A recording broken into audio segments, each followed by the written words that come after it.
Rutgers Report is brought to you by RWJ Barnabas Health, the official healthcare provider of Rutgers Athletics. Let's be healthy together. The Rutgers football team looks for its third straight home win to open up the season when they host Norfolk State tomorrow at SHI Stadium. The Spartans are coached by former Falcons, Eagles, and Jets quarterback Michael Vick, who's excited for the matchup against Scarlet Knights head coach Greg Schiano. I got a lot of respect. Can't wait to see him. But, look forward to competing, man. I'm happy for him and where he's at, happy for the team. But also excited for us, man, that we get a chance to travel to New Jersey and play a team that I played in, I think, my fifth college game. Oh, he is right. It was his fourth game back in 1999. Vic that day, 11 of 12, threw for 4 touchdowns, ran for 68. And another score. Kickoff tomorrow on the Fan at 3:30 with Chris Carlin and Mike Teal on the call. And women's soccer opens their Big Ten slate at home today against Michigan. It's 70 degrees in Central Park, and that's the Rutgers Report. Jerry Recco on Sports Radio 101.9 FM, The Fan. It's Brandon Tierney and Sal Licata on WFAN The Fan, 101.9 FM, and always live on the free Odyssey app. Regardless of where they end up, BT, because I'm tired of coming on talking about, well, it's still possible. They still hold a playoff spot. There's 15 games to go, and if they get in, they could go on a run. Those things all remain true. However, to me, that is not the biggest issue with this Mets team as we continue to watch them embarrass themselves on a nightly basis, getting worse and worse and worse. From my perspective, I didn't believe in what they built a year ago. And then they go out there and they get to the postseason and they go on a run. I didn't necessarily love 100% the offseason. I love Soto, but I wanted more. I wanted Willie Adames, whatever, more moves. Same thing with the deadline. And a big part of me never believed, we had this conversation about trading Brandon Nimmo or not really believing in this core. How many years have we had this conversation with Nimmo, Lindor, McNeil, Alonso, and so on? But I gave them the benefit of the doubt because they earned it a year ago. To me, it wouldn't have been fair to bury this team or question this team based off of the way that they played from June on, ironically enough, last year. From June on through the postseason. Even despite my gut beliefs, my core beliefs about this team, I gave them the benefit of the doubt because I felt that they earned it. And here they are now on the verge of an epic collapse and fully embarrassing themselves and the fan base yet again. And if they don't get it turned around tonight, because now it's back home, minimum, they got to win this series 2 out of 3. There's no reason to believe in this team. They look like a dead team walking right now. Obviously, they've lost 6 straight. Could that change? Sure. But if they don't get it changed around now, then I think there have to be massive, massive changes with the infrastructure and the core of this team that was so successful a year ago. Sal, there's a lot of teams that play poorly over the course of a 162-game season. We've even seen it with the Yankees and other, good teams around baseball. There's a lot of teams that play poorly for a long stretch around baseball, even teams that are good or supposed to be good. There's not that many teams that play poorly for this long that were supposed to be good that really don't look like they care. The Mets don't look like they care. I think some of them do, but they're clearly not playing together as a team. I mean, you see those at-bats in the last inning? You want to talk about going down without even putting your fist in front of your face. Strike three, strike three, strike three. Oh, dude, he had 25 in a row retired. God almighty. I don't know if I can't say that. I'm not going to argue it. I don't know if care is the right word to use. You don't think Brandon Nimmo cares if they win or lose? I really do believe certain guys. I even think Lindor cares if they win or lose. I just don't think that they're to me, they're crumbling to the pressure. They're not having fun. They can't handle the expectations. They're trying not to lose. They're playing scared. They're just they're waiting for the win to happen. They think they're better than they are. There's a lot of issues. I don't know if care is the right word or not. Maybe it is. Either way, it's unacceptable. And even if they do get into the playoffs as the third wild card and sneak their way in somehow, it's still unacceptable. Big picture, this is not what it was supposed to be this year. So, yeah, they could say, and I could say that everything's still possible. They could get into the postseason and go on a run. Yeah, they could. There's no reason to believe that's going to happen now. But also that even if they do back in, this is not the type of baseball that Steve Cohen should be expecting from this team. And I guarantee you he's not happy about it either. I don't think anybody's happy about it, but they better figure out a way to turn it around quick. Otherwise, it's going to get real ugly. I don't say it is ugly. What do you mean it's going to get ugly? It is ugly. He's lost 4 games to the Phillies, Sal. Yeah. I mean, I'll give the Mets credit in this regard. At least last night you got to watch a different movie. At least the Mets had the kindness to give their long-suffering, awesome fans a different script. Instead of coming out and getting beaten to a bloody pulp from the get-go, the Mets at least pretended for a little bit to be interested. They put up a couple of runs, and then they went to sleep. So at least it was a different, same result, same ending, but at least it was a bit of a different script. Dude, this is repulsive. I mean, really, and I remember saying a while ago, like, man, I don't like McNeil in center field. And when you're scuffling, Sal, these little things add up. When it's a one-run game, it's a two-run game, when the offense isn't there, when the relief pitching spotty, when the starters aren't giving you depth. You know, in a tie, I think at that point it was 4-3 or 4-4. McNeil took not 4-3. one, not two, 3 steps in. He didn't misplay that by an inch. He misplayed it by 2 feet. And that is one of the and it's not just McNeil, but to me that's emblematic of who the Mets are. They've got too many guys either playing the wrong spot, not playing well enough, not doing their job. And Mendoza said it last night. I'll give him credit for saying it. But those words are going to follow him to the end of the season. He said, it is my job to turn this around. And we will. It's my job. But if we don't, it's on me. You're right, it's on you. You're the manager, okay? They gave you a lot of talent. We could debate whether or not that talent's slightly overrated, leadership, all those things sound like it really for this entire season. I got it. I like Mendoza. He could be good. Right now, he's the captain of the Titanic, and it's his job to fix it. And if it doesn't get fixed, you got to blow it all up. I think it's a great point because they should be, like, we could nitpick the talent all day long and say that this guy's not good enough, and Stearns, and we will get to Stearns because to me he's the biggest culprit. Didn't build a team with good enough, certainly the pitching staff, all that stuff, playing McNeil out of position and getting away with it until you didn't in a crucial spot. But they, no matter what, however we could debate that, bare minimum, they should be a playoff team. Like, that's not saying anything great. Like, hey, you made the playoffs as a 6 seed. Like, that's not good enough by any stretch of the imagination. No. However, they still should do that, and that is on the manager to figure this out because they're not this bad. Nobody's this bad. Like, especially them, with that payroll, with that talent, they shouldn't be this bad, losing 6 straight with 3 weeks to go in the regular season while you're trying to get a playoff spot. Like, they're not this bad. They might be. No. Let me tell you why, though. Come on. And again, for when you play the way they played for 4 months, you kind of are what you are. But they just swept the Phillies 2 weeks ago. I understand that, but they just beat the Tigers 2 out of 3. I know that they've won. Like, that's the sport. I know. There's a lot of. It's a very weird season. I get that, and the Mets aren't the only team that are going through the ups and downs. But the Mets are the only team that is good or supposed to be good or is kind of good that is less than 40% winning. Last night they went under. They're now. Well, you saw the stat. Everybody sees the stat every night since June 13th. The Twins, the other teams, the Rockies, the White Sox. By losing last night, the Mets are now below the 40% winning threshold since June 13th. So they're winning 39% of the games, which tells me they're not that good, Sal. Yeah, but you have to count the other months as well. I'm not saying that you don't. They were literally the best team in baseball. And now they're one of the worst. So okay, which was longer, the 2 months or the 4 months? All I'm saying is they're not as bad as losing 6 straight. Like, even the worst teams win a game here or there. They should bare minimum. You could say they're not very good, and that's fine. You could say everybody could look at the numbers and say the same thing. Are the Reds that good? Are the Giants that good? Are we just which month or week are we going to pick that say that those teams are good? Well, but hold on a second. It's a different evaluation. At least it is for me, and it should be for everybody. I mean, the Reds have $118 million payroll. Right. I'm not saying that. But we know 3 guys on their team. The Giants were sellers at the deadline, and they've suddenly found a way to regenerate this. Like, where the Mets are wallowing right now is just but you think unacceptable territory on every measurement. Understood. I'm not disagreeing with that. All I'm saying is they're not this bad to a point where they shouldn't be a playoff team. That's unacceptable. They shouldn't be losing 6 in a row. They're at their worst still better than the Giants and the Reds. Now, that's not saying anything. It's not saying they're good. It's not saying they're great. It's saying that they, at the bare minimum, should be a playoff team. The bigger picture issue for me is that they're not at their core, in my opinion, good enough. It's why I was disappointed in the trade deadline where everybody else was giving flowers to Brian Cashman and David Stearns. I was not. I thought both needed more. I thought the Mets needed to change things up. I told you months ago I would have traded Nimmo, proactively tried to trade Brandon Nimmo, in McNeil in the offseason, all this stuff.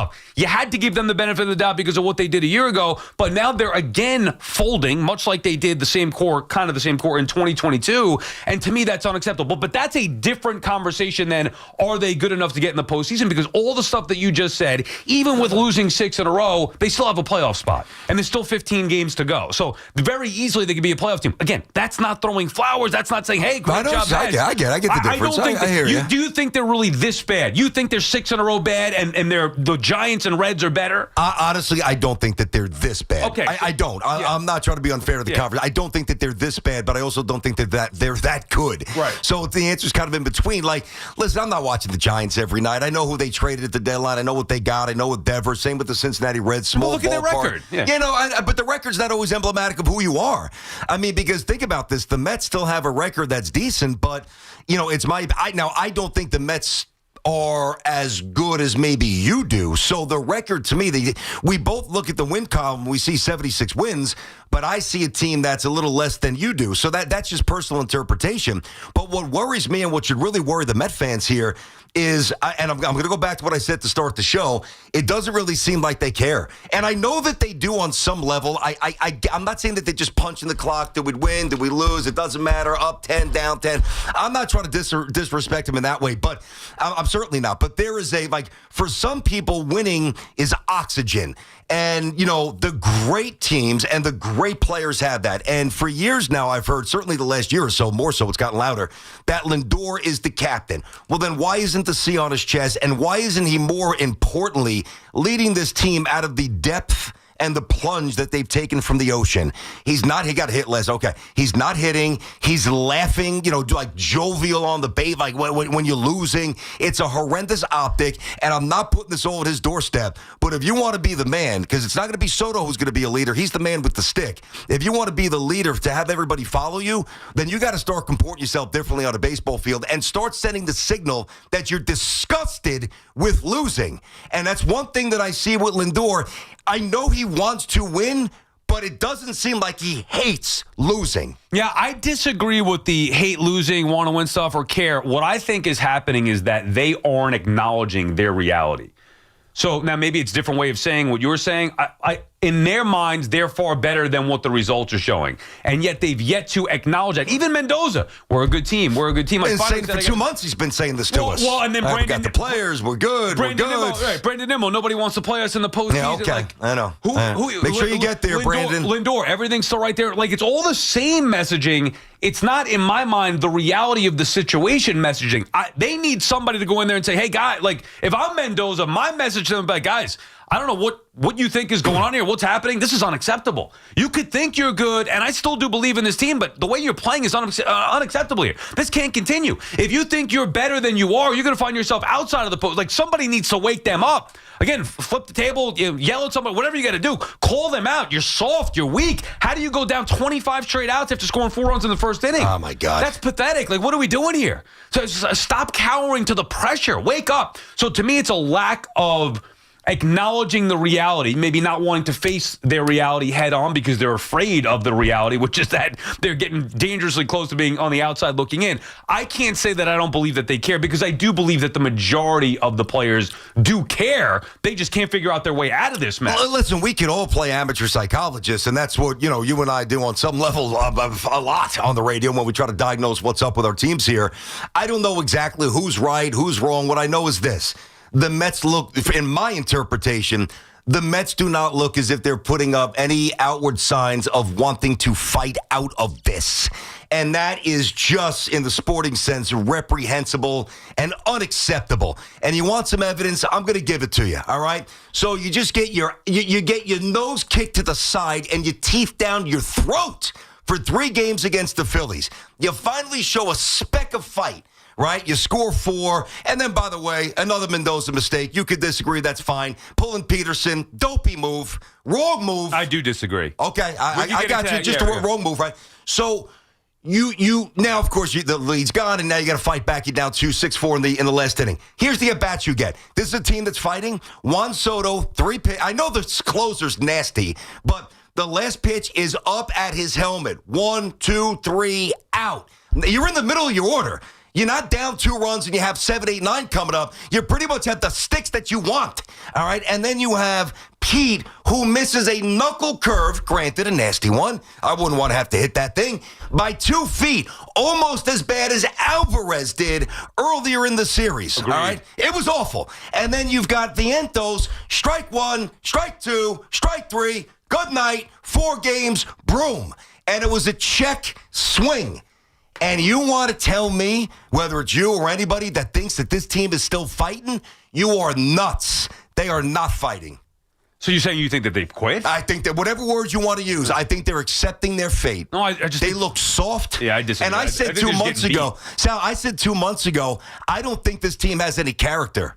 And I'm not seeing an ounce of it right now. Yeah, I mean, they got 15 games left to prove it. I just think that they got beat. You know, to me, I wouldn't look at the 9th inning with Duran, although that was bad. Look at what they did after Luzardo, after they scored 4 runs. How do you not get on base for 25 straight guys? Like, that is embarrassing. BT at Sal, the fan, or Fred's at Town Fair Tire. Remind you that at Town Fair Tire, you always get the guaranteed lowest price on name brand tires from Connecticut to Maine. Nobody beats Town Fair Tire. Nobody. Jeff is in Oceanside starting us off. What's up, Jeff? Hey, guys. Good morning. How you doing, guys, today? Good. What's up, Jeff? All right. You guys know I call. I'm a big Mets fan. I've never seen anything like that in my life. They got perfect games after the first inning. Perfect games after the first inning. After scoring 4 runs. It only happened 20. After scoring 4 I know runs it in the wasn't a first perfect inning. game, but after the first inning, they got perfect games. It's ridiculous. And BT, you called it. Yes, I think they care about winning, but I don't think they care about losing. You're right. Lindor's laughing. They're interacting with the other team on the bases. Yeah. I don't want to see it. Huh? I don't want to see that. I want them to feel like I feel. Well, that's Yeah, not gonna happen. I get it. And now the one thing, and Jeff, thanks for the call. I really hear what he says there. He wants them to feel like he feels. I think we all want that on that fandom level for sure. That's not always realistic. I want to be fair to the situation. I promise that it does hurt them because they're the ones who are being embarrassed and they're the ones who put the work in. So again, I'm not trying to disrespect them and say they don't want to win or don't want to compete. Although I'm not seeing a lot of fight right now. I stand by what I said before with those at bats, which were pitiful. But it doesn't seem like they are resistant to losing. It's a fine line. Everybody wants to win. Every player wants to feel the adulation of the fans and the radio shows and the clicks and all the other good stuff that comes with doing well. But it takes a special group to disdain losing. And I don't think this group does. I know, but that's to me, that's just an odd, Why? It's an odd what? Like an odd read? Yeah. Why? Because they've won the majority of the games that they've played this year, number one. They're when you're losing 6 in a row, you look awful. Like, they look like a dead team walking because they're in the midst of a losing streak, a 6-game losing streak. To say that they don't care about winning. Well, I didn't say that. Yeah. I said they don't show a disdain for losing. There's a fine line. You said it feels like they don't care or show a disdain for losing. Like, I don't know Meaning that they lose it. It doesn't seem like it really bothers them, Sal. I mean, look, ultimately... Did those at-bats look competitive in the last inning? No, forget about the last inning. From the first inning on. No, I know, but those are you from guys. The second inning that's on. That's 2, 3, 4. If you're going to make a run, that's the spot. You lost 3 straight games. Go up there. Those were almost Alvarez at-bats. But they were bad at-bat. Alonso especially, bad at-bat. I get it. But I didn't take from that they don't care if they win or not. I think they're in a major rut. They've been embarrassed so far. They're playing horrible baseball, obviously. I don't know if I can say that they don't care about it. Now, do they care to the level of fans? Absolutely not. No way. They go home. They got their millions of dollars and whatever. They're looking forward to the offseason and postseason. Some maybe want to play in the postseason. Some are like, all right, well, once the season's over, let's go on vacation. That's just the reality of any professional team or athlete. Well, listen, the reason why I say what I say is because the evidence is overwhelming at this point. It's not like, if the Mets were rolling up into this, and say they were 2 games behind the Phillies going into the series, right? And they lose 4 straight. Even if it was as ugly as it was for these 4, I'm not going to get on the air and say what I said about the disdain for losing or whatever, everything that I said, which again, I'll own. The words are out there, tweeted, digital, get on it, whatever. Attribute the quote to me. I don't care. I stand by it because that's what I see. I don't see a team with a pulse. But I wouldn't say that if it was a small sample. It has been 60 to 70% of the season. So to me, at that point, you are who you are. And it's up to them to show us, or at least for me, to show me that I'm wrong, not for me to make excuses or contextualize why they stink. BT and Sal on the Fan. When we come back, we have a special announcement to make that involves the station, so stay tuned for that on the other side. We'll also continue with your calls, 888-808-1019, and obviously on this Football Friday, get to plenty of Jets and Giants. Guys, by now, you've heard me talk about Collars & Co., makers of the dress collar polo. They've already sold over 1 million of these amazing shirts. Well, Collars & Co. just came out with a new Maverick Performance Blazer. This blazer is sharp and wrinkle resistant, so you can travel anywhere with it. Just throw it in your bag and it will remain wrinkle free. It even comes with security zip pockets, a sunglasses loop, and an optional pocket square. So visit collarsandco.com and check them out today. This Sunday morning at 6 a.m. on WFAN. Join us for I'm Listening, a special broadcast event featuring some of the biggest names in music, news, and sports, along with leading mental health professionals. Hosted by Carson Daly with Katie Neal, Dr. Alfie Breland-Noble, and Dr. Christine Mounter. This important program spreads awareness about mental health and the message that talk saves lives. Hear from Cynthia Erivo, Kane Brown, Louis Capaldi, Amy Lee, and more, because you are not alone, and it's okay to not be okay. For more information, visit imlistening.org. We could tell you what it's like to drive the Nissan Rogue and tell you all about its performance capabilities, like its VC turbo engine. It's I can go virtually anywhere type of freedom. Nice. But you don't have to take our word for it. Go drive it for yourself. You're up. Experience the power of the Nissan Rogue. Drive the Nissan Rogue. Get 0% APR for 60 months on the 2025 Nissan Rogue, Pathfinder, or Murano. Visit your local Nissan store and nissanusa.com today. For well-qualified buyers, example, 0 down payment, 60 months financing at $1,667 per month per thousand financed. Actual down payment may vary. Subject to Nissan Motor Acceptance Company credit approval, not all buyers qualify. Dealer contribution may affect actual price set by dealer. Contact dealer for details. Ends September 30th, 2025. Water damage happens fast. So can the cleanup when you call on the restoration specialists at 1-800-SERVPRO to help make it like it never even happened. That's 1-800-SERVPRO. Franchises are independently owned and operated. Hi, I'm Maria, salon owner. You know the jingle. Now discover the facts about Ozempic, a GLP-1. There's only one FDA-approved Ozempic made by Novo Nordisk. Learn about the real thing. Talk to your healthcare professional today. Call 1-833-OZEMPIC or visit Ozempic.com to view the medication guide and to learn more about Ozempic. Semaglutide injection 0.5, 1, and 2 milligrams.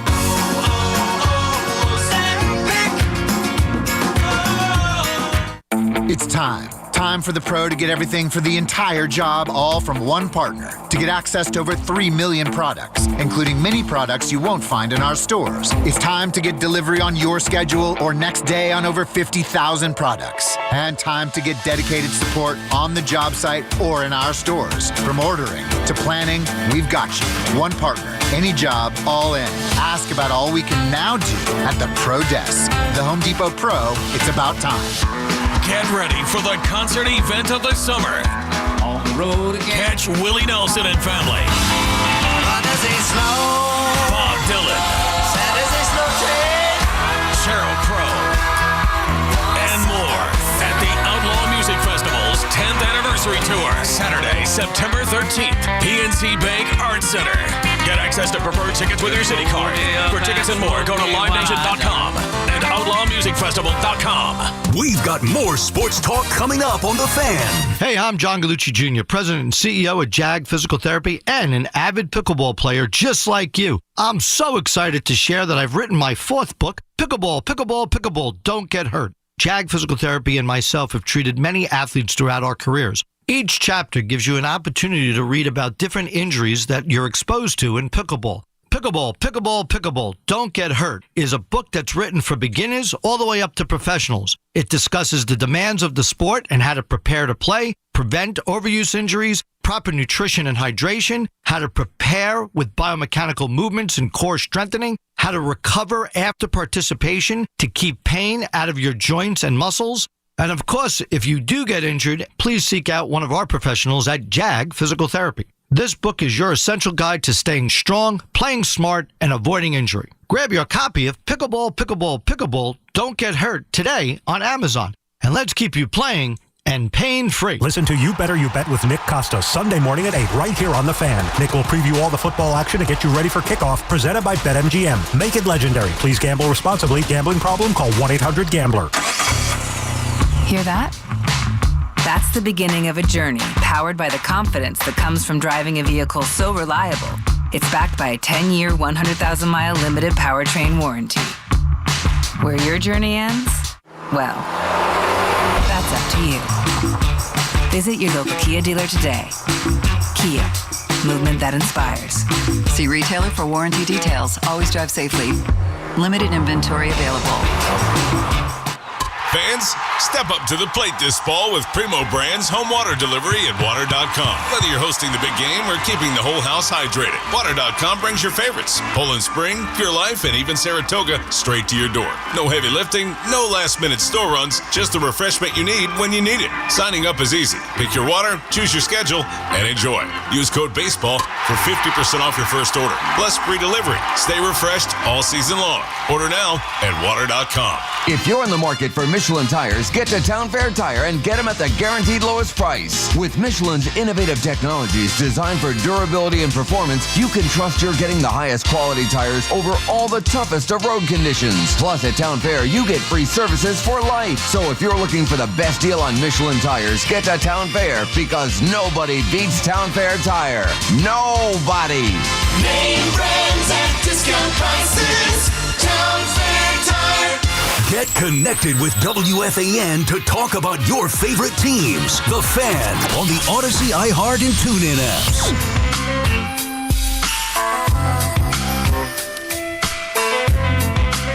It's out back on the Fan. We'll get to the calls in just a second. 888-808-1019 is the number to call. Work the football a little bit later on. Of course, we have Nick Costos coming up later on, our Perfect Parlay pick segment. So a lot to do as far as football goes in this week 2. Jets, Giants looking to get their first wins of the season. BT, there is a special announcement here, as there is a partnership now with WFAN and Jomboy Media to air a weekly show featuring the Talkin' Yanks podcast. It's going to begin tomorrow at 2 p.m. You could hear Talkin' Yanks with Jomboy and Jake. You know that show we talk about? They get Booney on every week. I'm a big fan of Talkin' Yanks and Jomboy and all that they do there. So now we are partners with them, and you can catch them out starting tomorrow, 2 p.m. It's going to obviously change the times of that, but tomorrow, 2 p.m., 1 hour weekly roundup of highlights from Jomboy Media's Talkin' Yanks right here on The Fan. Yeah, it's going to be great. Welcome to the team. It's going to drop, I think, right at the right time, right as the Yanks get ready for the playoffs. If you follow their work, and you and I have, sometimes you stumble on it, sometimes you actually see what's going on. Like when Boone pops in, we've referenced that a few times. He's on with them every Tuesday. You get some good stuff. If you're a numbers analytical fan, you're going to get a lot of that stuff as well. So they'll cover the Yankees the way you want them covered, a little bit of a deeper dive in certain regards, and it's a good thing, and welcome to the team. Yeah, Jomboy and Jake, they do a great job of talking Yanks. The whole crew over there at Jomboy Media, so we're excited to be partners with them. All right, we'll do Yanks maybe later on. Obviously, the Yanks with a big win last night, and Judge going nuts, and Stan, you can do that coming up when we get the Yankees turning point. But obviously, the Mets are still the focus here. Another disastrous performance last night. Lifeless after that first inning. 888-808-1019, and then back home tonight to face Jacob deGrom. Charlie is calling from Bethpage. What's up, Charlie? Boys, I don't know. The 2025 Mets are making me sick to my stomach. I cannot watch it anymore. I couldn't wait to flip it over the game end to go watch the football game last night. I mean, this team was 21 games over 500 back in June, and what happened in 2 months? It's unexplainable. It's unacceptable with this payroll. I cannot deal with watching it. 4 runs, we looked good last night, and then we go up 22 batteries up, 22 batteries down. What the hell is going on here with this team? Well, think about it this way, Charlie, and listen, you always bring the passion. You said that it's unacceptable. I agree. You said that it's not explainable. I disagree. And I'm going to explain it to you because it's very basic stuff that we've hit every day. Why are the Mets in the predicament that they're in? Number one, their starting pitching before the young kids got here has stunk. Number two, the offense has been way too inconsistent, way too long of slumbers where they just don't hit. And when you add that up, you're going to lose a lot of games. And then you mix in some volatility, not so much at the back of the bullpen, but before that, you have a recipe where there's just too many components of baseball not working for the Mets. It's really that simple. The one thing with Charlie that I would agree with there is, and I was thinking the same thing last night, and we kind of talked about it yesterday, how baseball hasn't been fun this year. Regardless of where they end up, it's not fun. Yeah. Last year's Mets team was lovable. For whatever different reason you want to pick, it was lovable. It was fun to watch from June or end of May on. They were exciting. They were fun to watch, even with the tight race down the stretch, whatever. This year, I can't stand watching this team. I can't stand them. I can't stand this year's Mets team. There is nothing worse than a team that underachieves, especially to the level that they have gotten to. And it's just getting worse.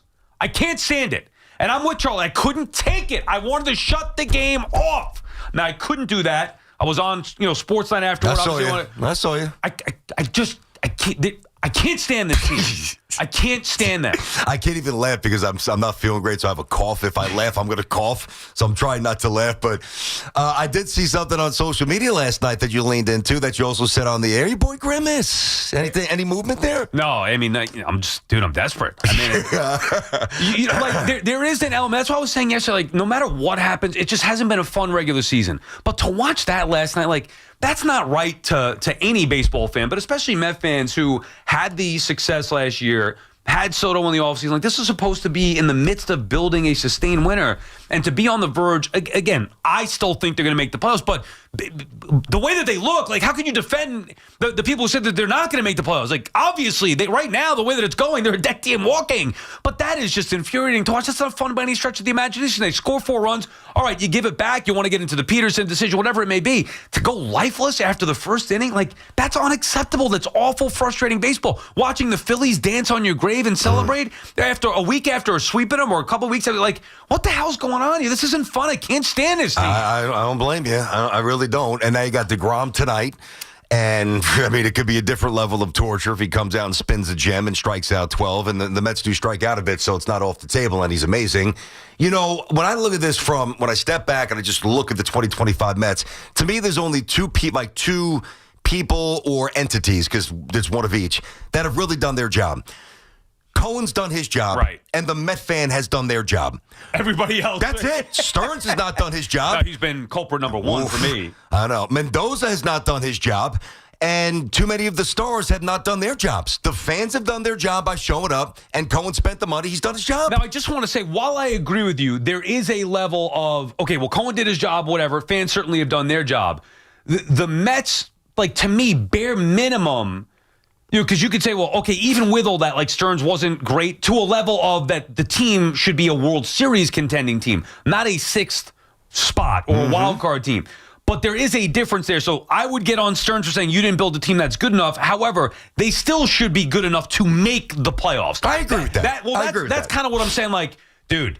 But they were good enough to make the playoffs before he even made a move, basically, when he got here. So It's like he took the White Sox. No. I'm not giving him credit. Okay. What I'm saying is for Mendoza, now it's on Mendoza for saying, okay, I could blame Stearns for saying you didn't build a team that's good enough. I see what you're saying. But I'm talking about you didn't build a team that's good enough to go win a World Series. Mm-hmm. But you did give enough. There's enough there to make the playoffs. That's inexcusable by any stretch. I agree. I agree with that. So that to me is directly on the players and the manager. Unfortunately, he's got to wear it too. He said it himself last night, players and the manager. So Stearns is the biggest culprit to me, but ultimately if they don't make the playoffs, it's not because of the roster, it's because of something else that's gone wrong. The players couldn't do their jobs, they weren't playing together as a team, and the manager couldn't figure out a way to make that happen. I got a question for you. So sometimes when things go wrong, what I like to do is try to determine and assign levels of culpability, right? We know about Stearns, and obviously we've talked a lot about Mendoza. We've talked about everything. Yeah. But if I said to you, Sal, and you just said you can't stand this team, you can't stand watching this team, I don't blame you. Who's the one player that has bothered you the most this season? That's a great question. I don't know. Frustrated the most? Yep. Well, I mean, if you ask me April, May, it was Soto because I was frustrated because he didn't live up to the expectations. Overall, probably the most disappointing season would be Vientos. I know he started turning on a little bit, but he's been the one that where you expected him from a year ago to now been disaster. Manaea? Yeah, I mean, Senga was great, and then he fell off. Manaea hasn't pitched, and then when he's come back, but I wouldn't say they've made me frustrated or angry. That's why I don't know if it is one individual. Nimmo drives me nuts watching him. Lindor drives me nuts with the inconsistencies. His highs are, he's a stud. And he's had a bad defensive year this year, too, really for the first time as a Met. I don't know if any of them individually have made me angry or frustrated me, but I think in total, it's infuriating to watch. You could throw in another. Alvarez has been a bust. Yeah, he has. Bust. Yep. End of story. Like, we've had this conversation with Volpe, and I remember Carl calling him, Sal, if you call Volpe a bust, why not Alvarez? And I gave reasons then why. Dude, I mean, enough's enough. Like, he's been you're a big league catcher. Like, you got to get the job done here. What's going on? So there's been a lot of disappointing performances. Helsley probably would be the one most recently that has infuriated me because I really expected more from him at the trade deadline. He's been a disaster. Either way, it's been a long list. That's the problem. I can't pick just one, BT. 888-808-1019, the number to call. Sports Talk on WFAN is presented by Paramount Plus. Sylvester Stallone, he is back in the original hit series, Tulsa King. This season, Dwight faces his most dangerous adversaries yet, forcing him to fight for everything that he's built and to protect his empire. Stream the new season of Tulsa King on Sunday, September 21st, exclusively on Paramount Plus. Hey, stop dealing with your neck pain, backache, sciatica, and go to Dr. J. Shaw at Samwell Institute for Pain Management, a migraine and nerve pain specialist who gets you back to feeling yourself again with minimally invasive and non-surgical treatments. There are thousands of 5-star reviews who trust Dr. J for pain-relieving solutions. Same day and next day appointments available with offices in Colonia, Livingston, and Englewood, New Jersey. Turn to Samwell Pain for effective pain-relieving solutions. Visit SamwellPain.com. All right. Hey, our transportation, water, and energy infrastructure is critical. But did you know that those projects are built by the local 825 operating engineers and their contractors? They even built MetLife Stadium. Get a win this weekend. And the one before that, that's why their advocacy organization, ELEC, the Engineers Labor Employer Cooperative, fights for those priorities every day. That's ELEC, representing the hardworking men and women who build New York and New Jersey. It's Evan and Kiki. Afternoons on the Fan 101.9 FM. I wouldn't call Jackson Dart. I wouldn't even consider it. No, me and you both. Yes. I told you he wouldn't play all year long. And ideally he wouldn't, especially after only 1 week. And that's not to exonerate Russell Wilson. He played like crap. Listen to Evan and Kiki on demand on Apple Podcasts, Spotify, or wherever you get your podcasts. This is Boomer Esiason with an Odyssey Sports Minute. Sunday, I'll be watching to see whether Buffalo suffers a letdown against the Jets after that epic victory over Baltimore. Can Detroit regroup at home against Chicago? And will the really highly compensated Cincinnati offense show up against Jacksonville? Now, Indianapolis is one of my mild upset specials against Denver. The other is Kansas City over Philadelphia in their Super Bowl rematch. I'm Boomer Esiason. This is the story of the one. As a custodial supervisor at a high school, he knows that during cold and flu season, germs spread fast. It's why he partners with Grainger to stay fully stocked on the products and supplies he needs, from tissues to disinfectants to floor scrubbers. All so that he can help students, staff, and teachers stay healthy and focused. Call 1-800-GRAINGER, click Grainger.com, or just stop by. Grainger, for the ones who get it done. It all comes down to this, folks. Yep, the entire season is on the line. But my throat has officially thrown in the towel. Sounds like you need Vicks VapoCool drops. They're max strength and vaporize sore throat pain. Whoa! These VapoCool drops hit fast. Speaking of fast, did you just see that play? Yeah, he vaporized that ball. That pun should have come with a penalty. Vaporize sore throat pain with Vicks VapoCool drops. Use as directed.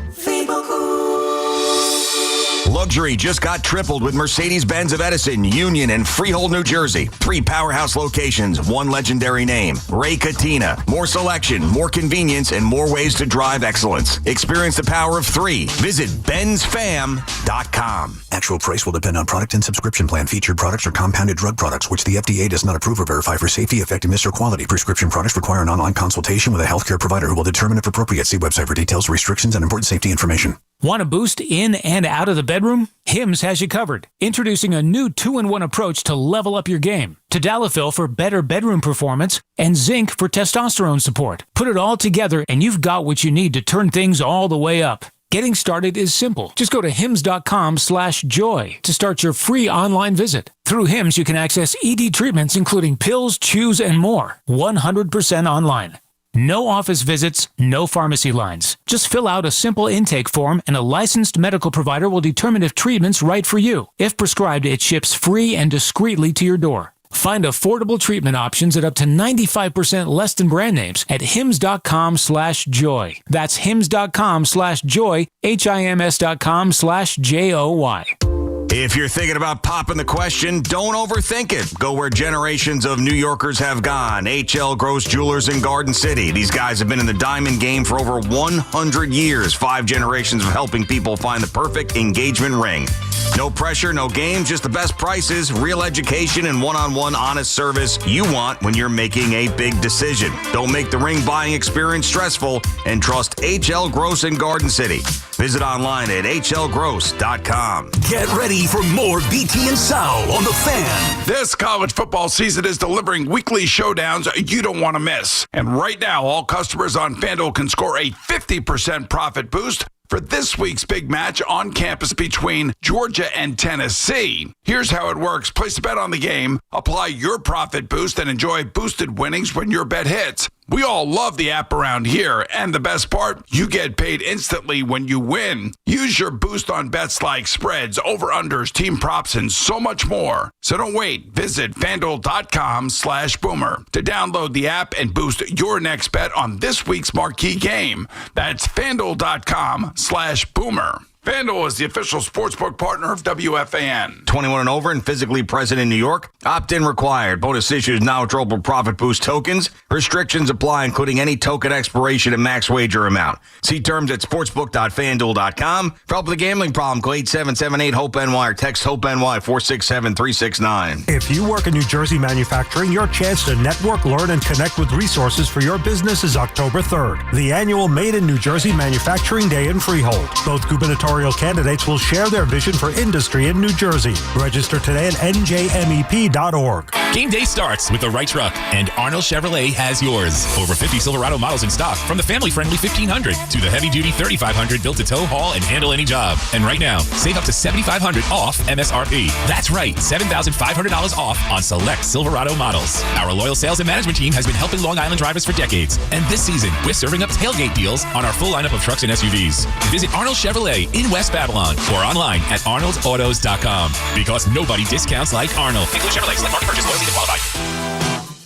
Looking for the perfect place to catch the game on Long Island? Check out Tap Room, now with 9 locations, including their newest at Station Yards in Ronkonkoma. Great food, rotating craft beer, and TVs everywhere. Plus Sunday game day drink specials, wing night Thursdays, and kids eat free Tuesdays. It's the best place for sports, food, and friends. Visit taproomofny.com to find your spot. Looking for Michelin tires at the guaranteed lowest price? Get to Town Fair Tire. Michelin's innovative technologies are designed for durability and performance over any of the toughest road conditions, so you can trust you're getting the highest quality tires. And Town Fair's been a name you can trust since 1967. Now with over 120 locations and still growing, because nobody beats a Town Fair Tire deal. Nobody. Name brands at discount prices. Town Fair Tire. Get the scuttlebutt on your favorite team, the Fan, on the Odyssey, iHeart, and TuneIn apps. All right, time for the Wendy's Yankees turning point of the game contest here on the Fan. BT and Sal. Wendy's big weekend coming up for the Bombers, the official hamburger of the Yankees. So, first one to identify last night's turning point of the game. Yankees off the mat after getting knocked around the previous 2. So a lot of highlights. 866-540-WFAN, 866-540-9326, and you'll receive 2 pairs of tickets to an upcoming 2025 Yankees regular season game. President Trump in the house called the win. Yankees got one. Judge 3 for 4, 2 bombs. And of course, it's all from your flagship station for Yankees baseball, the Fan. And now it gets tense. The Red Sox have owned them. They have not. It's not like they're losing like close. The Red Sox have embarrassed the Yankees this year. There's no way around it. You got 16 to go. So we all know what the numbers say and where they are in relation to Toronto, and obviously very secure in the wild card. But you got to show something this weekend. You must. Do I love the pitching matchups? I don't love Warren Crochet on Sunday night on ESPN Sunday night game. That would be a fun game. Listen, Sunday's going to be awesome. You got, well, hopefully from a football perspective, you got the Jets and the Giants at 1. So however you do that, you do that. And then you got at night, obviously, the Yankees and the Red Sox. Mets with a big game coming up with the Rangers. Going to be very, very busy. Heel tonight, Freed tomorrow, Warren on Sunday, as I said. Could bounce back from Schlittler last night, Sal, and wanted to see that. Where his last outing was not good. 7 strikeouts over 6. And just 16 to go for the Yankees, who needed that win. They needed to win that game. Go get the division. Go get the division. That's it. Even losing 2 out of 3 to Detroit, not a big deal. You're not going to win every single series. Go get the division. And this will be the final real test for me prior to the postseason. What they do, they already beat Toronto 2 out of 3. Okay, so check there. At least you showed you could beat that team, regardless of what their broadcasters say. Now you got the Red Sox in that ballpark. Not going to be easy. Going to be a raucous environment. It's not going to be easy. You're right there with the Red Sox in the standings. Half game up on them at the moment. Go get the division. Go win this series. Inch your way closer to Toronto. Schedule softens up for the final couple of weeks here. Yeah. Division is still right there for the Yanks. BT and Sal on the Fan. 888-808-1019, the number to call. Jeffrey's in the Bronx. What's up, Jeff? Hey, Jeff. Hey, how you guys doing? Good. How are you? Good. Guys, listen, the problem with the Mets is, believe it or not, there's a problem between Soto and Lindor. Hear me out. Remember when Soto hit the first home run? That he didn't throw the picture with that picture of the Mets crew? That Lindor called them out and said, that's what we do here. That rubbed them the wrong way. I thought Marte did that. I thought Marte told him that's what we do. No. It was Lindor. That's what we do here. I thought it was Marte. No, I know Marte showed him. Marte showed him the way to say, "Hey, this is what we do. Come on, you got to be a part of it," and got him to do it. Exactly. So Lindor called them out and told them that's what we do here. And listen, these players, they're alpha males. You know what I mean? Have you noticed Lindor hasn't been the same this year since Soto's there? Their ego is very big. These people, I mean, it's a problem. I honestly think that with Lindor and Soto together, the Mets can't do nothing. Honestly, I mean, everything is broken. Let's just say, Jeffrey, that you're right, and thank you for the call, that they hate each other. So what? So what? Like, seriously, like, does that mean, what, you think every player, all the players on every team loves each other? No. I mean, come on. Think about Reggie and Thurman. Yeah, so that doesn't mean that they can't have success. I'm not saying that there's not something there, because we talked about this. Those comments a week ago, whatever it was, 2 weeks ago, from Soto, to me, were telling. About Marte, right? Oh, God, when he's openly talking about Marte being the leader and he's not a phony and he's the guy that like, to me, that was a direct shot at Francisco Lindor. But let's just say, hypothetically, that Soto and Lindor don't like each other. That should not be the reason for this team not having success. Get over it. Like, go figure it out. Soto's put up big numbers. What's Lindor's problem? But Lindor's been inconsistent. Even last year he was inconsistent. He started out slow and then went on an ultimate tear. He had the biggest hits. Like, Lindor was a monster in the clutch spot, whether it was that home run against the Blue Jays to break up the no-hitter and ended up coming back winning that game on 9/11 a year ago, whether it was in the postseason, the Braves, the final day of the year to get to the postseason. Lindor was clutch. He was great last year. He was an MVP last year. He has not been that this year for the Mets. He hasn't. Now, listen, there's a couple things here. Like, let's working under this assumption, and I don't really know. Wouldn't be surprised, but I don't know. Let's say they really, and it's one thing to, like, not be boys. It's another thing to not like each other. A big difference. Like, I don't know what it is, but let's just say they really, truly don't get along at their core. They're not boys, and they really don't like each other. Well, to me, to pin the Mets' struggles on that is a convenient excuse. Correct. That's all it is. Right. It's masking the other issues. It's circumventing the target, which should be Stearns, lesser extent Mendoza, Manaea, and all the other things we hit every single day here on the Fan. You think the 86 Mets all loved each other? No, they threw a punch at each other on picture day. They were fighting. Literally fighting each other. Yeah. However, but they had each other's backs. Bingo. You nailed it. It gives me goosebumps. However, when they were on the field, it was us against them mentality all the time. Oh, yeah. To a point where they'd throw down if they had to. I remember we could 4 fight fights each other. like it was yesterday. Third base with the Reds, Ray Knight, Tom Needham, fewer Dodgers with Strawman. We could fight like it was yesterday. We could fight each other and not like each other all the time, but we're certainly going to fight you and beat the snot out of you when we take you on. And the Mets just haven't had that, I don't want to say camaraderie. I don't know. I don't think it would be fair to say that. But, based off of last year, the chemistry clearly is not the same that it was a year ago, where chemistry overtook the lack of talent to have them succeed to the level that they did, in my opinion. This year they have more talent, but they're not showing that chemistry, that magic, if you will, or even the fight. And you brought it up before. I don't think it's because they don't want to. I just, for whatever reason, they haven't been able to figure it out. You see, I don't think chemistry, while it's an amazing thing and really hard to substantiate, like you just know it or you don't. And I always say that because we throw it around, but there's no advanced analytical, deep dive on chemistry. We know that. But you know when it's there, you know when it's not. So to me, chemistry is not going to take an average team and make them great. But that's just too much. It can make an average team good. It can make a kind of a weak team competitive. But it's not going to take you up three rungs is what I'm saying. Right. But for this team, but what chemistry should do for a talented team, it should be able to assist in stopping the bleeding quicker than it has for the Mets. The Mets have talent, and again, we could disagree on the level, but they've got talent. Everybody knows that. I think we're on the same page on that. Like, we could, they have talent, whether it's World Series talent, division-winning talent, playoff talent. There are different levels of talent, but they should have enough to bare minimum be a playoff team. Yes, but I just don't know why the chemistry is not spreading its wings here and helping them fly past these moribund stretches. That should be happening. And who do you put that on? Probably Lindor and Mendoza a little bit. That's his job too, man. It's either the leader or the manager. The manager is the leader, and if it's not just him, then it's going to be the leader of the players. Mm-hmm. And Lindor was the leader. I don't know if he's still don't know. He's not the captain technically. You have Soto saying Marte is the leader, but whoever it may be, Nimmo, Lindor, Marte, Mendoza, those guys didn't get the job done. Remember, BT, this is to me the biggest. Like, oh, okay, now it makes a little bit of sense. Last year, the turning point was when J.D. Martinez said, hey, to hell with what everybody else thinks. We suck anyway. What's the worst that could happen if we go out there and lose? We're losing anyway.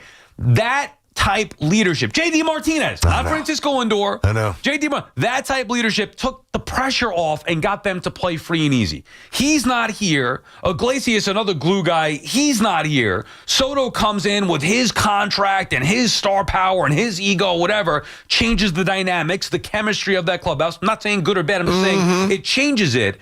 And the pressure and expectations rise, and there hasn't been that moment literally all year long that somebody put the air in that pressure balloon and said, hey, let's take it easier. It's always, we're good, we're better than this, we believe, we're going to be dangerous, we're good, we're going to get it turned around. And here we are with 15 games to go, and they've been consistently going the wrong way since June. Here's one thing that, and I think you laid that out well, but here's one thing that's unfair, and not everybody's doing this, all right? I'm not saying that elements of this can't be true, but for those of you who are lumping the decrease in chemistry, I don't know how else to frame it, this year compared to last, and you drop it all at Juan Soto's doorstep, get a grip.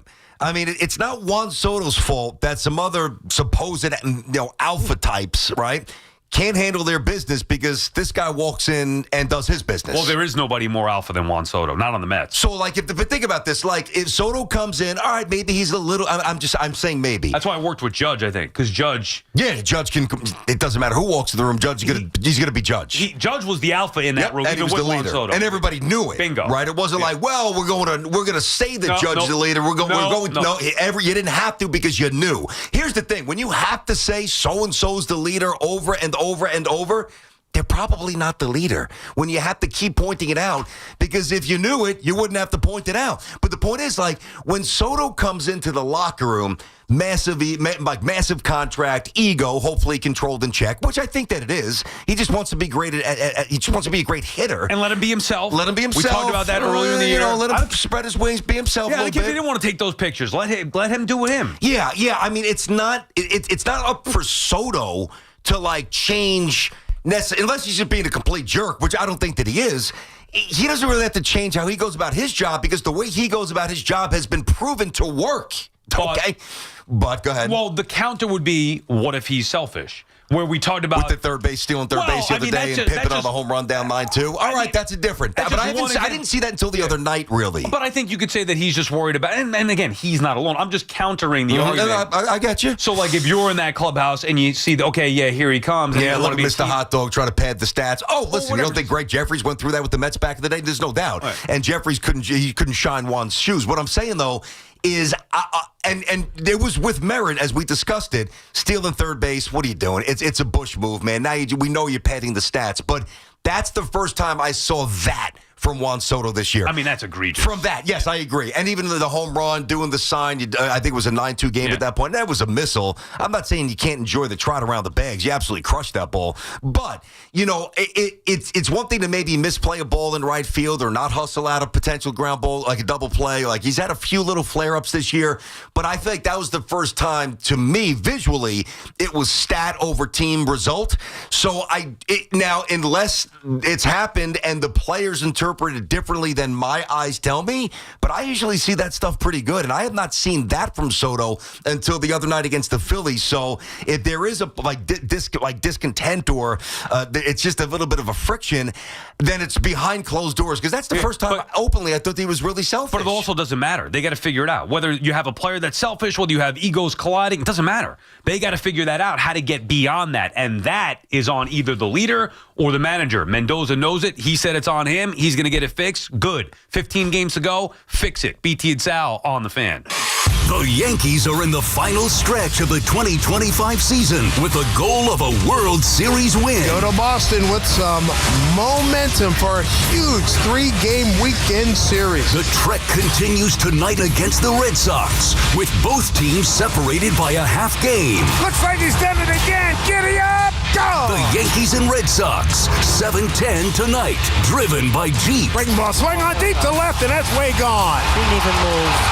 Way out. I'm talking 15 rows back, folks. Left field, a bomb by Big G. Susan Waldman and Dave Sims call all the play-by-play. The home of Yankees baseball is The Fan, 101.9 FM, and always live on the free Odyssey app.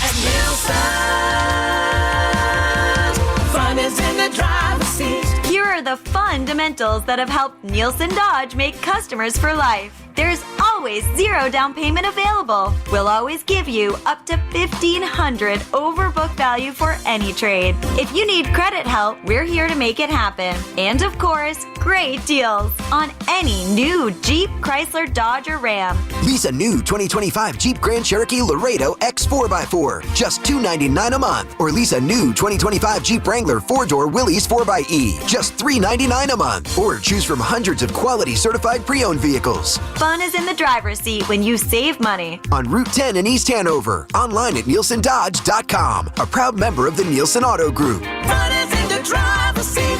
Drive into fall event. With approval term 24 months, due at sign Cherokee, $38.94, Wrangler, $43.94, add tax tag $498 dock and DMV fee. My name is Maria. Okay, I lied, it's Mary. But I'm feeling more European after my European-style holiday on MSC Cruises. The restaurants, nightlife and shops and La Galleria. And of course, American touches, like a sports bar and water slides. Bellissimo. Okay, this is a problem. Book now and save up to 30% off, plus kids sale free. MSC Cruises. Let's holiday. To book, visit msccruises.com or contact your travel advisor. Restrictions apply. Ships registered in Panama and Malta. Diving for that grounder got you grounded?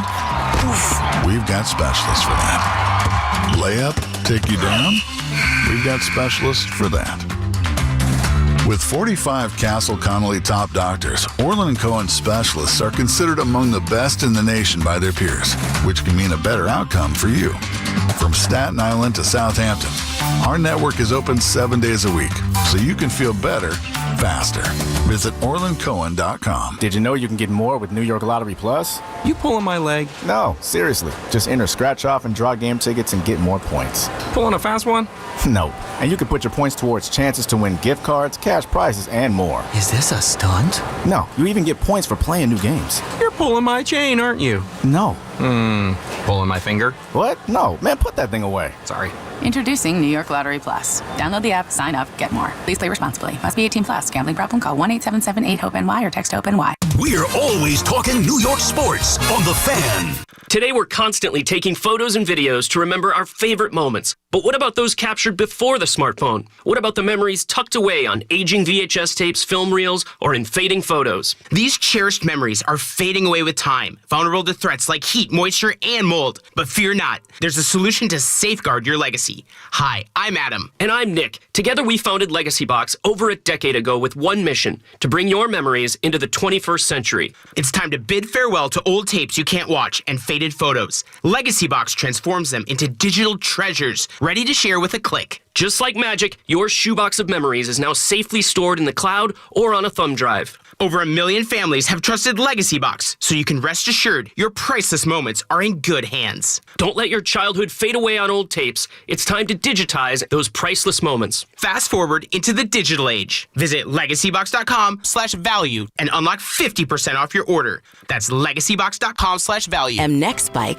COVID-19 vaccine mRNA by Moderna has arrived. To learn more and find it near you, visit mnexspike.com. That's mnexspike.com. Some things are hard to commit to, like learning how to surf or saving for a family vacation. But one commitment that's easy, switching to Fios Home Internet with a 5-year price lock guarantee. That means 5 great summers of fast, reliable internet at the same low price. All with the Fios 1 gig internet plan. Plus no hidden fees or equipment charges. Call 1-833-VERIZON to switch today. Price guarantee applies to base monthly rate only for new and existing My Home customers. Why is Macy's one-day sale the one sale you can't miss? For starters, you'll find our best prices of the month on fall's top trends, like $99.99 for trenches and barn jackets, diamond bracelets $249, and for cozy nights in, comfy sheets at $19.99 and under. Plus, it's Star Money bonus days, when Star Rewards members can earn Star Money faster. Not a member yet? Join for free online or in-store. Don't miss Macy's one-day sale today. Savings off already reduced prices. Exclusions apply. This is the story of the one. As a maintenance supervisor at a manufacturing facility, he knows keeping the line up and running is a top priority. That's why he chooses Grainger. Because when a drive belt gets damaged, Grainger makes it easy to find the exact specs for the replacement product he needs. And next day delivery helps ensure he'll have everything in place and running like clockwork. Call 1-800-GRAINGER, click Grainger.com, or just stop by. Grainger, for the ones who get it done. Our friends at Town Fair Tire remind you that at Town Fair Tire, you always get the guaranteed lowest price on name brand tires from Connecticut to Maine. Nobody beats Town Fair Tire. Nobody. Talk sports with BT and Sal. Middays 10 to 2. WFAN, WFAN FM, WFAN FM HD1, New York, and Odyssey Sports Station. WFAN Sports Flash. And this report is brought to you by Moderna. The Yankees beat the Tigers last night 9-3. Along the way, 2 more home runs for Aaron Judge, giving him 46 on the season. More than that, though, now 361 for his career. He tied Joe DiMaggio for 4th place.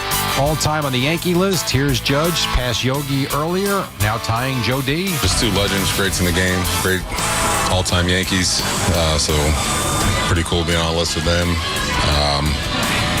But I think it's even cooler getting a win and doing something like that. Yankees turning their attention to the Red Sox tonight. Yanks will be in Boston. Luis Hill facing Lucas Giolito. We'll have it on the Fan for you at 7:10. Meantime, the Mets open up a series with the Rangers at Citi Field. They were in Philly this week. Wasn't kind to them. Lost all 4. Got swept. They've dropped 6 in a row. And tonight they get to face an old friend in Jacob deGrom. He will oppose Jonah Tong on Mets Odyssey Radio at 7:10. The Mets start the day with a 1.5 lead on both the Reds and the Giants for that 3rd wild card spot in the National League. The Packers beat the Commanders 27-18 on Thursday Night Football. Jaden Reed of the Packers did suffer a broken collarbone, said to be out 6 to 8 weeks. Sunday, the Giants are in Dallas. You got the Jets playing the Bills, and the Knicks signing Malcolm Brogdon. This report brought to you by Approved Oil. Visit freeztherate.com. Approved Oil has been the leading heating oil dealer in New York for over 90 years. With today's low rates, now is the time to lock in for this upcoming winter before the cold weather drives prices up. Lock in a low rate and enjoy a worry-free winter with Approved Oil. Visit freeztherate.com. 72 in Central Park. That's what's happening. I'm Jerry Recco on WFAN. Now streaming our podcasts on Apple Podcasts, Spotify, or wherever you get your podcasts. Catch all the play-by-play with Susan Waldman and Dave Sims. The home of Yankees Radio. The Fan on the Odyssey, iHeart, and TuneIn.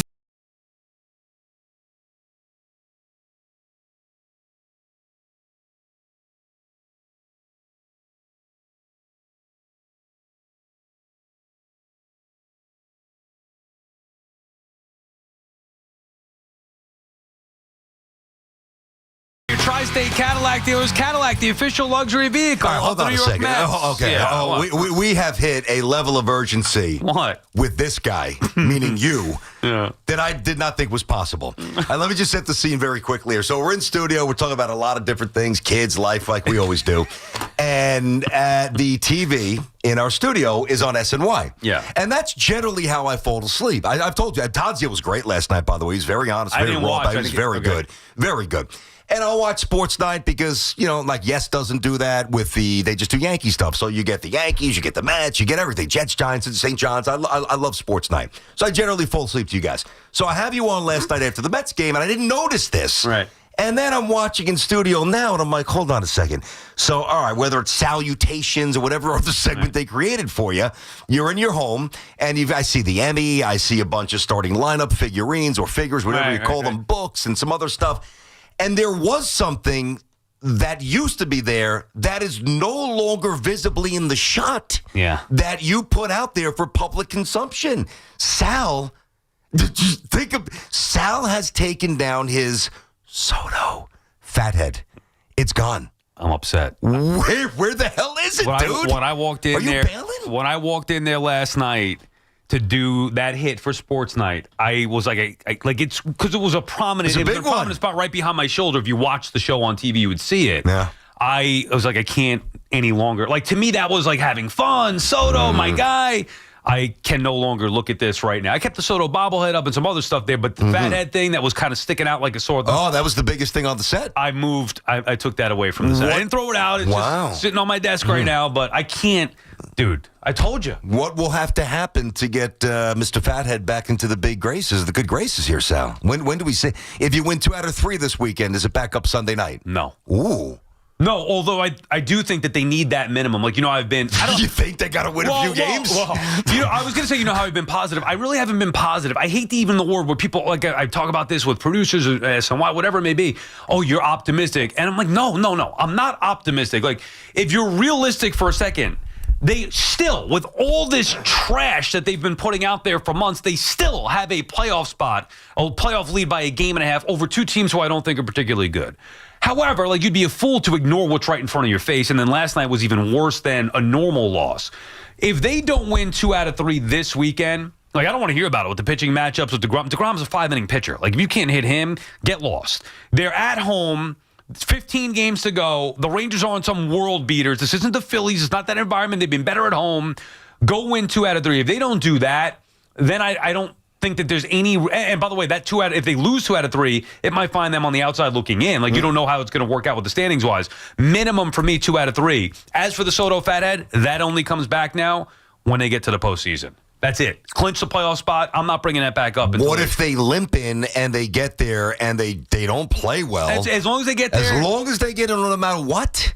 As long as they get there, I'm putting the Soto fathead Even if, like, they backdoor, like, they got to win the. Like, just get there. No matter what. Yeah, because I think getting there. Now, by the way, it won't, to me, getting to the postseason won't, to me, take away from what I believe to be the bigger picture issues. I just choose to want to evaluate that after to see what really happens. But bare minimum, they got to get there. Otherwise, it will be disaster. So just get in, and then we can figure it out. And avoid total disaster and embarrassment. Get in. Once they do that, that's... All right, one more thing here, so we'll get to the calls, okay? So fat. Well, you have a lot of sides to you. I think as many of us have found out. There's combative Sal. There's funny Sal. There's angry Sal. Right. There's antagonistic Sal. I heard a little bit of a different side to you last night, and that almost seemed to be a combination of resigned Sal and realistic Sal. That was the first time where you leaned into, like, we got problems here. I was very bothered coming off that game. You're talking about what I said on Sports Night. Yeah, well, the question that Chelsea asked me was like, oh, were you surprised the Mets are 11 games out of the division? I'm like, surprised? No. I mean, look, they're lucky that they're in a playoff spot right now. Like, it's more surprising that overall. That, to me, though, is acknowledging the reality, the current reality, while also acknowledging that the other teams chasing them aren't very good. And that's been my primary argument all along. Like, I still fundamentally believe the Mets, at bare minimum, at their worst, which is never acceptable. A team at their worst, never acceptable. At their worst, they still should be a playoff team. There's no excuse for me. I don't want to hear it. I agree. So that's where I'm at. Now they're getting closer and closer and really, really pushing the limits here. Like, dude, they lose a couple more. Well, we can come in here Monday. They could be looking up. They could be out. They really could. They've lost 6 in a row down the stretch of a playoff race. Like, that does not correlate to me. It doesn't make any sense. If that goes to 9 or 10, like, it just can't happen. A week ago, or 2 weeks ago even, we were talking about how they were getting hot at the right time. The bats were taking off. They were hitting well. Soto's talking about, hey, we're getting hot at the right time. Just get one. Is that what he said, bananas? They're going to start scoring runs and bananas, bunches, something like that, right? Exactly. I think that's what he said. The offense in August was great, even though the record wasn't. But then they started to play better. They swept the Phillies. This same Phillies team that now they can't beat, they swept them. It's not the same team. This Phillies team that you lost 4-2's worse. No Trey Turner. Yeah, really. That's exactly right. And Alec Baum. So make sense of that. Think about it. Going into that series, I said the division was over. Then they won 3 straight, and everyone's like, oh, is division still over? Yeah, like it is. I didn't think that even with the sweep, and then look what's happened since then. So, it could change. The feel right now, the momentum is saying that the Mets are a dead team walking. That can change with 1 win tonight. Yes. And then a follow-up win tomorrow. I agree. Or 2 out of 3, whatever it is this week. Or it could get even worse and more dispiriting if DeGrom comes out and strikes out 11 guys over 7 2/3, and the Mets score 1 or 2 runs, and the Rangers, it can go either way. I mean, really, that, obviously. And if Lindor's not going to give this team a kick in the ass. Oh, my God. And the manager's reluctant to do it. I know about 47,000-ish people that aren't going to be afraid to give the team the kick in the ass. Yeah, that's a good point. Met fans are going to hear it. They are going to get booed. Not right away. If this resembles anything what we've seen the last couple of days in Philly, Mets going to hear it, and they should. Yeah, I'm assuming it's going to be a packed house this weekend. Yeah, of course. I would think so. DeGrom Tong tonight, Friday night. You got good the kids weather. going. They'll save you season. They already have. Alumni Day tomorrow. Yeah. It has to be the weekend, Sal. It's got to be the weekend. Well, that's my point.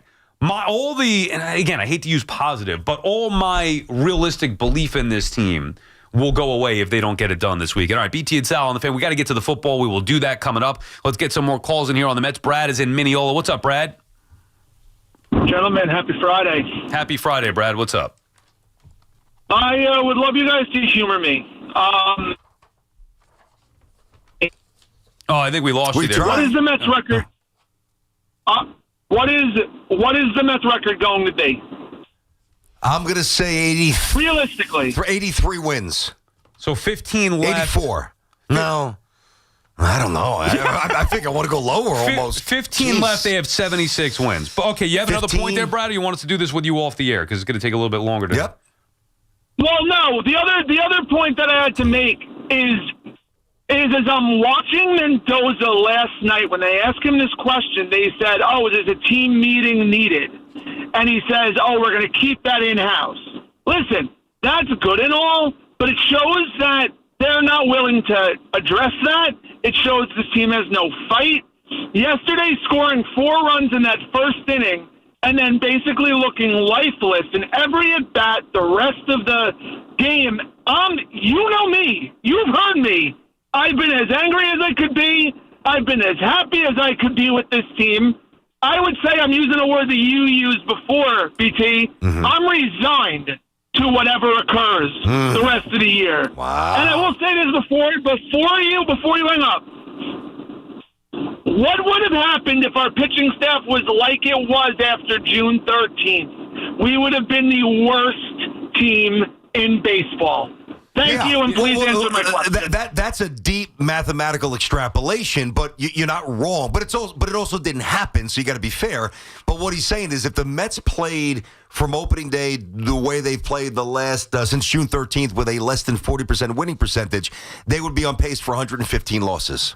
That's a mathematical fact. I thought he was saying that where would they be without the 3 pitchers, the 3 rookies? I thought he was saying something different. Well, then to answer that, they'd probably be looking up at the Giants and the Reds at this point if those 3 players didn't come up. Those guys have stabilized. I mean, think about it. Prior to the 6-game losing streak, it was not that bad. It wasn't great. I told you this, I think, the other day. 22 games...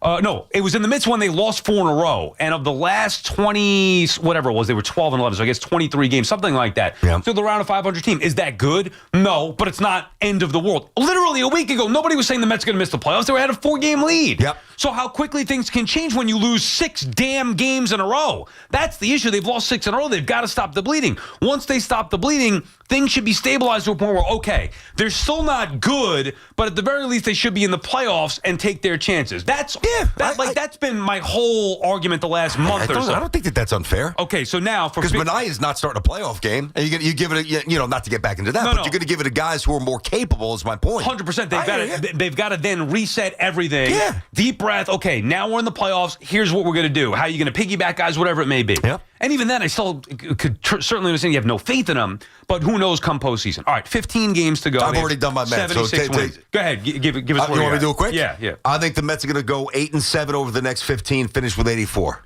That's the number I'm at right now. Okay.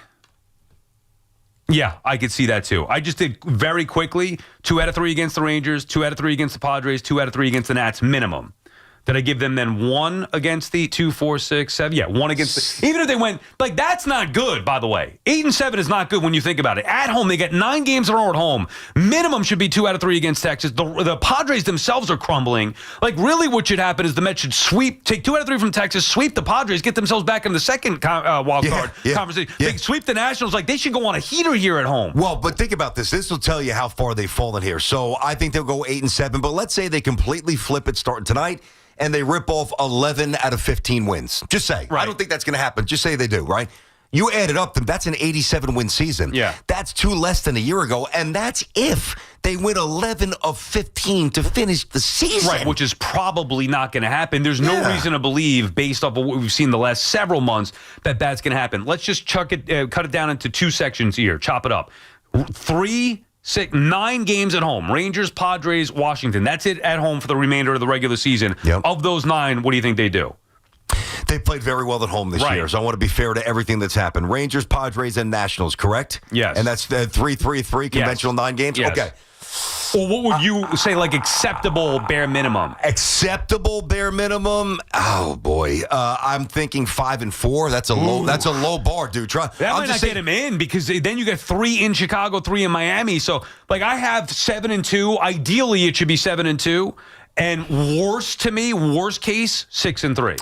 At least 6-3 gets you in the conversation for, all right, even if you lose a series to Chicago or Miami, who's for whatever reason had their number, you still should be able to, just don't get swept, and you still should be able to get in. Yeah, I think 6-3 would put you guys in a pretty safe space. I don't see the evidence for me to say. So maybe I should have attacked it differently. I don't think they're going to go 6-3 necessarily. That's kind of why I was thinking more 5-4. It could be 4-5. I don't think they're going to play well tonight. I think DeGrom's going to tie him up in knots. Yeah, for what? His 4 or 5 innings? I mean, he's a 5-inning pitcher. I'm not worried about Jacob but so are the Mets pitchers. At least he's going to put up zeros. I know, but all we hear about is DeGrom. He's not the same pitcher that he was with the Mets. Man, he didn't give you great length then anyway, but he was at least dominant for his 5-6 innings. Now he's not even dominant. It's sometimes great, sometimes not. So I'm not worried about. I'm worried about everything else. I'm worried about the Mets star. I'm worried about Tong tonight potentially having a little mishap. Yeah, it's an interesting one. What a pressure cooker this poor kid's in. Wow. I'm worried about the lineup. I'm worried about the bullpen. I have all other concerns. I'm not worried about Jacob DeGrom. Look, if the Mets don't go minimum 6-3, then I think they're toast. They've got to get fat here to a certain degree at home. Yeah. Otherwise, there's no reason. They've been horrible on the road. The Cubs are good. The Marlins have had their number historically. Yeah. And I wouldn't trust the Mets in a pressurized final weekend of the year in Miami. Well, I don't know why you would. Marlins just beat them 3-4, and that's the pressure. You think there's pressure now. Forget about what it will feel like in that situation. But you can't forget, too, because you've said a few times, and I didn't even really realize this till you said this the other day. All right, so they're up. Now it's a game and a half on the Giants, and the Giants do not have the tiebreaker over the Mets, so that's really 2.5. But the Reds, and I know the Reds aren't that good, the Reds do have the tiebreaker over the Mets. Right. So that could offset what the Giants have, just so everybody knows the math behind it. The other piece to this, like I said, is still the Padres. Now it is a 4-game deficit there for the Mets. They're playing terribly, Padres. Yeah, well, that's my point. They won yesterday, so all right, so whatever, they gained that game, but to me, they're still playing poorly enough, and the Mets have them head-to-head. It's the one opponent that remains head-to-head. If the Mets swept them at home, which shouldn't be unrealistic at home, then all of a sudden that can change the tenor of the wild card. You could have a spot where the Giants or Reds get in, and maybe it's at the expense of the Padres as opposed to the Mets. True. Matt is in Middletown. What's up, Matt? Matty. Hey, what's going on, guys? How are you? How are you, Matt? What's up, Matty? I'm good. Listen, guys, unfortunately, I'm a diehard Met fan, so I have 2 takes. One, Sal, in 2019 through 21, I really wanted the Mets to get JT Realmuto from the Marlins, and I wanted them to sign Schwarber too. what to me seemed like a no-brainer, 2-year, $20 million contract. And my hot take is I think if we had those two guys on the 22 roster, I think we win the chip. And then I agree with BT. My second take is I agree with BT that the Mets, I mean, they perform when there's no expectation, and then they crack under pressure. Right. So, and thank you for the call. So now there's going to be the expectation now from the majority of people is that the Mets are going to blow this. I think that's the majority of I'm still not there yet totally, Okay, by the but way. don't you think... I'm not totally there. Don't Yes, you think most the majority... people, yes. The majority feels like... Yeah. I mean, clearly they're playing like, and the momentum says they're going to blow it. They'd have to stop that momentum like they've done other times before this season and change everybody's feel. And to me, it has to happen like tonight or this weekend. But the majority of people, I think, expect the Mets to blow it. Mm-hmm. Will that change the way that they play in the field? We'll see the energy tonight. You'll know right away. The one thing about being at home when you're not playing well is that you can feel that heaviness and you can feel that angst in the stands. Like that, as much as it's like uplifting and, you know, Queens on fire, Bronx on fire, 45,000 Friday night looped up, ready to get nuts. All right, here we go, save the season. And that very well might work if, like, you know, the Mets put up a 3-spot early and they get to DeGrom, whatever, they show some signs like they did last night, only they finished the job. But it has the adverse effect when you're back home and the fan base, which has been great this year, and always is great. Met fans are great, but they're just showing up big time this year. When they try to lift you up and you don't, from a team perspective, give the fans anything to cheer about, well, now the fans go from trying to lift you up to trying to bury you because they're just pissed off. Yeah, and that's a different energy. You can feel that at home. But maybe that's what they need, a little kick in the rear end. Maybe that'll wake them up. Who the hell knows what this team might give up? The city's biggest indoor pickleball event is coming back October 10th and 11th, and it will sell out. Sign up for the fun or for the cash prizes. Go to 1010wins.com/pickleball for all the info. The pickleball tournament is presented by Nissan. At Nissan, we make cars that thrill. Experience the thrill for yourself today. Shop NissanUSA.com. All right, Sal. Hey, Total Orthopedics, Long Island's premier immediate orthopedic practice, whether it's a sports-related injury or maybe a little more complex. Total Ortho has locations throughout Long Island with diagnostic equipment on site. And now Total Ortho Express offers 4 convenient walk-in services, no appointment necessary. Whether it's the field or sports court, straight to a top-rated walk-in orthopedic doctor. Visit TotalOrthoExpress.com. That's TotalOrthoExpress.com, because time doesn't heal wounds, they do. After a tough Week 1 loss to the Commanders, Big Blue is hungry, desperate, and ready to respond. So we got to pick up, move on. The offense is determined to strike back, and the defense is prepared to hold the line. We bleed together, you know, we ride together. This week, the stage is bigger, the stakes are higher. Giants, Cowboys, one of the NFL's greatest rivalries. And this time, it's all about redemption. We gotta, get ready to play Dallas and beat them. Kickoff is 1 p.m. Sunday. The home of New York Giants football is The Fan. 101.9 FM and always live on the free Odyssey app. This college football season is delivering weekly showdowns you don't want to miss. And right now, all customers on FanDuel can score a 50% profit boost for this week's big match on campus between Georgia and Tennessee. Here's how it works. Place a bet on the game, apply your profit boost, and enjoy boosted winnings when your bet hits. We love the app around here, and the best part, you get paid instantly when you win. Use your boost on bets like spreads, over-unders, team props, and so much more. Don't wait. Visit FanDuel.com/Evan to download the app and boost your next bet on this week's marquee game. That's FanDuel.com/Evan. FanDuel Sportsbook is the official partner of WFAN. 21 and over, physically present in New York, opt-in required. Bonus issued as non-withdrawable profit boost tokens. Restrictions apply, including any token expiration and max wager amount. See terms at sportsbook.fanduel.com for help with a gambling problem. Call 877-8-HOPE-NY or text HOPE-NY 467-369. You can't count on much, but you can always count on Sundays with the NFL on CBS and Paramount Plus. Stream your local NFL game live every Sunday all season long, starting at just $30 for your first year. That's like $250 a month. Visit ParamountPlus.com/NFL today. This is the story of the one. As a maintenance supervisor at a manufacturing facility, he knows keeping the line up and running is a top priority. That's why he chooses Grainger. Because when a drive belt gets damaged, Grainger makes it easy to find the exact specs for the replacement product he needs. And next day delivery helps ensure he'll have everything in place and running like clockwork. Call 1-800-GRAINGER, click Grainger.com, or just stop by. Grainger, for the ones who get it done. There's nothing like when you get that part from eBay and it just fits. Yeah, the first time. So you can do less of this and get right back to more of this. At eBay, you'll find all the parts you need, guaranteed to fit, at prices you'll love. Sounds good, doesn't it? eBay, things people love. Eligible items only. Exclusions apply. At Dick's Sporting Goods, we have always believed sport has the power to change lives. Community happens here. Change happens here. Sport happens here. Introducing the all-new Dick's House of Sport, bringing new experiences, new services, and unrivaled selection from the top brands to a new place Jersey City can call home. Featuring a rock wall, a HitTrax multi-sport cage, and 3 golf hitting bays. Dick's House of Sport at Newport Center. Grand opening celebration September 19th through September 21st. Talk New York sports on The Fan.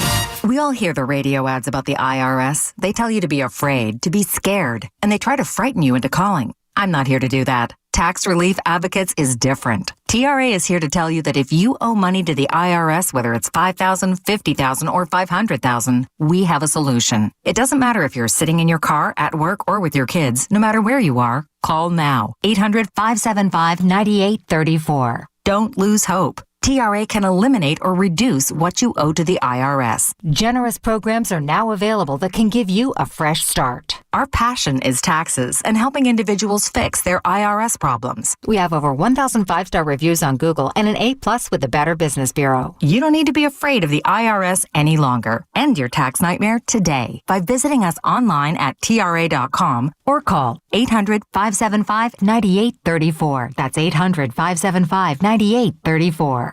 Tax Relief Advocates. Real solutions for real people. Connecticut's best values at Town Fair Tire. They honor all manufacturer and valid competitor rebates, offer the most free services for life, plus give you the guaranteed lowest price. Nobody beats Town Fair Tire. Nobody. Town Fair Tire.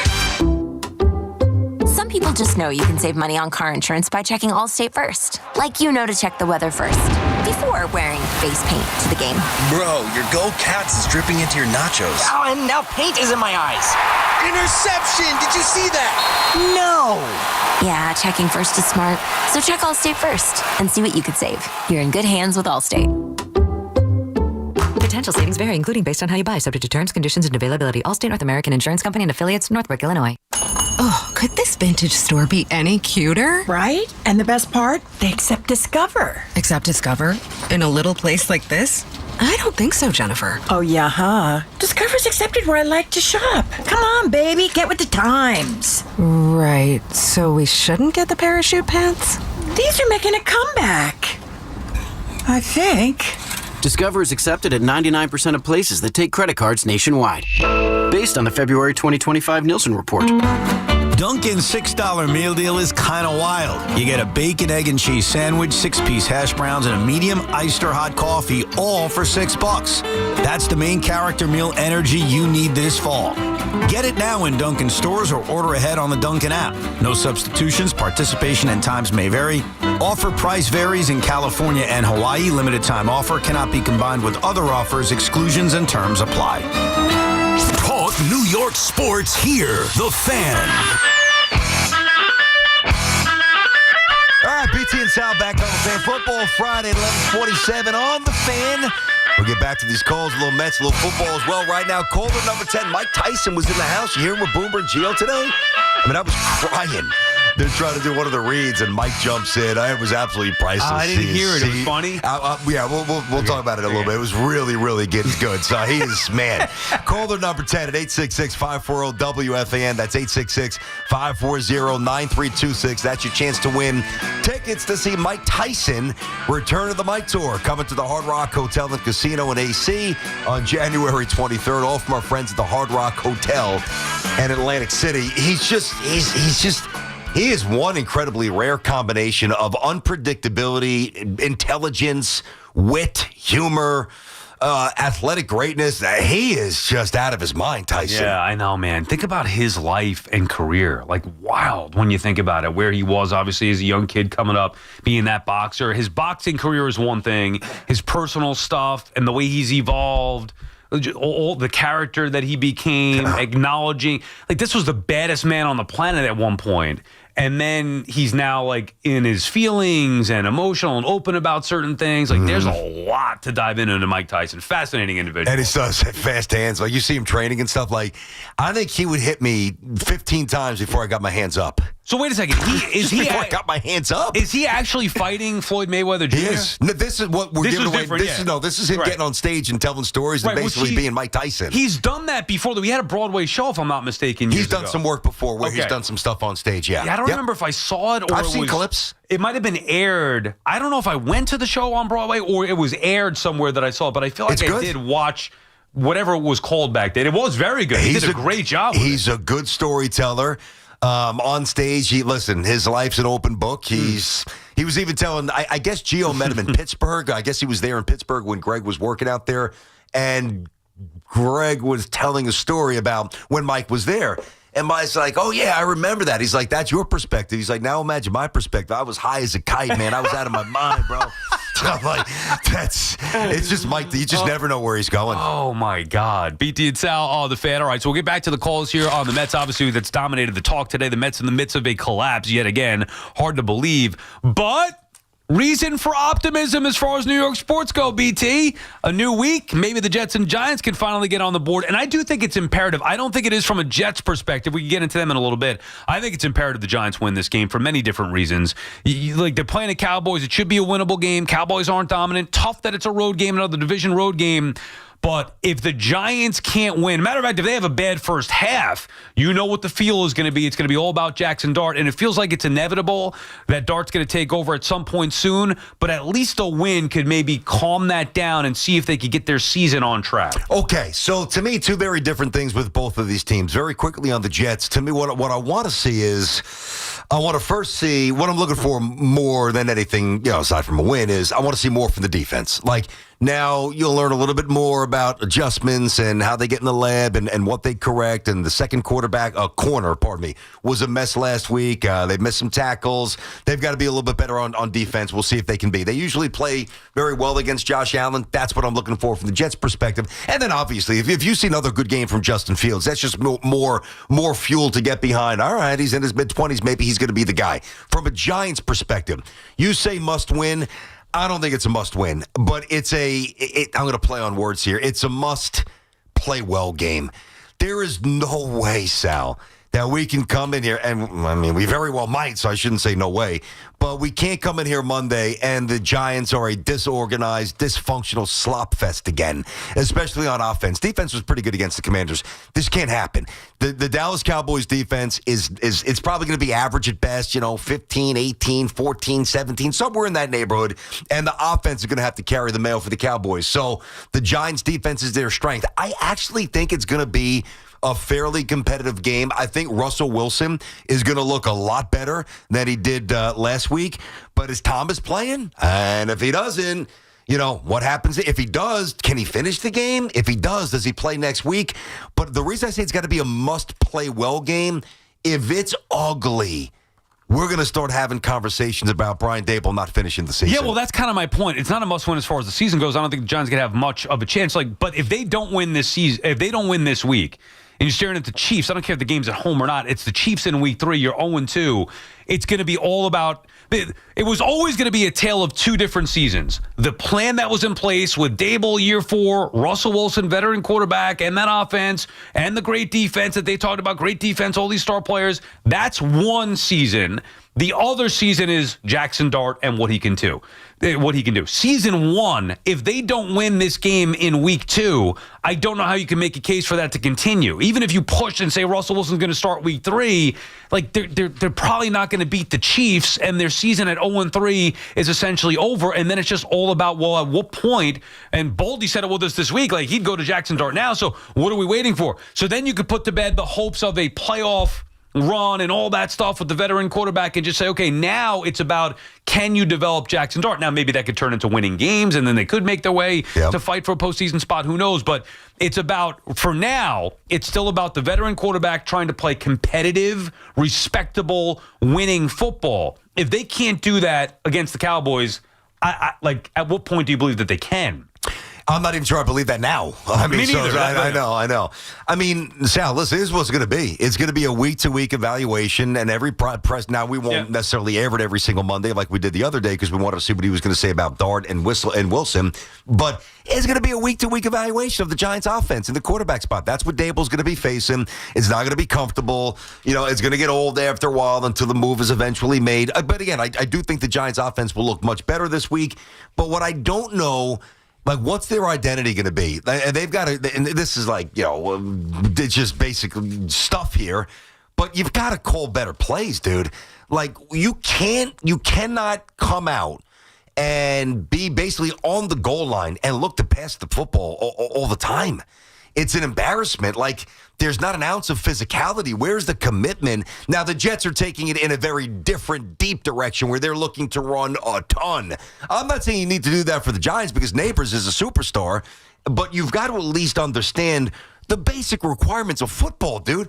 When you're 3 feet, 6 feet away from the goal line, you can't drop back and pass it 3-4 times in a row. Yeah, that's not. It's embarrassing. So they got to figure out. So they've got to figure out their identity before they even think about winning games. WFAN NFL football is powered by Verizon. Get to your local Verizon store today. Anthony's in Garden City. What's up, Ant? Hey, Sal, BT. Good morning. How are you guys? Good morning, Ant. What's Hey, buddy. How are you? So I wanted to call a couple weeks ago. I haven't had a chance to, but I figured if I could get Sal in a good mood for a quick second. I don't know if you remember, a couple of weeks back, I was at WrestleMania, and I was actually walking around outside the stadium over there at MetLife. At SummerSlam. And, at SummerSlam. SummerSlam, yes. And I walked around the stadium, and I heard a familiar voice as I was passing, and you were on the phone, and I turned around, and I was like, hey, Sal. So my brother goes to me, he goes, who's that? And I was like, that's Sal. I was like, that's BT and Sal, my guys. I was like, I know that from that voice anywhere. I was like, so it just made my day. And I was like, those are the guys right there. I was like, I just wanted to let you guys know. I was like, that's awesome. You do the best for radio, and just hearing your voice. My brother-in-law was like, he's like, you're crazy. I hear these voices, and I was like, they're my afternoon drive. These guys. We appreciate you listening, Anthony. Hopefully that helps boost you a little bit. And too bad he wasn't dressed up as Doink. Then he could have met Sal and a wrestler at SummerSlam. That would have been good. I didn't want to bother him. He was on the phone, and I don't want to be disrespectful. No, It's you're awesome, good. dude. Oh, and I don't know what happened. He got cut off there, but thank you for the. That's a nice call. Sal, you feel better about the Mets now? No, I don't feel better about the Mets. Ant was a nice guy. I will say that you heard him say, like, oh, I don't want to bother you. Sometimes that happens, and like, you're not bothering me at all. Yeah. Come up, say hello. If you feel like you want to do it, sometimes I'm like, who the hell am I? Like, I don't care. But if you want to come up and say hello, talk some sports, take a picture, whatever, it doesn't matter to me. So, yeah, I remember I was on the phone probably with my wife. She's aggravating me for something. You know what I'm saying? I'm in the middle. I'd welcome you. Come interrupted, Ant. I had to tell my I got to go. I'm sorry. I'm talking to Ant. Might have been actually Mitchell and Fort Lee trying to figure out where the hell they were because I'm walking around the stadium to beat him and Hoff. But nice guy, and yes, said a big fan of the show, so we appreciate that very much. Always do. Yeah, always do. Yeah, it puts me in a good mood, and until I start thinking about the Mets, that's been a disaster. Gus is in Mamaroneck. What's up, Gus? Hey, what's up, guys? You know, it's a pleasure to always talk to you guys. You know, if the Mets showed as much passion as you guys show towards your show, they'd be winning right now. And the sad part is, I have a question to ask, but before you hang up, let me ask that question, okay? First, I want to make a point that the leadership is really the problem that I see with this team. There's no fight in this team as to what's happening. And, the 86 Mets, I mean, listen, I've been a Met fan since 62, so I know what losing is all about. Thank God Green Bay won last night, by the way. But anyway, as far as the Mets go, would they be the first team in history if going from 22 games over 500 to hopefully not finishing under 500 this year? I mean, it is a lot of. I'm going to do a little research. I'm morbidly curious myself, and thanks for the call there, guys. I'm going to do a little research. That was the question, here. right, Gus? That was your question that you wanted? Yeah, that was my question, Sal. Yes. Okay, yeah. Thank you for the call. We appreciate that. Baseball's been around a long time. I'd have to say somebody else stumbled after a good start. And let me just look at the standings. What are you real typing quick in here? No, I'm just trying to get there. I'm not going to be able to find that. Hoff, can you? For you. Hoff, can you check that out if the Mets would be the first team ever to have, what was it, 22 games over 500? Ask AI and see what it comes back there. That's what I'm doing. But, dude, for them to finish under 500 at this point, like, they would really have to bleed out. They're still 5 games over with 15 to play. The fact that I'm even typing this in tells us where we are. They Biggest would have to MLB regular season collapse. They'd have to go 4-11 over the final 15 games to finish. They'd have to go 4-11. Okay, here we go. Like, if they did that, legit. Yeah, go ahead. Got a little something for you here. Yeah. The 51 Brooklyn Dodgers and the 78 Red Sox, often cited as the biggest MLB regular season collapses after monumental late season meltdowns. Dodgers blew a 13.5 game lead in August. The Red Sox were 14 in July. Both lost their divisions. Looking for specific records. Let's see. Dodgers had a commanding lead on August 11th. They were 13.5 up on the Giants. They lost that. The 17.5 game reversal by the Red Sox, the massacre with the Yankees, that was considered a colossal collapse. The 1914 Braves, the 2007 Padres, 1 game lead over the Rock. That's nothing. 2011 Red Sox. A very large lead was lost in September. This is just a 99% odds. Like, AI is weird, so it didn't give me exactly what I wanted. Listen, I would strongly guess that baseball was around in the 1800s. Somebody had to have a better record at the point that the Mets did. Like 22 games over. And then you had to. Okay. Baseball's been going over 150 years. All right. We don't know exactly. Take a while to research that, whatever. They could miss the playoffs but still be a 500 team. If they didn't finish 500, they have 76 wins. There's 15 games to go. Literally, if they went 4-11, that would be the only way. If they went 5-10 over the final 15, they'd still be a 500 team. 5-10, which I don't think they'll do. Now, they've lost 6 straight. Yeah. So that would equate to 11. The 6 straight has really made everything look bad. Obviously, it's 6 in a row. Prior to that, it was not this bad. No, I know. Why is my brain not functioning all of a sudden? Yeah. If they've lost 6 straight, maybe because you're not good at math, dope. They've lost 6 straight. If they go 5-10 the rest of the way, that would be a 5-16 finish. Could you imagine? Yeah, even that's brutal. That's not brutal. That's ghastly. 5-16. Correct. That's not. I don't think that's happening. Come on. And by the way, you never know. By the way, who cares? Like, if they win 83 games, which is over 500, and they don't make the playoffs, not good enough. No, there's no way that's good enough. People got to get fired. Good People God. got to get fired. And I would bet that they will. Like, this, it just can't happen. Pavel is calling from Mamaroneck. What's up, Pavel? Pavel? All right, he's not there. Billy is in Albany. What's up, Billy? What up, Billy? What's up, guys? Ooh. So I got 2 quick things, and I'll hang up. I still think the Yankees can catch the Blue Jays if the bullpen can get it together. And number 2, I have to say this. Watching the clubhouse and the Yankees in the meeting, I really didn't care for that just because what he's done in the past. I just have to say that. I just didn't care. Talking about what? The fall.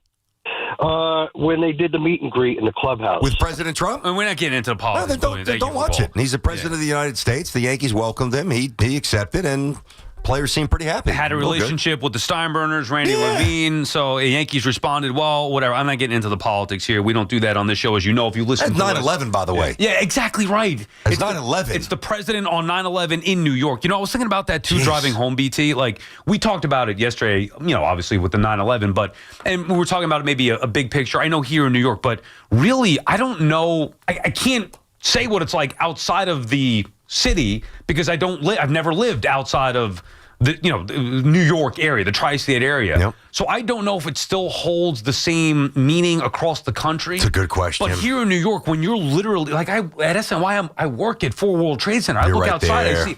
You're right there. I'm walking around there. To get to work yesterday after I leave here, I take the subway over there, I get up.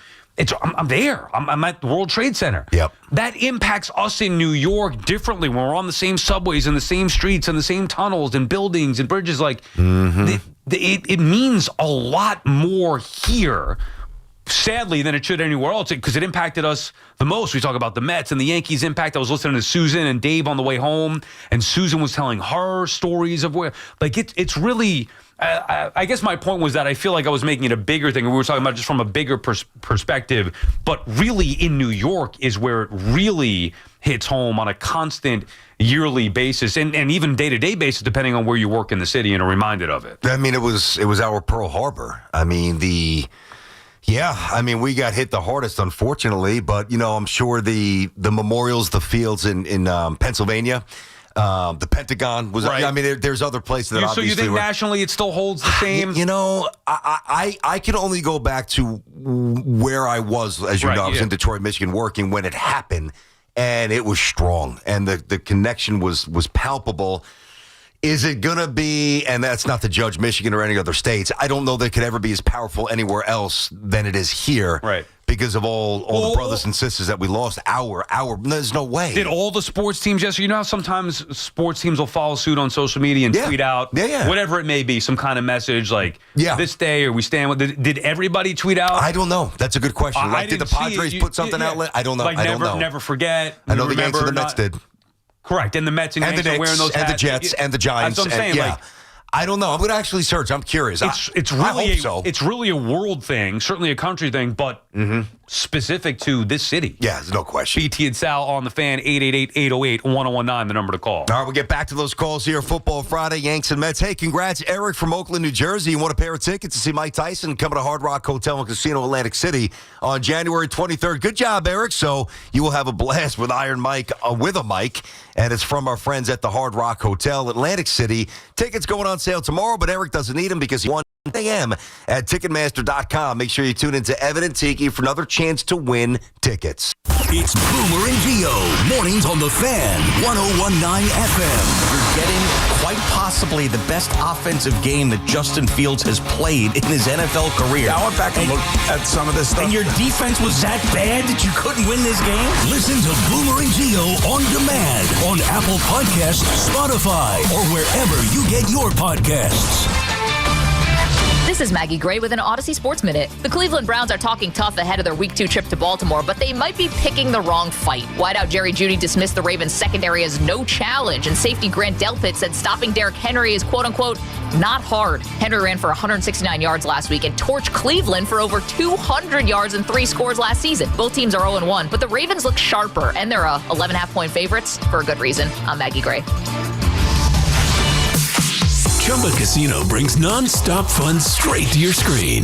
Anytime, anywhere. Explore hundreds of games like slots, blackjack, and instant scratch-style cards. Sign up to unlock your free welcome bonus and daily login bonuses. And enjoy your chance at exciting prizes without spending a thing. Just click, play, and enjoy the ride. Sponsored by VGW Group. No purchase necessary. See terms at ChumbaCasino.com. Must be over 21 and present in a state where it's legal to play. If you could hear Old Spice Fiji Antiperspirant, what would it sound like? First, you'd start with Fiji Antiperspirant's amazing scent of palm trees. Add pure notes of fresh coconut and layer on 24/7 odor and sweat protection. You won't hear any dyes or parabens because with Fiji, you won't have any. So while your regular antiperspirant sounds like this, Old Spice Fiji sounds like this. Sounds like it smells amazing. Mostly sunny with a high of 80 degrees. Weather brought to you by Robert Half. Our recruiters' expertise and award-winning AI will find you the skilled candidates you want. At Robert Half, we know talent. Visit roberthalf.com/talent today. Hey, it's Tiki. Are you looking to enhance your home experience? Discover the new Sloman's Shield Link, the ultimate all-in-one ecosystem for integrating your smart devices with the Sloman's Shield. Sloman's Shield Link takes everyday routines and actions based on your preferences and connects other devices to react based on your actions. Imagine arriving at home at night and your lights, favorite music, and TV turn on as you enter your home. Whether you want your thermostats to turn down when you turn on your alarm or automatically lock your doors and ensure your security lighting is on. These scenarios are a reality with the Sloman's Shield Link integration platform. The Sloman's Shield Link is compatible with devices you already have in your home. Sloman's includes installation for all devices. Plus, they offer 24/7 support. Whether you need to troubleshoot a problem or want to add programming, you can call at any time. Embrace the future of home living by calling 1-800-ALARM-ME today or visit SlomanShieldLink.com to get the Sloman's Shield Link. Your cold is coming. Your cold is coming. When you feel a cold coming, shorten it with Zicam, the #1 cold shortening brand. Oh, no, not before my big trip. The big trip you've been planning is coming up, and so is your cold. But Zicam can shorten your cold and get you back to planning sooner. Thanks, Revere. We really should keep Zicam in the house. Shorten your cold with Zicam. Take it from America's most revered messenger. Shorten your cold at the first sign with cold shortening products from Zicam, the #1 cold shortening brand. Available in stores or see where to buy at Zicam.com. Get ready for more BT and Sal on the Fan. See website for details. BillsHappen.com is not a lender. It does not make credit decisions. Must be 18 years old. Not available in all states. Honey, everything is so expensive, and our bills are piling up. You're telling me credit cards are maxed out, rent is due, and the car payment's right around the corner? We need some extra cash. We should do what my friend from work did. She went to BillsHappen.com and got the money she needed the next day. Our credit is not great. Are you sure that would work for us? BillsHappen.com is one of the largest personal loan networks. They can help people with all credit types get up to $5,000. Sounds like it's going to be a hassle. My friend said it was super easy. She did it right from her phone during her lunch break. If you have a regular source of income, you can be approved for a loan for up to $5,000, and your cash can hit your bank account the next day. BillsHappen.com's lenders have millions of dollars to lend, regardless of your credit history. Guess what? I went to BillsHappen.com, and we're getting our money tomorrow. Wow, that's fast. Problem solved. If you need extra cash, go to BillsHappen.com. That's BillsHappen.com. BillsHappen.com. Tune in to the BT and Sal Show weekdays from 10 to 2 on The Fan. Presented by your Tri-State Cadillac dealers. Cadillac is the official luxury vehicle of the New York Mets. When your team's best players have all been traded and the latest pick is overrated, just raise a glass with a friend or two and tell them more, tell them more, tell them more do. May your team be great and your picks be true, and if it falls apart, you'll know what to do. Just raise a glass with a fan or two and tell them more, tell them more, tell them more do. It's a crazy world, so what do? You tell them more, tell them more, tell them more do. Hey! Tullamore Dew Irish Whiskey, imported by William Grant & Sons Inc. Oh, could this vintage store be any cuter? Right? And the best part? They accept Discover. Accept Discover? In a little place like this? I don't think so, Jennifer. Oh, yeah, huh? Discover's accepted where I like to shop. Come on, baby, get with the times. Right, so we shouldn't get the parachute pants? These are making a comeback. I think. Discover is accepted at 99% of places that take credit cards nationwide. Based on the February 2025 Nielsen report. Town Fair Tires, New England's largest volume discount tire dealer with over 100 locations. So we sell Michelin tires for the guaranteed lowest price. Like Michelin tires with all-season capabilities and maximum performance. Plus, Town Fair will give you more free services for life on your Michelin tires for longer tread life and reliable traction in both wet and dry conditions. For the guaranteed lowest price on Michelin tires, nobody beats Town Fair Tire. Nobody! Name brands at discount prices. Town Fair Tire. Get connected with WFAN to talk about your favorite teams. The Fan on the Odyssey I.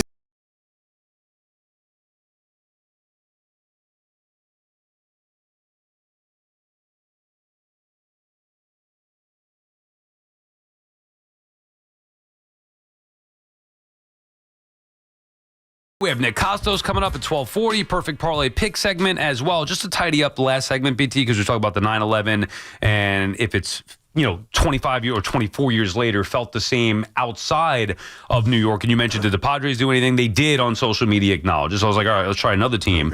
And I go to the Falcons and I see that they said happy birthday to Ludacris. And then they retweeted a post that the NFL had saying that today we honor the memory of those who lost their lives on 9/11 and continue to give back in their honor. So, I mean, I don't know. I would bet that if we went through every single team, I would hope that there's at least a post. So maybe, there is still that. Although I would say that in this particular case, a retweet is not good enough for me. No, it's not. Yeah. There's no way it's good enough. I mean, listen, I don't need to rant and rave about something that's so sacred like that. Yeah. Of course, there should not be an urging of the league or just hitting enter and retweeting. Like, just take 30 Common seconds. Sense, dude. Build a graphic. Come on, take 30. Yes, have somebody build a graphic. Take 30 seconds to write out.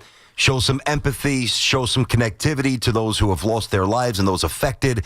Show some respect, man. Well, that's my point. 9/11, it's definitely felt in New York every year. We know that. We know the feel of that day. Yep. I don't believe it's felt everywhere else, which was kind of my point before, because if you're in Atlanta, and I'm not trying to pick on the Falcons, it's just a random team that I happen, to be a fan of growing up that I wanted to, let me just check them. And I see them do the graphic for Ludacris, but then retweet an NFL post. Like, that's not good enough. Every team... Everywhere, everybody should be acknowledging it. Now, I myself didn't do it on social media, but I did it here. Like what I'm saying? So I don't want to each their own. But when you're talking about sports teams and feel across the country, I just don't feel like it's the same as it certainly is here, where you had the Mets wearing the hats, Yankees wearing the hats, President Trump going to visit the Yankees. I love those hats. Yeah. I absolutely love those hats. I saw last night that, and we knew this because he was in studio the other day, Todd and Jay Horwitz and Leiter and Franco were at, was it ladder 3? Which one? Yesterday was ladder 3, engine 12, I believe. Yeah, that's right. Ladder 3, engine 12. And you could tell I think it's the battalion chief who was on camera. Somebody was on SNY last night where they had some video. Bobby V was there too. Yeah. I don't want to leave Bobby out. And the battalion chief, or I think that was his title, very high up, obviously, was getting choked up. And you could see next to him, like, Bobby V was getting choked up. He actually put his arm on the battalion chief's shoulder because, what happens is, it gets further and further away in the rearview mirror, and it's just easy to move on. But when when somebody like Al Leiter, who could be doing anything yesterday, takes his time, and the other guys, when they go to the firehouse to connect with these men and women who have a hole in their house and their hearts forever, it's a very selfless act, and it's emotional and it's beautiful. So if they could do that, and other professional organizations can't just tweet something respectfully, tells you all you need to know. Yeah, that maybe it is forgotten to some extent. Yeah, I guess. At least outside of the tri-state area. Maybe you're right, yeah. Real quick, before we take a break, we'll get back to the calls. Reset down with the king topic of the day. Bills defensive lineman Ed Oliver, who is a beast, he's ruled out for week 2. So that's a good thing for the Jets not to have him. And then there is one note I wanted to get to on Dable. About Andrew Thomas. Man, I can't pull up the exact quote because I had it here. Is it good or bad? No, I'm guessing it's not good. It's not encouraging, is what it is. All right, so he's not practicing. Let me see if I can get it real quick. Game time decision? Nah. Oh, here we go. This is Pat Leonard's tweet. Brian Dable says he thinks Darius Slayton will be okay for Sunday versus the Cowboys, but he doesn't commit to any injury or Sunday status decisions on any players before practice. Says Andrew Thomas continues to work, but says nothing definitive there. Pat himself is continuing to being pessimistic about him for Sunday. He also was pessimistic going into week 1. You and I were both just like, he's got to play. I mean, yeah, that was. I know. I remember when Hop kind of jumped in. I'm like, well, that doesn't seem like a lot of news. I fully thought he was going to play. You get the sense he's not going to play. I mean, the Linz-Frank that's not a disease. I was about to say Linz-Frank disease. The Linz-Frank injury on a foot, especially when you're that big. Is it Liz Frank? Maybe I'm saying. I thought there was an N in there. I might be saying it wrong. Hoff or Dove? Do you guys know? Can you clarify that? Dove has no idea. Liz Frank or Linz Frank? Is it? I thought there was an N in there. I could be wrong. Either way, I'm not sure. It's a rough one, and I still don't know what it means. Is that like a person's name that used to have? No. I think it's the joints in the foot. There's so many little tiny bones in the foot and then the feet and the hands. That's what happened to Chin Ming Wong, and it ruined his career. Yeah. I remember. He got hurt running the bases in Houston, so what is it? Dove, you have it for us? Lisfranc, Liz Frank. Okay, I was saying it. I thought it was 2 words. Here it is, one, no N. What does it mean exactly? It involves the displacement or dislocation of the metatarsal bones. It's the metatarsal, yeah. Okay. All right, there we go. Tiny. It's crazy. Liz Frank. I was saying it wrong, Yeah, but whatever, it's not good. dude. You don't want that for an athlete. It's not like the Achilles, but the Liz Frank is not good. Especially for a guy that size. That's what I'm saying. Obviously. All right, BT and Sal on the Fan. We'll come back, get back to your calls. More football later on, but obviously the Mets, you can call and vent about them, 888-808-1019. Every Saturday at 8 a.m., it's Kickoff with Boomer and Mike Valenti, where the guys break down the biggest headlines and storylines from across the NFL. I look forward to breaking down that game with you, but I know we do have some NFL news to get into and talk about. Kickoff with Boomer and Valenti is brought to you by Nationwide. For your insurance and financial needs, Nationwide is on your side. The Fan, 101.9 FM, and always streaming on Odyssey, TuneIn, and the iHeartRadio app. This college football season is delivering weekly showdowns you don't want to miss. And right now, all customers on FanDuel can score a 50% profit boost for this week's big match on campus between Georgia and Tennessee. Here's how it works. Place a bet on the game, apply your profit boost, and enjoy boosted winnings when your bet hits. We just love the app around here, and the best part, you get paid instantly when you win. Use your boost on bets like spreads, over-unders, team props, and so much more. Don't wait. Visit FanDuel.com/Gio. That's G-I-O to download the app and boost your next bet on this week's marquee game. That's FanDuel.com/Gio. FanDuel Sportsbook is the official partner of WFAN. 21 and over and physically present in New York. Opt-in required. Bonus issues now withdrawable profit boost tokens. Restrictions apply, including any token expiration and max wager amount. See terms at sportsbook.fanduel.com. For help with a gambling problem, call 8778-HOPE-NY or text HOPE-NY 467-369. Cut your heating costs this winter with $125 in free heating oil, only from your local HVAC pros at Petro. Use propane in your home? Ask about special offers. Go to petro.com now or call 1-888-PETRO02 today. Hear that? That's the beginning of a journey powered by the confidence that comes from driving a vehicle so reliable. It's backed by a 10-year, 100,000-mile limited powertrain warranty. Where your journey ends? Well, that's up to you. Visit your local Kia dealer today. Kia, movement that inspires. See retailer for warranty details. Always drive safely. Limited inventory available. Now at Verizon, lock in our low price, plus free roaming included in Puerto Rico. Discover the best mofongo, post that perfect sunset on La Isla, and save big with Verizon while you do it. Switch and get 4 lines for just $30 per line. See? Just $30 per month with unlimited welcome with autopay plus taxes and fees. Plus calls, texts, and data in Puerto Rico included, so you can use your phone sin problema. Stop by your New York Verizon store today. For unlimited welcome in times of congestion, unlimited 5G and 4G LTE may be temporarily slower than other traffic. Domestic data roaming at 2G speeds. We've got more sports talk coming up on The Fan.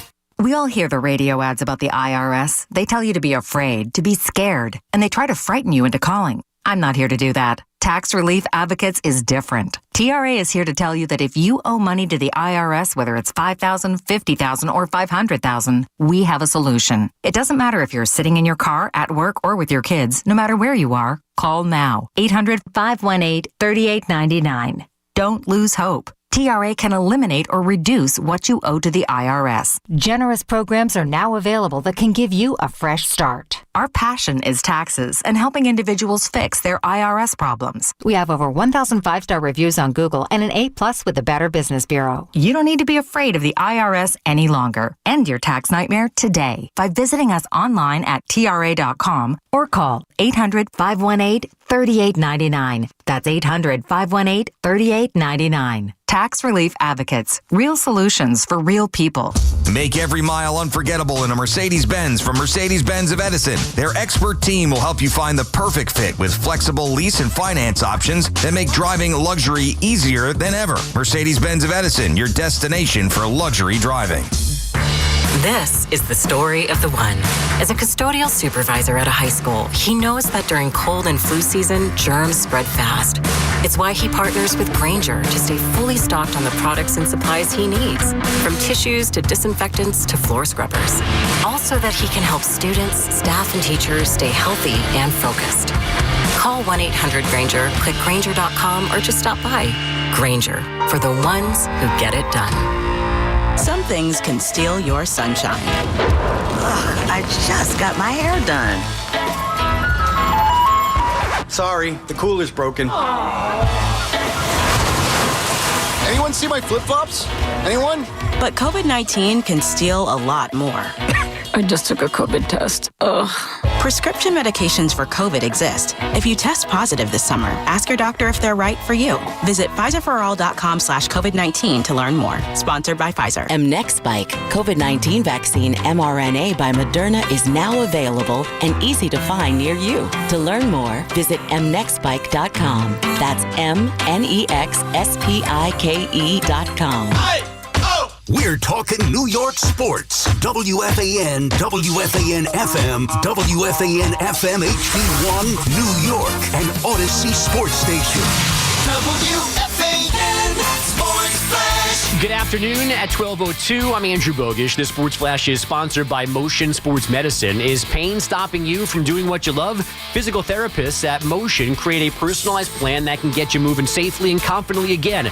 No referral needed. Most insurance is accepted. Find a location near you and schedule an appointment today at motionptg.com. No matter how the Mets are playing, facing Jacob deGrom tonight would not be easy. His ERA at Citi Field is 2.12. Only Sandy Koufax's career 1.37 at Dodger Stadium is better at one ballpark with a minimum of 500 innings since 1920. DeGrom and the Rangers also fighting for their postseason lives. 2 games out of the last AL wildcard spot. The free-falling Mets have Jonah Tong on the mound, 7:10, Odyssey Mets Radio. Meanwhile, the Reds visit the A's, the Giants at Dodger Stadium tonight. The Yankees take their postseason fight to Fenway for 3. Luis Gil, Lucas Giolito on the mound with the Bombers 1 game better in the loss column as they both chase the Blue Jays and that top wild card spot. There's an Apple TV game. Don't forget, first pitch 7:10 here on the Fan. And the Bills have ruled out D-tackle Ed Oliver for Sunday's game with the Jets after an ankle injury in practice this week. Fan weather sponsored by Moderna. It's 71 and cloudy in Central Park, and that's what's happening. Sports flashes top of every hour. I'm Andrew Bogish. Get the scuttlebutt on your favorite team, the Fan, on the Odyssey iHeart.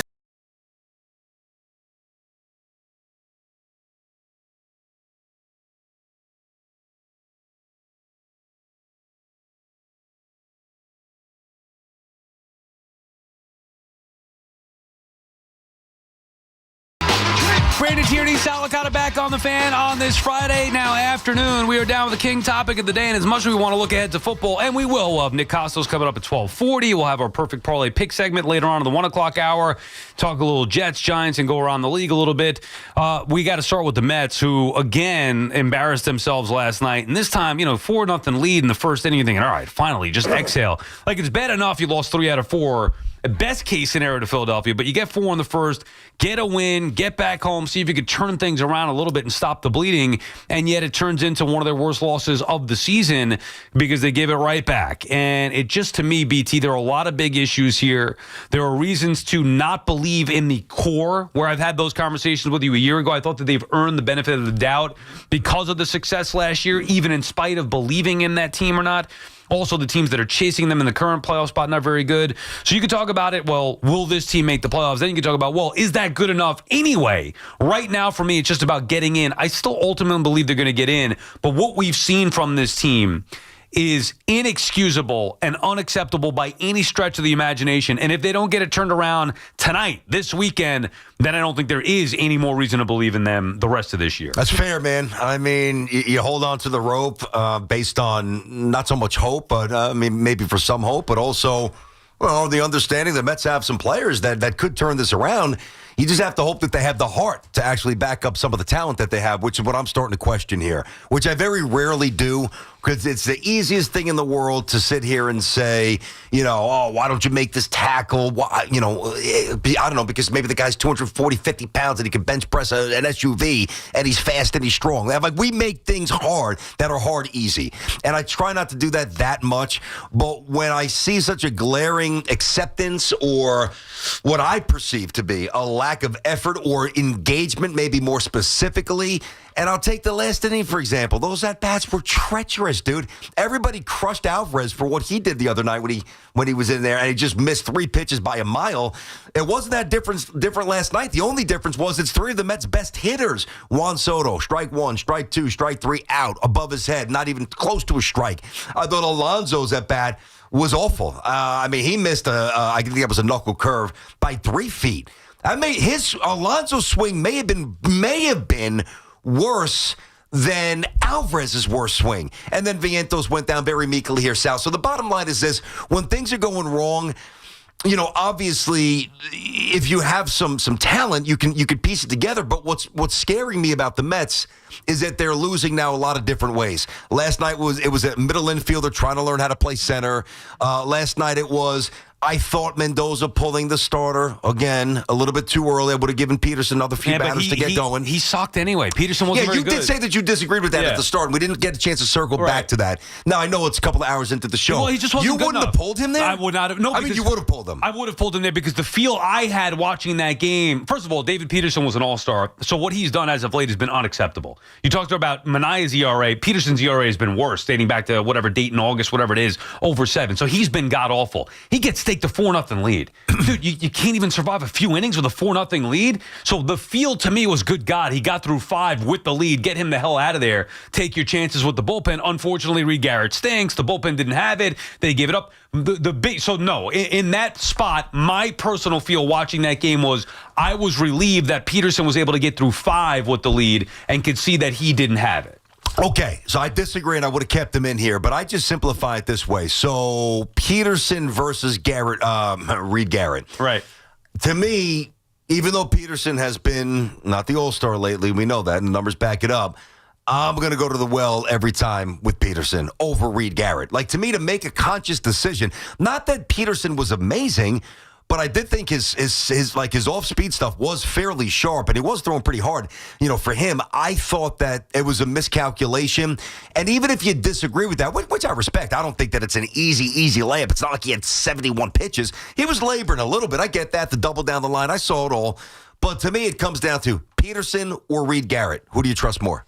Yeah, just in that spot, I'm glad he went with the eye test. To me, I think he went. Now, look, it could have been the mistake. Maybe he goes with Peterson for the next inning, and Peterson gets through the inning clean, and now you can hand it over to the bullpen.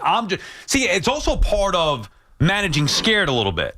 There's a part of that move. Now, in real time, I did not think Peterson had it, and then how I can't stand Reed Garrett. But so to a point where even I'm like, all right, take your chances here, get through a clean inning, and then you can hand it over to the horses 7, 8, 9. Basically skip over Reed Garrett. Well, you'd say at that point, or go to Reed in 7th. No, I'm saying hope you cross. No, I know what you're saying. So try to get would you? Oh, no, I would skip Garrett. Okay, that's what I thought. No, it's either Peterson or Garrett for the 6th. So Mendy's thinking along those same lines. He's thinking along the same lines as me, saying, Peterson does have it. Let me try with Reed Garrett. The problem is that is managing scared because he's thinking, I got a 1-run lead and the ball game's going to stay like this, and I just need to get to Rogers for the 7th, Raley for the 8th, or Diaz for the 8th and 9th, but whatever, get to the. That's what he's thinking. That to me is managing scared. He did that. He just felt like the better option to get there was Reed Garrett, which I can't disagree with because I didn't think Peterson had it. However, to me, that's not the biggest. Like, we could argue that, and there is no right or wrong. No, this is what it is. No need to belabor it. I would have stuck with Peterson. You would have done the other. Fair enough. I'm just telling you my gut feel at the time, and I can't stand Reed Garrett. That's why I'm surprised what you're saying. Just want to be clear on that. Well, they didn't have anybody.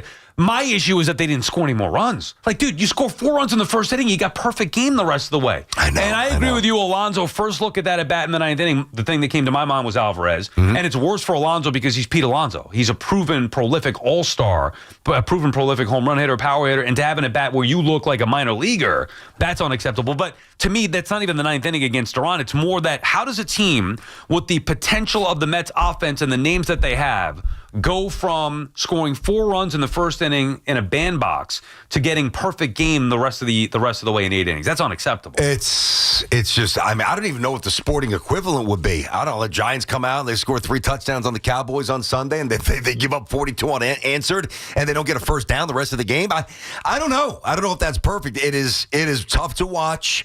There is very little evidence, not that they don't have good players in certain spots, but the big body of work for me, the evidence is not strong enough for me to say they'll definitely find a way to figure this out. I think that they might, but it's based more on the teams behind them rather than what the Mets are doing. BT and Sal on the Fan. Our friends at Town Fair Tire remind you that at Town Fair Tire, you always get the guaranteed lowest price on name brand tires from Connecticut to Maine. Nobody beats Town Fair Tire. Nobody. Gary's in Astoria. What's up, Gary? Hey, guys. What's up, Gary? I can't believe you got me because I just took a big bite of my sandwich thinking you're going to do a commercial. No, Gary, you got to look at the clock. Come on. We're about to get to the callers here. You got to be ready when called upon. Let's go. All right, real quick. Prior to the Mets-Phillies, I called you guys up. I told you that they're going to get swept by the Phillies, and it happened. Tonight, the Mets are going to lose. DeGrom is going to pitch a great game. And here's the kicker. The Mets are not going to make the playoffs this year. I have a criticism with both of you. You both of you are great guys. I listen to you. But one area that you guys do not talk about, and the fingerprints are all over baseball, is analytics destroying this game. But we have talked about that a lot. We have, Gary. No. You don't talk about it. You mention it, but you really don't go deep into it. They don't pitch out. Juan Soto should be thrown out half of his steals. These pitchers don't know what they're doing with the catches. Okay. Gary, what type of sandwich you take a bite into? I've got a pastrami sandwich. Nice. Go, all right. Mustard on that thing or what? Here's the thing. Enjoy the pastrami sandwich. I understand your frustration. We appreciate the call. Pickles are good, man. Yeah, I can't wait to I've been eating clean this whole week because I've just been a disaster. Had a gluttonous summer, so I've been eating clean. I can't wait to indulge a little bit this weekend. What are you going to devour? I'm thinking all different things. Like a part of me wants pizza, but a part of me also wants like cold cut sandwich. We've been talking about bologna and cheese. I love it. I like bologna. No. I'm saying we've been talking about that, but I like going to Uncle Giuseppe's, maybe get a fresh sliced Italian loaf or whatever. Oh. You know those round loaves you can get it sliced up and then get some cold cuts on there. I don't know. I haven't, but either way. Is that why you were asking about my fruit snacks I was eating? Yeah, I see you munching away in there, Hoff's eating. Yeah, but I'm like, by Friday, dude, I'm starved. I'm basically having protein bars and shakes all week long. No snacks tonight. I'm starving here. Back to the point at hand. We do talk about analytics a lot, and we don't like, at least I don't think either of us like the way that the analytics have gone, though, in the game, where it has been dominant to the detriment of the sport. Yeah, here's what I would say about analytics. You can either accept them or not. That's up to you guys here. It's personal preference. I choose to accept more than I don't. I think probably at least, I'd say for the last year or so, maybe not on the weekends when I'm not working, but every day that I'm on the air, I hop on Baseball Savant at least once a day to either question something or confirm something or look at something. I can take you on a deeper analytical dive. I choose not to because it's boring radio. Yeah. I mean, it really is. Now, I do think there's a time and a place like, say if a young kid, this is where I think it applies, right? So Ben Rice is hitting about 240-something. Ben Rice, how good is he going to be? Well, there would be, which I think he's going to be phenomenal. I've said that. You could go to Ben Rice's Baseball Savant page, and you can look at all of the deeper analytics, barrel rate, chase rate, whiff rate, whatever, expected OPS, all that stuff, right? And you can get a sense of where he ranks with not just young players, every baseball player, a 97 percentile. It's all red, which means not only is he really good, but he's hitting to some bad luck. Like, to me, so I can use that, and then, of course, my eyes. I could look at that and say, and this was more early in the season because now I know who he is, I think. I can use that, or even Wells, who was doing a little bit of everything this year. I could look at the numbers and have it back up my thoughts. That's where it's useful. To remain married to it is dumb and not for me. To ignore it is dumb and not for me. But you guys can do whatever you want. Yeah, I don't pay any attention to it. I couldn't care less about it. I've never, in my, Baseball Reference I use, I've never visited Baseball Savant in my life. I don't care about it. I want to watch the games. I want to react. That's it. I do know that analytics are in the game. I do know that it's done harm to the game. As a matter of fact, I think David Stearns uses them to a detriment. And look at the moves that he's made. So he could be heavily relying on analytics and say, well, you know what, player B is not as good as player A, but by player B, he's only such and such percentage better and whatever, blah, blah, blah. Whatever metrics he's using haven't worked because the Mets have been a disaster with a lot of the moves that David Stearns has made specifically, and I do think he's over-reliant on the analytics. Matter of fact, I think my biggest criticism of Mendoza this year has been that he's gone away from using his gut and been married to more analytics and matchups, and I think that's been a problem for the Mets as well. So for me, I understand it. I think it's good to have information any which way you could get it. I don't like it, and I think that teams are way, way too reliant on it. Yeah, listen, the infiltration of the game, it has really, I mean, if you said to me, you could remove all analytics and kind of go back to the way it was, to me that's more appealing than being bombarded with analytics, but that's not going to happen. So again, that's why it's personal preference. I'll give you a good real-time example of where I'm going to look, and I'm not going to do it now, where I'm going to look for something, and then I'm going to watch the game and see if it matches up. McClain the other night with his fingernail, right? Remember that? All right, so McClain's fingernail is busted up. And I want to see, I will go and I will look at his pitch dependency, meaning, okay, what percentage does he throw each pitch? Basic stuff. And then as I'm watching the game, if I see a pitch that he's avoiding where it's really off the numbers, like say if it's 13% for pitch X and now all of a sudden he's not throwing it at all, in my mind I'll say, maybe it still hurts and then maybe that limits his repertoire, but that's just for me. You like that stuff. I love that stuff. That's next level baseball that I've always appreciated. That wasn't around when I was young. So, now that it is, I love it. I understand it. But again, a lot of people think it's boring, and I don't blame some people for thinking that. Elvis is calling from Orange County. What's up, Elvis? Yo. Hey, Sal. What I want to say is the guy that's killing this team right now is Mendoza. Mm-hmm. Okay. Why is he so quick to go to the bullpen all the time? You're going to tell me watching that game last night, you rather have Reed Garrett in there than Peterson. How do you know he's not going to get a rhythm as the game goes on? That's the way pitchers are sometimes. I mean, you got to start letting these guys go a little deeper, especially the young guys. Look, hold on, Elvis. Before you go any further, I got to just stop you here, and then we'll have the conversation. The issue has not been Carlos Mendoza not letting these guys go further. The issue has been that the majority of his starting pitchers have sucked so bad that they've had to come out in the third and fourth inning. Now, last night was a case that you're right. Could Peterson have figured it out? Sure. Based on what Mendoza was watching, based on what I was watching, I felt like David Peterson didn't have it. Why couldn't Peterson protect the 4-run lead? He gave up 3 runs. He was shaky every inning. So to me, that's just my opinion, and obviously Carlos Mendoza as well. You watch it. Doesn't mean it's right, but that's last night one example. He does not have a pattern of doing this. Yeah, first of all, he does have a pattern of taking the starting pitchers out when they start hitting around 85, 90. Look, as far as the rotation goes, Manaea shouldn't even be in the rotation anymore. Senga shouldn't be in the rotation anymore. And Clay Holmes shouldn't be in the rotation anymore. Just give it to the 3 kids and Peterson, and give him at least Peterson's been arguably worse. Peterson's been arguably worse. What are you talking about? How many pitches did he throw last night? 84, 85. What's his ERA since August? Yeah, you don't even know what you're talking about, Sal. Come on, please. You're embarrassing yourself. Give the guy at least a 90 to 100 pitch limit. This way you could get to Diaz. You got to get to Diaz once in a while. Elvis, I'm sorry you lost. That call is so idiotic, I don't even know where to begin.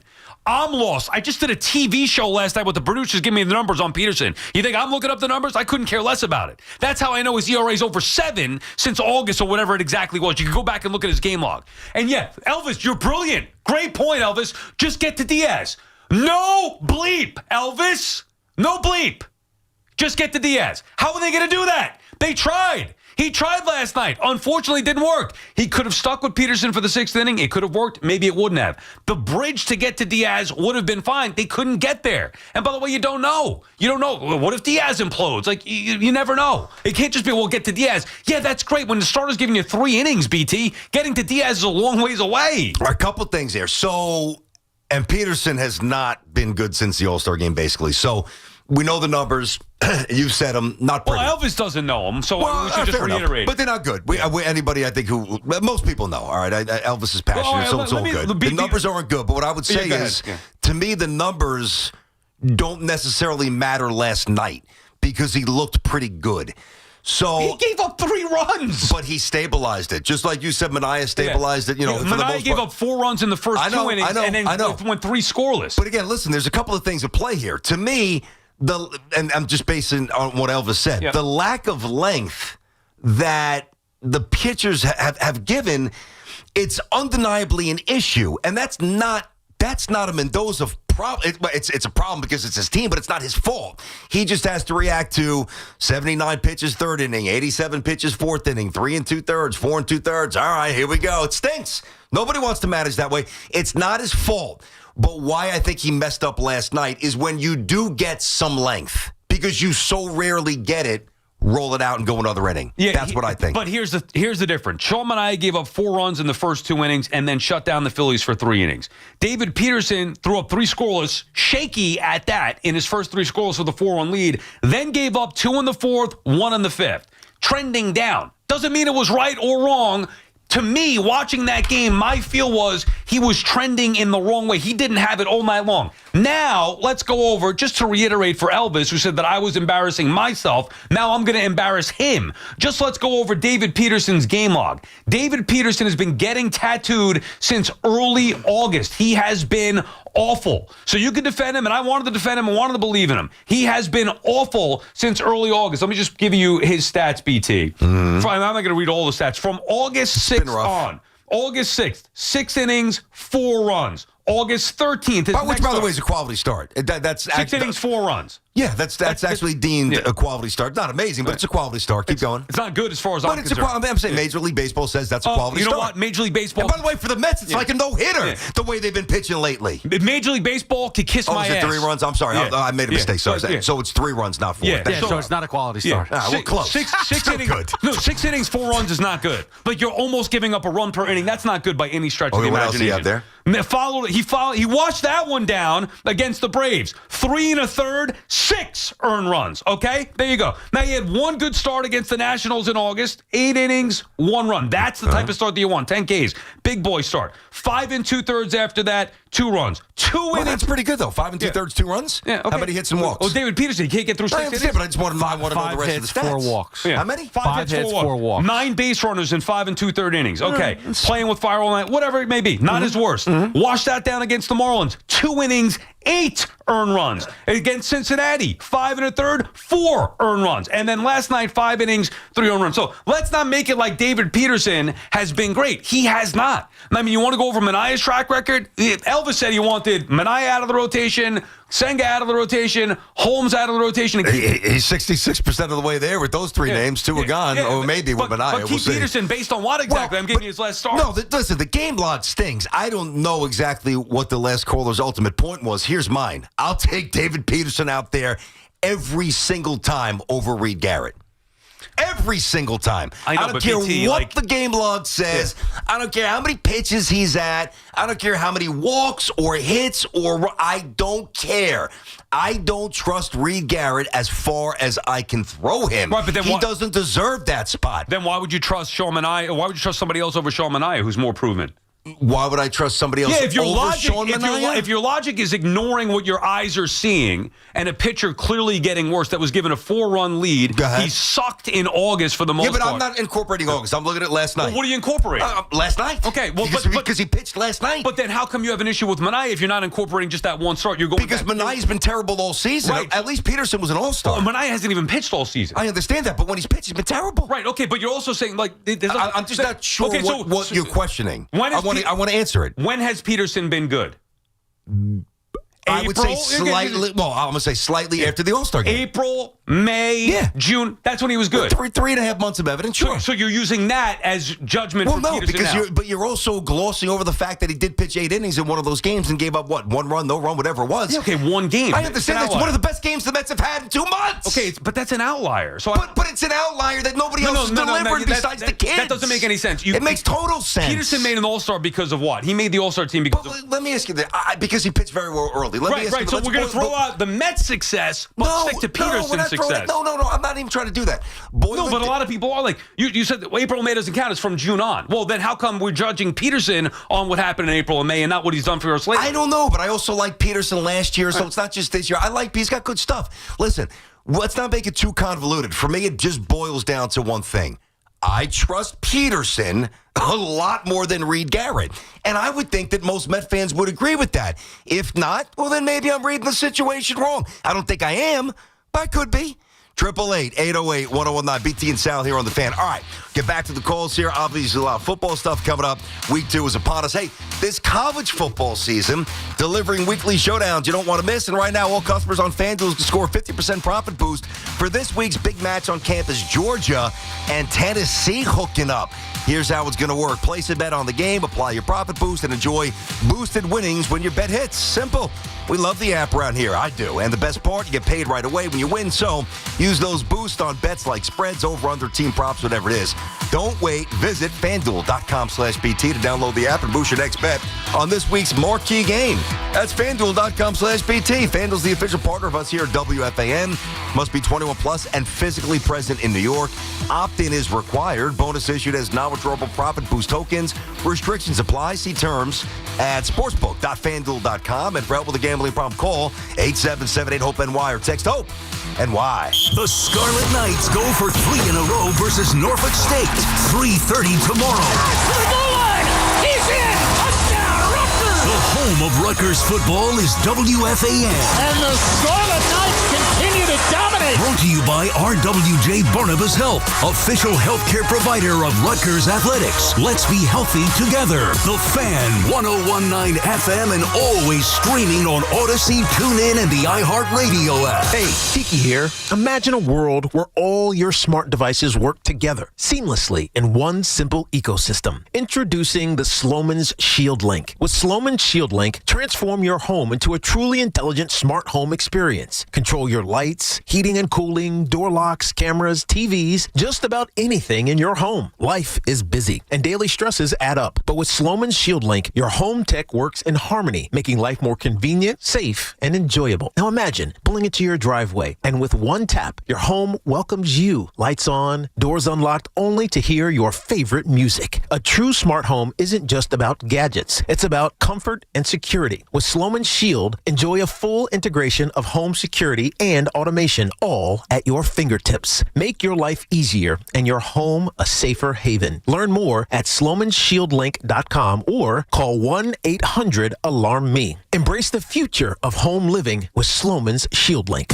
Here we go. Count on Sundays with the NFL on CBS and Paramount Plus. This is incredible! Watch your local NFL game live all season long. And he's in for a touchdown! Visit ParamountPlus.com/NFL to get started today. This is the story of the one. As a custodial supervisor at a high school, he knows that during cold and flu season, germs spread fast. It's why he partners with Grainger to stay fully stocked on the products and supplies he needs, from tissues to disinfectants to floor scrubbers. Also that he can help students, staff, and teachers stay healthy and focused. Call 1-800-GRAINGER, click Grainger.com, or just stop by. Grainger, for the ones who get it done. Oh no, stomach issues again? Stomach issues? Who are you? Your pancreas. I could be the real reason for your diarrhea, gas, bloating, stomach pain, or loose oily stools. I thought it was my stomach. People often do, but any of these symptoms could mean having a condition called exocrine pancreatic insufficiency, or EPI. With EPI, the pancreas doesn't release enough enzymes to break down food, but EPI is manageable. Use the symptom checker on identifyepi.com and speak with your doctor. That's identifyepi.com. Sponsored by AbbVie. Hey, bro, weirdest thing is happening at the game. This guy sitting next to me says, "You're our good luck charm." Every time I crack a Bud Light, we score a touchdown. Now his entire family wants to buy me Bud Lights.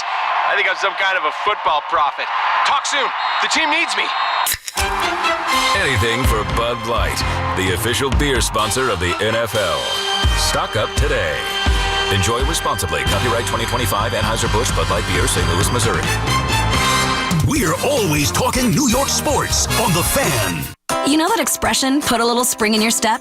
Well, whoever said it must have been talking about Glide Step hands-free Skechers slip-ins. Because with Glide Step, you get a pillow-like soft landing, then an explosive takeoff. It makes walking feel effortless. So springy, it's almost like you're floating. And speaking of effortless, have you tried hands-free Skechers slip-ins technology? Well, Glide Step Skechers slip-ins has got it, and you need it. Just step in.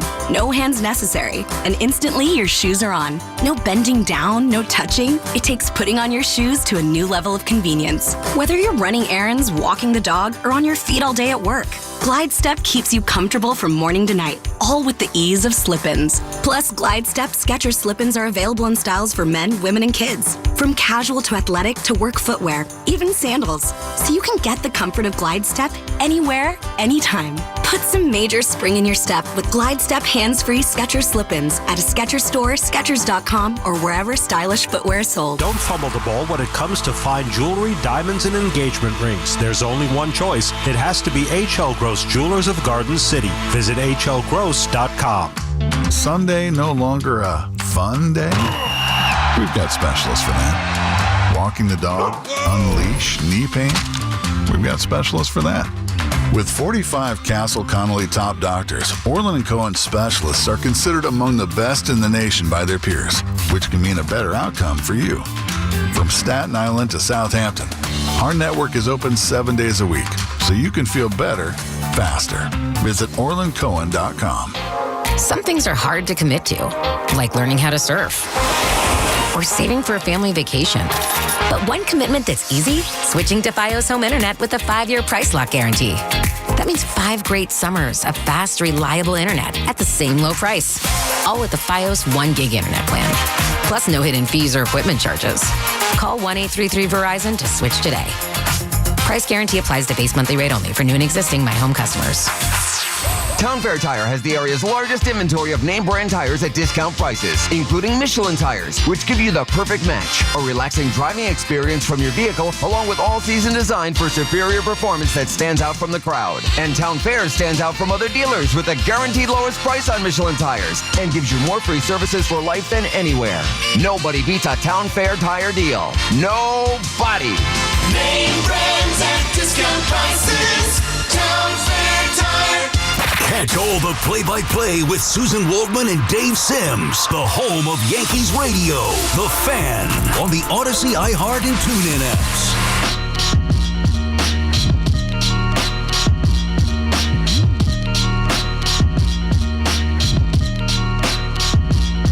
BT and Sal back on the Fan. 888-808-1019. The number to call. We'll get some calls here at BT. I just got a text. Tell me if this is spam or not. It doesn't come from. It comes from a 561 number. Is that a local area code? Obviously 516. That 561. No, not that I believe. 914-718-212. 516. I don't think so. All right. I don't know if it's spam or what, but quote, I'm making a delicious seafood dinner tomorrow night. Do you want to come and try it? Smiley face emoji. Sounds like getting hit on, buddy. Yeah, I mean, what the hell is going on here? Candlelight dinner. Is that is that an ex hitting me up, or is it? Is that an ex hitting me up, or is it spam? I think it's spam. That sounds like spam. Have you been searching any weird sites lately? Ooh. Oh, no. That's a good question. No, never from my phone. It does track you. Seafood? Yeah, not for the phone. That's the second phone. That's the burner phone. No, I've got a separate iPad for that. Come on. Don't you have to? This is weird, isn't it? I mean, I'm like, at first I'm like, just say yes to it. No, I'm not going to do anything. Yeah, come on, say yes. See what they write back. No, because then they're going to, then I think if you get back. Right back, what's for dinner? Right back, well, they said what type of how seafood? many fish? Say I'm allergic to shellfish, but I can have salmon or whatever it might be. So no shrimp, no lobster, no crab, but a little tuna or salmon or some other stuff. Like, I'd be lying to you if I said I wasn't intrigued to be like, who is this? I am too. Text it back. I know, but no, you text her. Give me the number, I'll text it. All right, I will give it to you. Oh, here we go. But because I do, like, I was 516 is definitely local. It's 561. No, it's not. Is that Michigan? It's got to be spam. Google. No, but this is how they suck you in. This is how they get. They're like, and they get on the desperation of where I'm like, Florida. Maybe. It's a Florida residence. Oh, West Palm Beach, Boca. Awesome. Maybe she's got money. She's down in Boca Raton. Well, how do you know it's a she? Well, maybe it's I don't know. You just assume me. That's what I mean. Like, that's how catfishing happens. It is what you want it to be. I'm also playing with you. Yeah. Palm Beach County. Again, you got West Palm, you got Boca, you got Delray Beach. You got some money down there, Sal. Maybe it works out, buddy. I'm making a delicious seafood dinner tomorrow night. Do you want to come and try it? I bet you are. Good BT God. and Sal on the Fan. We come back. We'll talk to Nick Costos on the other side. We'll get you back calls in. Don't worry. So you guys are fired up. We'll get to the Mets. We got to do some football. It is a football Friday, week 2. Big weeks for both the Jets and Giants, everybody else. as well. Nick Costos will get us all the insight when we come back. Yeah, Nick is great. We'll see what he says here. Hey, coming up, obviously, some long rides, maybe apple picking, hitting the road, doing something with the family. Well, if you're going to do it, why not do it with style? Do it a Cadillac. 4 distinct all-electric caddies. Some driving for the performance, others for the range, and some, let's face it, because it's the great way to make an entrance. 3 different ways to turn every drive into an occasion. Whatever your reason, never been a better time to say, hey, let's take that Cadillac. You know what just hit me, BT? It can't be one of my exes. Why? None of them Does ever they hate you? They never ever cooked for me. The all-electric Cadillac family of vehicles is great. Escalade IQ, the Vistic, the Optic, and the Lyric.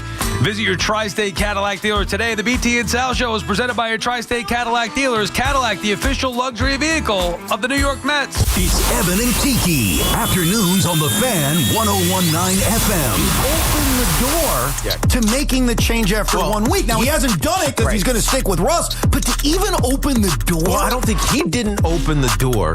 He just didn't slam it shut. Well, that's kind of opening the door. No, it's not. The door was open because of how poorly Russ played. Listen to Evan and Tiki on demand on Apple Podcasts, Spotify, or wherever you get your podcasts.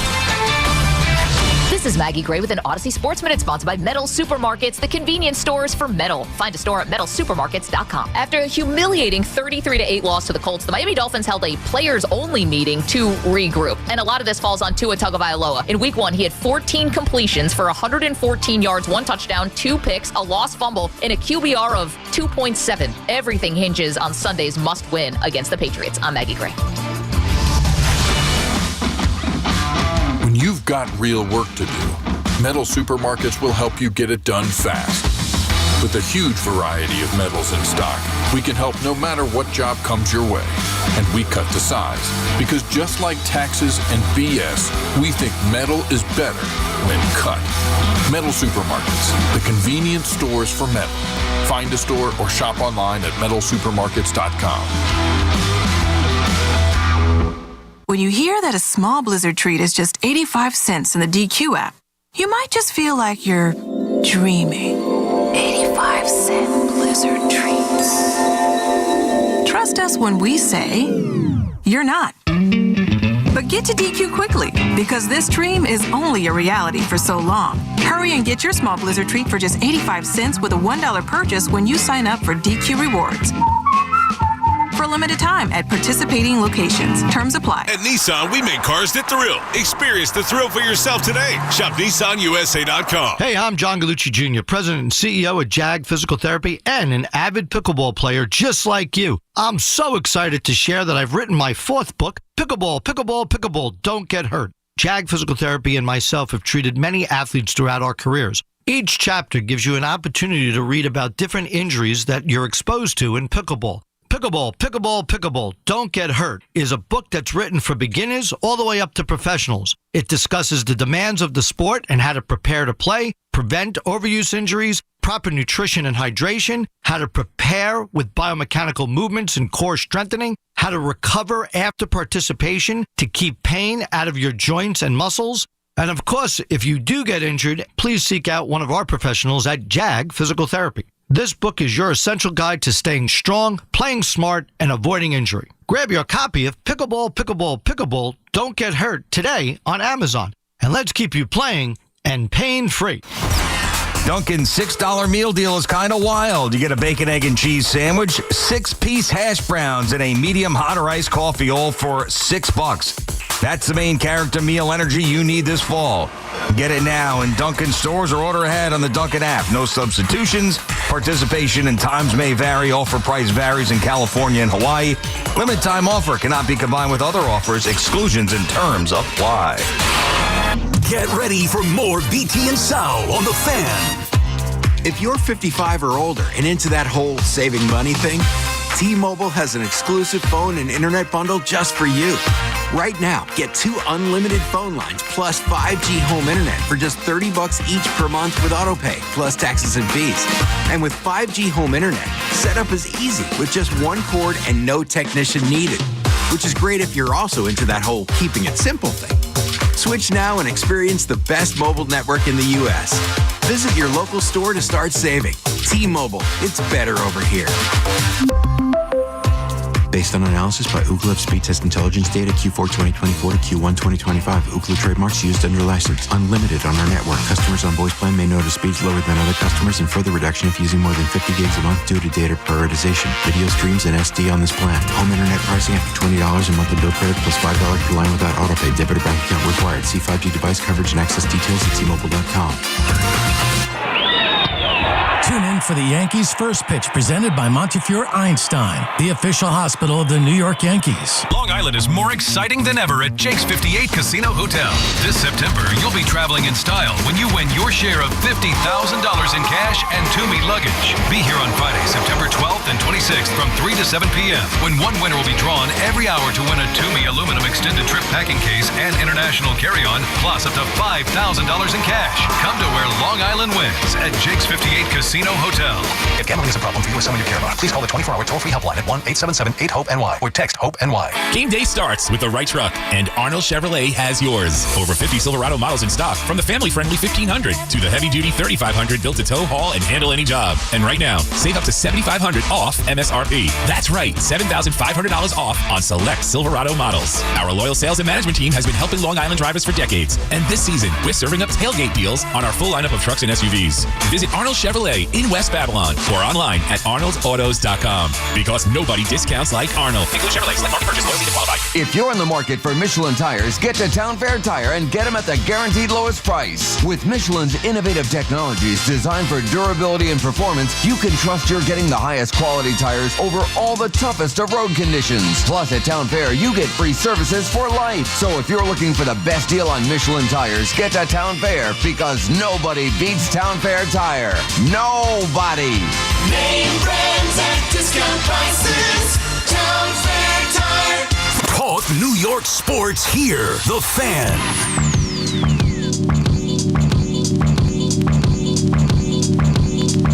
BT and Sal back on the Veil to some football. BT on the line. Our buddy Nick Costos, host of You Better You Bet, and Odyssey Sports Betting Insider. Insider calls are presented by BetMGM. Make it legendary. Check the latest lines on the BetMGM app. Catch You Better You Bet weekdays 3 to 7 p.m. Eastern.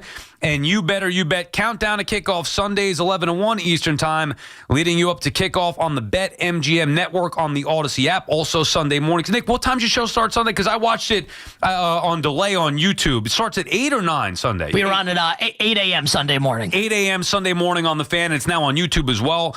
I went back and watched it and listened to you for the hour that you're on ahead of week 1.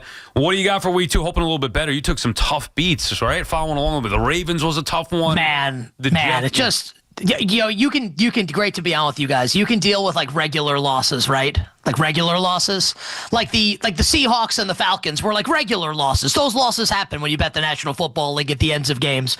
I had the 2 in 100, one of the 2 in 177-2 with the over going down in the opener, Eagles Cowboys, and then the 1 in 277-1 with one of the crazy stats of how the Ravens did not win on Sunday Night Football against Buffalo. So like I'm cool with normal losses, like that's fine. It's when we get into these like historically unlikely, and 2 of them happen in 4 days, where I draw the line a little bit. But look, week 2 is a new week, and looking forward to winning some bets here. Yeah, but you really don't draw the line because you're going to keep betting. So drawing the line would be stopping, right, Nick? That's a fair point. It was a stupid figure of speech that I used. You are right. There is no line. He did get the head-to-head win over you. It's season bet. You guys had what? That's season bet. Jets win total. Yeah, season bet. Week 1, correct. Jets 0 for 1 so far. I like how you're playing like coy. Oh, the season bet. Yes, as the only bet that we placed where I won and you lost last week. The season bet. Yes, the season bet. Okay. Yes, that's right. So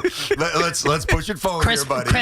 Chris Boswell, that big leg, knocks it through from 60. Man, love it. Hey, listen, Giants. Why don't you pass from the goal line a little bit more, buddy? We are. The Jets are The Jets are way better than the Giants. Also, you're going to have to buy me a steak at the end of the year. It's going to be great. and I will, because I enjoy your conversation, and I'm sure I'll enjoy your company when we get together. Either way, I pay, you pay, it's all good. All right, so do this for me, Nick, and us. Give us something that you saw and or learned from week 1 that you didn't necessarily expect from a betting perspective that you are now getting ready to apply to week number 2. Okay, so nothing what we saw from last night, right? That doesn't count with the Packers. No, you can jump on Packers that. beating Yeah, the Commanders. you can. Okay, actually, no. I'll give you something here. I'll give you two things actually, and they kind of coalesce around the same game on Sunday with the Super Bowl rematch with Philadelphia and Kansas City. And I think we touched on this a little bit when I was on with you guys last Friday. I said all summer, and I'm far from the only person to have made this point, that the Eagles, and I think even with Green Bay looking as good as Green Bay has, I still think the Eagles at this moment in time are the most likely team to represent the NFC in Super Bowl 60. So I still think Philly's awesome. But it was pretty obvious entering the year that the secondary for the Eagles was going to be a problem. And Giants fans who watched the game last week, you know this, right? Because every couple minutes you would see Adoree Jackson getting burnt like toast out there. He was terrible in this game. And different Cowboys wide receivers taking turns torching Adoree Jackson. So Eagles defensive coordinator Vic Fangio comes out on Tuesday and goes, yeah, the plan is for Adoree to start again, which means that no one else they have is better than Adoree Jackson to start at corner. Like none of that is good. And I think Dallas could have rolled up a huge number. This is a little bit of sour grapes for me, losing the over. If Mother Nature didn't stick her stupid face in and we had that huge weather delay. So I think the Eagles' pass defense is going to be an issue here and something that the Chiefs could potentially exploit on Sunday. And on the flip side, the Chiefs lost on Friday night to the Chargers in Brazil, and Travis Kelce drew a lot of the headlines, because he injured one of his own players, because his head's so far up his rear end he can smell the pancakes he had for breakfast, because he's too concerned about his pop star fiance and the GQ covers where he looks like Razor Ramon. Like, enough, buddy. Like, go out there and play a better game. And very quietly, under the radar, the Chiefs' defense was atrocious against the Chargers. Not to take anything away, guys, from the game Justin Herbert played. He was magnificent. But think about what Quentin Johnston and Keenan Allen did against this Chiefs pass defense, and then consider what A.J. Brown and Devontae Smith could do on Sunday against Spags in this defense. The total's 46.5 for 47. I like the over. I think we learned that those two pass defenses not as good as we might have thought coming into the year. What do you think about the Lions, Nick? We'll get to the Jets and Giants. Lions coming off a bad loss to the Packers at home against the Bears, coming off a bad loss to the Vikings. That's kind of in a loaded NFC North. That's going to be a show me game in week 2. How do you see that one? Well, it's funny, right? Because I think we learned last night that the Giants might be even worse than we thought with how the Packers handled the Commanders after how the Commanders handled the Giants. And maybe the Lions aren't as bad as they looked on Sunday, given that Green Bay did the same exact thing to the Commanders a couple nights later. I think the spread here, Sal, with the Lions and the Bears on Sunday is absolutely fascinating, right? With the Bears yakking it away in the fourth quarter, 3 fourth quarter touchdowns by J.J. McCarthy to lose that game on Monday night. Detroit is close to being a 6.5-point favorite in this game. The total is 46.5, maybe going up to 47. Now, there are some pieces of injury news with Chicago's defense that we need to watch out for. Like, we don't know if their stud slot corner Kyler Gordon's going to play, if Grady Jarrett's going to play in that middle of defensive line up against a pretty, I think, vulnerable interior of the Lions offensive line. So still some stuff to be figured out from an injury perspective. The tack that I'll take here, and I said it leading up to the start of the season, and then the Micah Parsons trade happened and it kind of blew everything up, where my thought was you could make the case in August or early September for any of the 4 teams in the NFC North to win the division or come in last. Then the Packers trade for Parsons, and it's like, okay, like Green Bay's not going to come in last now that they have Micah Parsons.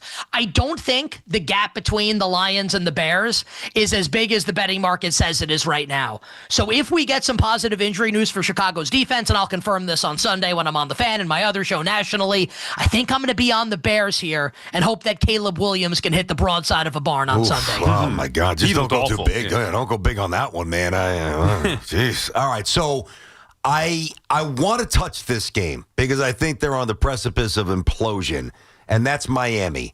I wish their opponent was a little bit better or a little more trustworthy in terms of the Patriots. Miami's 1.5-point favorites at home against the Patriots team that, has a lot to prove, obviously. You touching this? Anything jump out? So very interestingly, BT, and I think Miami set or at least tied an NFL record. I don't know that I've ever heard of a players-only meeting immediately at the conclusion of week one, where the players are like, the coaches are so bad that we've got to figure this out. Because the Dolphins did that earlier this week. One of their linebackers, Jordan Brooks, confirmed that to the media yesterday. So not great for Miami. But you wake up this morning, BT, and you may be surprised to hear this. The Dolphins got bet overnight. So Miami was 1.5. Now this number's 2.5 at BetMGM. Okay, didn't update. So, okay, gotcha. Yep. So we haven't gone up to 3. We won't go to 3. But Miami seems to have been the preferred betting side, which is a classic to me, like NFL betting. Like now it's time to zag, right? This is the buy low, sell high. This is the lowest point that you could possibly buy the Miami Dolphins. My issue with that, and I don't know that I want to bet the Patriots, is the Patriots might not be good. They haven't quit. Yeah. And the Dolphins might have quit. I'm with you, man. Also, the Dolphins are missing the entire right side of their offensive line. Their best cornerback, Darkwing's nephew, Storm Duck, is out for a couple weeks. That's not good up against the Patriots. Now, for New England, Christian Gonzalez, their best corner, he's out for this game, so maybe you make the case for Tyreek Hill to have some big plays down the field. If you made me bet this game, I would bet the Patriots, because the Patriots, again, might be bad, but they haven't quit, and I think the Dolphins have. All right, we're talking with Nick Kostos. Of course, he is host of You Better You Bet and Odyssey Sports Betting Insider. Let's get to the Jets and Giants here. Start with the Jets, because for me, that's a game where on paper, I'm like, man, the Bills are just unbelievable. You watch that game. We all watched that game Sunday night, the way they came back. How could anybody beat them? How could anybody stop them? And I feel like they're far better than the Jets. 6.5 doesn't seem like an enormous spread, but on the road, the way the Jets run the football, I don't know. I have a little bit of trepidation there. How do you read the Bills and Jets? I can tell you guys that the Jets have been amongst the people that I deal with, and it does not mean that they win all their bets. Like, no, nobody does. But the Jets are definitely the quote-unquote sharp side this week. Like, everybody likes the Jets. And this opened 7, and, like, that number feels like a mistake. So we're off 7. We're down at 6.5. But I think even at plus 6.5, the Jets are the bet. And there's an easy on-field application to this. And Sal, you just brought it up. And, like, BT, you know this, and Jets fans know this, right? The Jets' offensive line, even without AVT on Sunday, was magnificent. Like, Armand Membu looks like an absolute, no doubt, like, superstar. He ragdolled TJ Watt. TJ Watt's going to the Hall of Fame. Yes, he like, did. the offensive line was magnificent. And BT, I'll say this also. I don't think the Jets are going to be good this year from a one-loss perspective. Tanner Eggstrand looks like an absolute stud as the offensive coordinator. Like, I think they nailed a lot this offseason. And bettors think the Jets can have success here because they're going to be able to run on an undersized Buffalo front. And Buffalo defensive tackle Ed Oliver, who might have been the key defensive player on Sunday night against the Ravens, was just ruled out not only for this game, but for a couple weeks. So if you like the Jets, it's an easy argument to construct.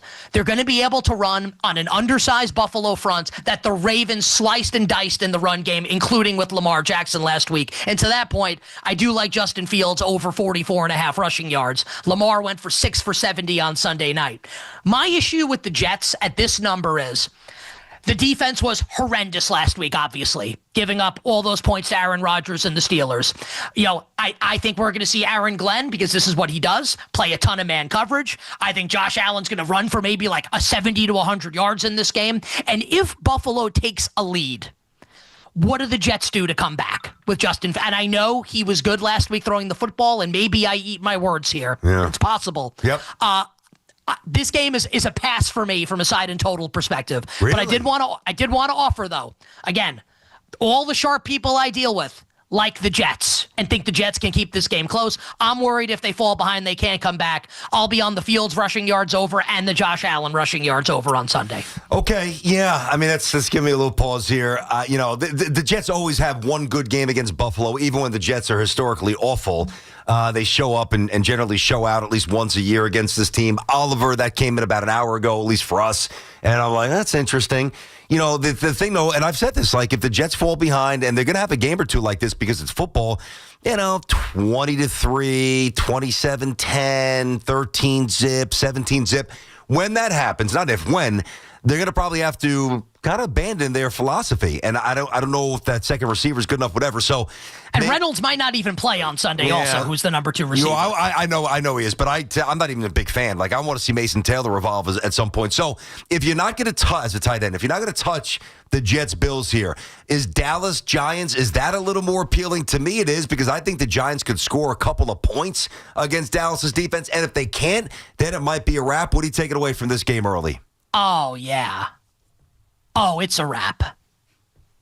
Oh yeah. Oh, seasons. Look, do we have to do this again? Yeah. Last year after week 1, the embarrassment, #Giants100, right, against the Vikings. Yeah. I came on the show, and like in all the shows I do in my show, and I said, it's year 3, and the Giants are the worst team in the league, or one of the worst teams in the league. Now it's year 4, and the Giants are one of the worst teams in the league again. And just like compare and contrast, because, well, they didn't have Andrew Thomas. Okay, like the Jets lost Elijah Vera Tucker and scored 32 points with Justin Fields as their quarterback. And the Giants have their quarterback now, the guy that Dable wanted, and they still can't score any points. And again, just to think about, if you're a Giants fan, what Green Bay stuffed Washington into a locker last night. How big do you think the gap is between not the Giants and like Washington, the Giants and like the best teams in the league? And Dallas, for what it's worth, played the Eagles to a standstill last Thursday night. And if CeeDee Lamb catches the ball, I think the Cowboys win that game. Now, we don't know if Andrew Thomas is going to play. He's apparently limited in practice right now. My sense is he's not going to play on Sunday. If he doesn't play, they've got absolutely no chance. And I would bet Dallas in the game. If he does play, maybe, BT, to your point, you mentioned they could score some points. Maybe it's the over with Dallas's defense not being like especially formidable. But I would never bet the Giants until Jackson Dart gets under center and Andrew Thomas is back. I think this is a dead team walking. And candidly, like, I kind of want them to lose because I'm sick of this crap. And I think the coach and the GM need to go. You think their defense could have a big game against Dak and the Cowboys offense? So the context is needed here. Jalen Carter gets ejected before the first offensive snap of the game, who's the best defensive tackle in the league. Spit on Dak Prescott, obviously. Worth noting, Philly does have good defensive players. Dak Prescott was barely pressured in the game. And Dallas has a ton of resources poured into this offensive line, including 3 former first-round picks. So is it possible that they could? Sure, like they've got really good players up front. The secondary is terrible. Micah McFadden out is a big deal. It's going to help Jake Ferguson over the middle. I don't know how they're slowing down CeeDee Lamb and George Pickens. Like, they better sack Dak and pressure Dak all the time in this game, because if not, he's going to light him up like a Christmas tree. And George Pickens' receiving yards prompt, guys, is 54.5. I think he goes for 100 in this game. I like George Pickens over. Nick, look forward to listening to you Sunday morning. And Nick and I texted a little bit Sunday, and I'm sorry, I sent him my bad beat, but he was in the midst of his own bad beat with the Ravens. What was yours? I don't remember. Dude, I had a parlay, same game parlay, Josh Allen. I lost because Josh Allen took 3 damn knees at the end of the game. I lost. He had 30 rushing yards. It was over 30.5. A 5-legger.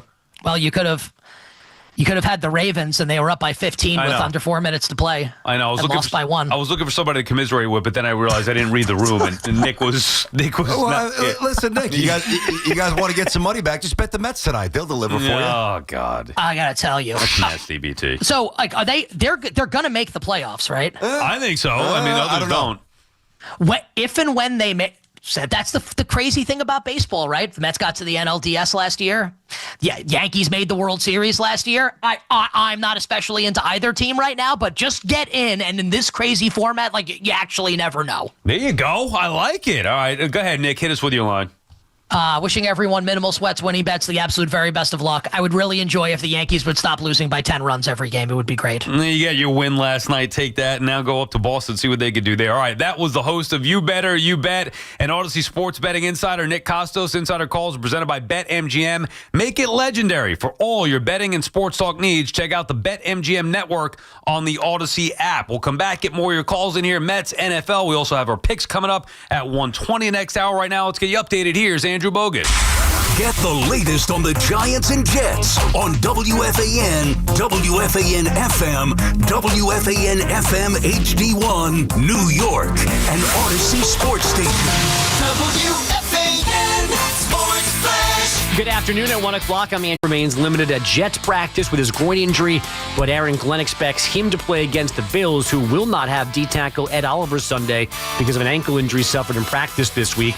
And the Knicks are signing veteran guard Malcolm Brogdon the day after bringing back Landry Shamet. These two might end up competing for a roster spot. Fan weather sponsored by Moderna. It's 72 and cloudy in Central Park, and that's what's happening. Sports flashes, top of every hour. I'm Andrew Bogish. This Sunday morning at 6 a.m. on WFAN. Join us for I'm Listening, a special broadcast event featuring some of the biggest names in music, news, and sports, along with leading mental health professionals. Hosted by Carson Daly with Katie Neal, Dr. Alfie Breland-Noble, and Dr. Christine Mounter. This important program spreads awareness about mental health and the message that talk saves lives. Hear from Cynthia Erivo, Kane Brown, Louis Capaldi, Amy Lee, and more, because you are not alone, and it's okay to not be okay. For more information, visit imlistening.org. Mnexspike COVID-19 vaccine mRNA by Moderna has arrived. To learn more and find it near you,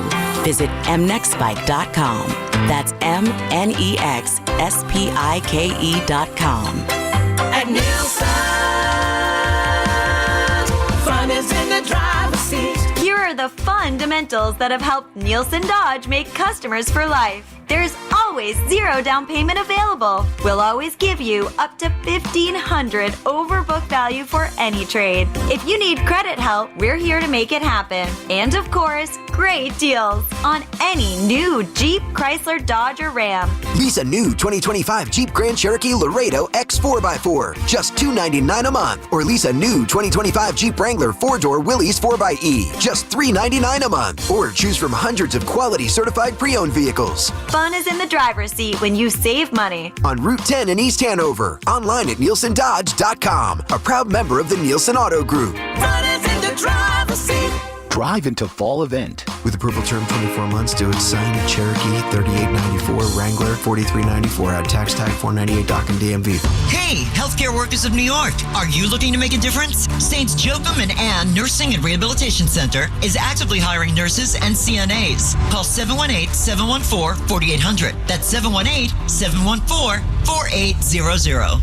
This college football season is delivering weekly showdowns you don't want to miss. And right now, all customers on FanDuel can score a 50% profit boost for this week's big match on campus between Georgia and Tennessee. Here's how it works. Place a bet on the game, apply your profit boost, and enjoy boosted winnings when your bet hits. We all love the app around here, and the best part, you get paid instantly when you win. Use your boost on bets like spreads, over-unders, team props, and so much more. So don't wait. Visit FanDuel.com/Boomer to download the app and boost your next bet on this week's marquee game. That's FanDuel.com/Boomer. FanDuel is the official sportsbook partner of WFAN. 21 and over and physically present in New York. Opt-in required. Bonus issues now Trouble Profit Boost tokens. Restrictions apply, including any token expiration and max wager amount. See terms at sportsbook.fanduel.com. For help with a gambling problem, call 877-8-HOPE-NY or text HOPE-NY 467-369. Whenever water damage strikes your home or business, call on the cleanup and restoration specialists at 1-800-SERVPRO to help make it like it never even happened. That's 1-800-SERVPRO. Franchises are independently owned and operated. Today, we're constantly taking photos and videos to remember our favorite moments. But what about those captured before the smartphone? What about the memories tucked away on aging VHS tapes, film reels, or in fading photos? These cherished memories are fading away with time, vulnerable to threats like heat, moisture, and mold. But fear not, there's a solution to safeguard your legacy. Hi, I'm Adam. And I'm Nick. Together, we founded Legacy Box over a decade ago with one mission: to bring your memories into the 21st century. It's time to bid farewell to old tapes you can't watch and faded photos. Legacy Box transforms them into digital treasures, ready to share with a click. Just like magic, your shoebox of memories is now safely stored in the cloud or on a thumb drive. Over 1 million families have trusted Legacy Box, so you can rest assured your priceless moments are in good hands. Don't let your childhood fade away on old tapes. It's time to digitize those priceless moments. Fast forward into the digital age. Visit legacybox.com/value and unlock 50% off your order. That's legacybox.com/value. HL Gross Jewelers of Garden City is Long Island's premier engagement and wedding ring destination. Visit HL Gross today or online at hlgross.com. Hear that? That's the beginning of a journey powered by the confidence that comes from driving a vehicle so reliable, it's backed by a 10-year, 100,000-mile limited powertrain warranty. Where your journey ends? Well, that's up to you. Visit your local Kia dealer today. Kia, movement that inspires. See retailer for warranty details. Always drive safely. Limited inventory available. Hey, it's Jerry Recco. If you're facing hair loss like I am, I would like to share my journey at Great Many, New York City's cutting-edge hair growth studio. Looking to regrow your hair safely and effectively? Forget those risky pills with scary side effects and costly trips to Turkey. At Great Many, they use PRP, regenerative medicine trusted by pro athletes for recovery. It's a natural, non-surgical solution that really works. Check out my journey and visit greatmany.com/fan to learn more and save $200 today. Don't hesitate. Take action now like I have. Go to greatmany.com/fan to book your treatment or get a free consultation. Get connected with WFAN to talk about your favorite teams. The Fan on the Odyssey, iHeart, and TuneIn apps.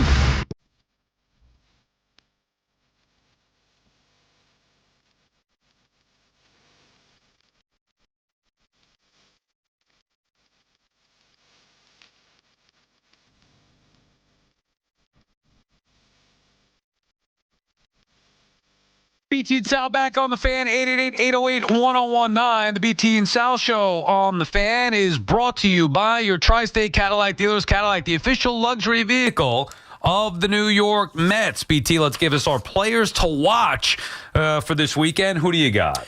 Well, listen, there weren't many Jets that had bad games. One that did, it was cut, and the other one is still on the team, but he's still playing. And, of course, they're going to run him out there because they got him in this offseason. Brandon Stevens, the corner. Did not like what I saw. Now, listen, I'd be lying if I said I watched him every snap with the Ravens, even though I always watch the Ravens' big games here. He didn't jump out like they're superstars. So I had to, I'm getting a little more familiar with this guy, but, he's the problem at corner. And when you look at what the Bills are going to try to do now, you have to hope, and you saw this the other day, where Sauce will travel with the best receiver, which is Keon Coleman. Coleman's big, 6'4", 215, fast, had coming off a really good game, 8 catches. So it is up to Stevens, who's got to do at least a competent job at corner, and he was really bad. He graded out horrendously, and he looked awful Sunday. So to me, it's the Jets' second corner. I'm going to go out of town for the player to watch here. I'm going to go Jamar Chase. I'm fascinated by that Bengals-Jaguars matchup. What are the Jaguars? Impressive performance in Week 1. Are they legit Bengals? They did get the win in Week 1, which you take, but they couldn't move the football at all. As a matter of fact, Jamar Chase, only 2 catches for 26 yards. I would expect him to have a much, much bigger day than the Bengals offense. Now, again, I think that's going to be a telling battle early on in the season. Which team's going to be on which trajectory? Bengals, high hopes. Jaguars, high hopes. Impressive performance from the Jaguars Week 1. Bengals get the win. Hard-fought win with scoring, I think, only 17 points in that game with Chase not doing much. I think the Bengals are going to light it up a little bit. That could be a game. Now, I don't touch the sides. That could be a game where initially I would maybe go over. I don't even know what the number is, but I think Chase can have a big bounce back on Sunday. He would be a player to watch. BT and Sal, player to watch. Sponsored by ELEC, 825, building our future. Collars & Co., the original dress collar polo. Let's get back to the calls here, BT. We got our picks coming up in about 10 minutes. Kenny's on Staten Island. What's up, Kenny? What's going on, guys? What's up, Ken? How are you, Bill? Listen, I'm pretty good. Hey, Sal, did you keep the pool open? It's going to be in the 80s next week. Yes, I'm going this weekend. I'll be in the pool, and then probably going to shut it down after that. Yeah, they're closing mine the last week of September. But listen, with the Mets, a couple of things here. First, I agree with BT. You got to let Peterson go at least the 6th inning and see how he does. He did strike out Real Molto, and what's his name has been a disaster. Garrett's been a disaster. The last 6 outings, he's given up 10 runs. So, I don't know, what the trade-off is there, but you got to let Peterson go. Now, getting to my main point, genius boy Stearns. This guy, if the Mets don't make the playoffs, does not deserve another year with this team. Because I cannot name one thing that he has done positive to make the Mets win. He didn't want Pete back. He had no bargaining power with Soto. That was all the owner. The trades that he's made the last 2 seasons have not affected the Mets in any way. Kenny, hold on. Kenny, just to be clear, you mean impacting this year or since he got here? since he got here, basically. What about I don't Minaya think last there's year? anything he's done. What about Minaya last year? Well, okay. What I'll about give him that. Iglesias last year? Minor league contract. Yeah, but those are minor league contracts. I'm But they talking worked out. about. You got to be fair. Yeah, okay. The pitching staff overall last year, you got to give him credit for that. Yeah, but the thing is, he didn't bring Quintana back. Montas, basically anybody that's a baseball fan knows that Montas stinks. The guy was garbage, and you give him that big contract. Bottom line, Kenny, Stearns has been awful this year, and thank you for the call. It doesn't mean I would not fire him after the season if the Mets miss the playoffs, but he would be on high alert. Like, to me, he's the biggest culprit. He's the one who put the team together. He got praised last year for the rotation that nobody thought was any good, and it succeeded all expectations, far exceeded all expectations. This year, same thing. Literally, you and I had the conversation. I'm like, this rotation stinks. And yet they went out there, and from April through June were the best rotation, literally the best rotation statistically in Major League Baseball. And that wasn't even when they were healthy. Then Canning goes down, whatever. The rest is history. Obviously, they get their guys back, and then they're not any good. So he's got to take a hit, though, for this year. He got praised for last year. He got praised for the first half of this season. The trade to the deadline didn't work out. I think there's a lot of negative to Stearns. It doesn't mean I would fire him after this year. I wouldn't either. I think that's unfair. I really do. Now, what I would say is now you go into next year, and the seat's hot, and the spotlight's bright. You know, the first year, not that it was perfect, but, Wendell, the things we've talked about a lot here, but he got rid of him quick here, and Cohen ate the money. But he brought in components that helped elevate the Mets, whether it's from a pitching perspective or a chemistry perspective with Iglesias. And obviously, Iglesias also had 400 at home, as we know. So he did things a year ago that validated. He stamped his first year of the Mets good. I'm not saying all-time amazing, great, but good. Undeniably solid, win, check, however you want to frame it. This year, it's an X. It's a loss. It's not a good job. Next year, to me, would be the determining factor. Like, let's see, because of his first year, he's earned, for sure, third year. And I think anybody who doesn't think he should be better. Now, I almost have more problems with Mendoza because I see nightly issues with the manager. It's a different discussion. But if you want to fire Stearns after the season, I think that's unfair. Yeah, I think it's ridiculous conversation. The only reason why I would even entertain it is because of the Mets. They're in the midst of a collapse. Like, if the Mets made the playoffs as a second wildcard team or even had a comfortable lead and just got in, I don't think the focal point would be on Stearns yet. It would be, okay, well, now it's 2 years in a row they made the playoffs, but eventually you're going to have to build a team that's going to win a World Series. That would be down the road. It's getting to the point now where fans are frustrated, and his moves, or lack thereof, have been directly correlating to the Mets' struggles. The rotation, not acknowledging that or doing enough in the offseason. Again, at the trade deadline, not acknowledging or doing enough, making the wrong moves. Like, it is a results-oriented business. I could sit here and say, well, yeah, Helsley fine was the right move. It turned out to be, it was not the right move because he's not getting the job done. And you could have picked other relievers, Bednar, Duran, go out and be more aggressive like other teams were. Same thing at center field. Think about it this way. David Stearns had multiple options at center field. A, he signed Jose Siri in the offseason, which has been a bust. Hurt or not, Jose Siri's been a bust. But that was his addition to sign in the offseason. B, he could have tried Drew Gilbert in center field where the Mets had a clear need. He had a player that was clearly ready for the big leagues. Whether he's going to be a good major leaguer or not, who the hell knows? But he has ignited the San Francisco Giants. Stearns chose not to give him an opportunity. He also could have traded for Harrison Bader. He chose not to do that. Instead, he traded Gilbert away, who's helped the Giants. Bader has helped the Phillies, and he traded for Cedric Mullins, who's been a bust. Like, he's 0 for 7 in center field. Like, add it up. He couldn't get that right. And then McNeil misplayed the one last night. Sorry, BT, that was the final point. To a point where you're playing McNeil in center field. Of all those options, you end up with Jeff McNeil in center field, who's butchering a ball last night. The one thing that I would say, and he did butcher that, he took 2 or 3 steps and he really misplayed that. And I always thought that was going to hurt you guys in a bad spot. Yeah. He's not a center fielder. He's doing a good job. He's trying, but he's not a center fielder. So let's not make it seem like Gilbert's got a 920 OPS. I mean, I know he's injected life. I know there's grabbing the throat and the energy and stuff, whatever they're doing in San Francisco with that. And I'm not saying that he's made good moves, but let's not go nuts on Gilbert's influence for the Giants. He's got 3 home runs, OPS is 710. No, but you're just looking at the numbers. He's ignited them, and you're telling me the Mets couldn't use that infusion of energy? I'm not saying that. I'm not saying that. I just can't quantify that. Yeah, and by the way, I'm not saying that I even like Gilbert as a player. Like, he may turn out to be a bust. All I'm saying is the Mets desperately needed a center fielder. They had one that clearly was capable of coming up to the big leagues, even in a short spurt, to infuse energy and be worth a look And instead they chose to not only not give him that opportunity, to trade him and go trade for Cedric Mullins, who couldn't be a bigger bust. I finally got a hit last night. I think he was 0 for 26. Now, here's the knock on Stearns that's unavoidable. And this, like, if the Mets don't make the playoffs, and even if they barely do, it almost doesn't matter. Excuse me, I'm a little bit sick here. Pardon me.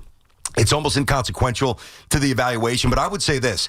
Think about what's saving the Mets season, at least so far. Like, the reason the Mets aren't completely dead and buried right now is because of the young arms they've called up. Fair assessment? Yeah. Okay. He didn't draft any of them. Right. So it's not like they're coming up and McClay, who I love, and the others I like and I want to see more. I think McClay, no doubt, is the real deal. I need to see more with the others. But it's not like he drafted them a couple of years ago, developed them, and they came up out of necessity, and you could point to and say, well, look at who Stearns drafted and look at the influence that they've had on the season. You can't even say that because he didn't draft them. Where I'd give him credit, though, is that again, you could knock him for not doing enough with the rotation, but at the trade deadline, in part of why he didn't was because he knew he had these guys in the minors to call upon. I don't know if he knew it would get this dire with Manaea not doing his job, Senga not doing his job. Holmes has been a good signing, solid signing. Was there anybody that thought Holmes wouldn't peter out toward the end of the year? That's common sense. Any stretch of the imagination, even if you assume Holmes was going to be good, you had to anticipate there was going to be some issue at the end of the year. Yeah. And that happened because he signed a guy to start that was a reliever. So that's part of the issue beginning of the year, relying on Senga, Manaea, Holmes, Peterson, Canning, whatever, Tyler McGill, and then at the deadline not doing enough, still relying on those guys and the guys in the minors. So he was right in part to rely on the guys in the minors. It's the guys before that have been the issue. Yeah, and I'm not just providing a defense here of Stearns. I think he's had an awful year, good year one, awful year two, but there was a strength in numbers concept, which obviously worked for them in year one. I mean, Griffin Canning was, like, the pitching lab was working for him. Now, would he have petered out, as you say, and had a 5-change ERA if he didn't blow out his Achilles? I don't know the answer to that, but the Griffin Canning that was pitching for the Mets was different than the Canning who was not on the Mets a year ago. So I hear you on the home stuff, but if Canning's there, and nobody likes Montas, but if Montas is there to at least eat a few innings up, and if Senga doesn't get hurt when Pete throws him that sloppy throw from first base covering the bag, and if Manaea's not hurt, maybe they would have had, I'm sure they had a different plan to deploy Holmes and maybe sit him or go 6-man to mitigate that. So I just want to be fair here. Like, there were a lot of arms that did get hurt. Yeah, fair enough. You could look at it two ways and say, okay, well, this is what we expect to happen, and this is how we could adjust accordingly. And then you could also look at it and say, like we did, I know I did, God, this rotation on paper, especially without Manaea, but thinking your biggest acquisitions, bringing back Manaea, which was, every Met fan wanted that, but it was still a risk. He was never what he was the second half of last year before. Like, he was never that consistently dominant. So there was some risk involved there. Also getting Frankie Montas, who nobody wanted. Nobody. And signing a converted bullpen arm to be a starter. Not to mention you have Kodai Senga, who likes pitching on 5 days rest. Like, you're already going in with a very fragile rotation, and a lot had to go right for David Stearns to be proven right, and it did look very good early on, and then it just hit the wall and came crumbling down. Yeah. That's on him, because we questioned it coming in. The aberration was what they did a year ago and what they did the first part of the year. This, to me, is real. It is on him. I'm not trying to absolve him of blame. The only thing, just, the context of what else is out there. So there's the before the season moves, I mean, Bieber? I mean, what other move? Like, I know that's a competent name. That's why I throw it out first. But is there anybody else? And maybe I'm missing somebody. I don't think that I am. But is there anybody else that was dealt at the deadline, and wherever they went, they have absolutely helped resurrect that rotation? No, but maybe they could have done more to get somebody that wasn't moved. Also, they could have just done more in the offseason. Now, I wanted Walker Buehler. He's obviously not had a good year, so maybe that would have been a miss there anyway. Who knows how things would have worked out. Jose Quintana, bringing him back on the cheap would have been a solid move, at least a stable force in the rotation. He's been terrific in Milwaukee, who, by the way, is on track to maybe have their first 100-win season ever. David Stearns was there, and they won 96 games at the peak, and now he leaves, and they're going to win 100 games, potentially. So, I mean, there's a lot. Hey, look, I'm not saying he should be fired. He shouldn't. He's earned more than... We said the same thing about Billy Epler, by the way, who won 101 games. Billy Epler won 101 games. Everybody wanted him fired that next year. Stearns didn't do that. They got to the playoffs last year with the prior regime's team, and now this year when he's had a little bit more influence on it with a full second offseason, they're on the verge of collapsing even worse than the Mets did in 2023, far worse in 2023. I'm sorry. I think what's going to be really interesting here, and we don't really know yet. We've seen a couple tweets and we've seen a couple of moves, whether it's getting rid of Buck or getting rid of the veteran pitchers and buying a minor league system. We don't know what Cohen does when he's embarrassed. I mean, embarrassed to this degree. And if this keeps up, because he called out the fans and said, hey, basically, I did my job, you do yours. Well, guess what? The fans have done their job. His team has not. And if they fall short, even if they barely get in, and I don't think they're getting the 2 seed. I know you think that they could. I don't think that they will. I know mathematically they could. I don't think they're getting that at all. It's either, to me, it's third or they're not going. Either way, if they don't make it or they do and they get bounced immediately in round one, I mean, it's not off the table that this guy does something rash. Yeah. It's really not off the table. The pendulum can swing. Like, there's 15 games to decide here, then the postseason. There's steps of evaluation. Hey, if they don't make the playoffs, he's got to make significant. There's no way Steve Cohen is dumb enough to, if they don't make the playoffs, run it back with the same thing. Zero Stearns, chance. Mendoza, Zero all the chance. coaches, all the players. I'm not talking about firing the GM or even the manager. I don't think he'd do that yet. Pitching coach? I think change on the coaching staff, and I definitely think a change with that core would be in order. But 15 games to go. We'll do the perfect parlay pick segment week 2 when we come back, as well as your calls. For over 92 years, Approved Oil has been the leading heating oil dealer in New York. And right now, with low rates, it's the perfect time to lock in your price for winter before cold weather pushes prices up. Don't wait. Call today and lock in your savings and enjoy a worry-free season. Approved Oil has been delivering a brighter, warmer tomorrow for almost a century, backed by superior services and unmatched reliability. When it comes to your home heat, it has to be Approved Oil. Visit freezerate.com or call 718-238-1050. All right, looking forward to making those NFL picks. Hey, our transportation, water, and energy infrastructure is critical, but did you know that those projects are built by the local 825 operating engineers and their contractors? They even built MetLife Stadium and the one before that. That's why their advocacy organization, ELEC, the Engineers Labor Employer Cooperative, fights for those priorities every day. That's ELEC, representing the hardworking men and women who build New York and New Jersey. The Yankees are in the final stretch of the 2025 season with the goal of a World Series win. Go to Boston with some momentum for a huge 3-game weekend series. The trek continues tonight against the Red Sox, with both teams separated by a half game. Looks like he's done it again. Giddy up, go! The Yankees and Red Sox, 7:10 tonight, driven by Jeep. Breaking ball, swing on deep to left, and that's way gone. Didn't even move.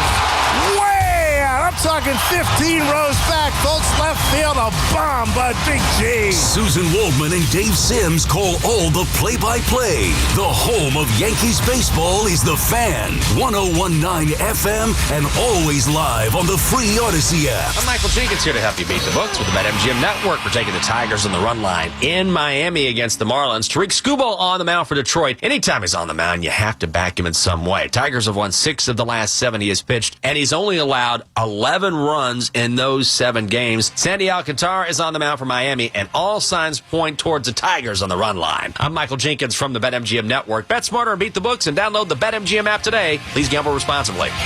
Now that I'm a dad, I can't stop thinking about what would happen to my kids if something happened to me, like losing the house or not affording college. Yeah, that used to keep me up at night too. It's why I finally got life insurance from Ethos. It's 100% online. No medical exams, just a few health questions. I got $2 million in coverage for around $2 a day. I never realized it was that simple. Get your free quote at ethos.com/game. That's ethos.com/game. Rates may vary. Bill monthly. Sample rate 10-year term life policy for a 35-year-old healthy non-smoking male. Lunch was great. Greenwich Village is a fun spot. Can we stop at a bathroom? Are you all right? I keep having stomach issues after eating, like diarrhea, gas and bloating, abdominal pain, and sometimes oily stools.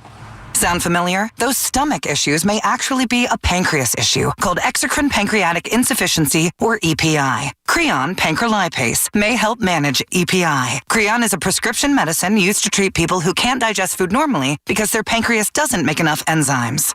Creon may increase your chance of fibrosing colonopathy, a rare bowel disorder. Tell your doctor if you have a history of intestinal blockage or scarring or thickening of your bowel wall, if you are allergic to pork, or if you have gout, kidney problems, or worsening of painful swollen joints. Call your doctor if you have any unusual or severe gastrointestinal symptoms or allergic reactions. Take Creon as directed by your doctor and always with food. Do not chew capsules as this may cause mouth irritation. Other side effects may include blood sugar changes, gas, dizziness, sore throat, and cough. These are not all the side effects of Creon. Call 800-633-9110 or visit creoninfo.com to learn more. That's creoninfo.com. I'm asking my doctor about EPI and if Creon could help. Looking for Michelin tires at the guaranteed lowest price? Get to Town Fair Tire. Michelin's innovative technologies are designed for durability and performance over any of the toughest road conditions, so you can trust you're getting the highest quality tires. And Town Fair's been a name you can trust since 1967. Now with over 120 locations and still growing, because nobody beats a Town Fair Tire deal.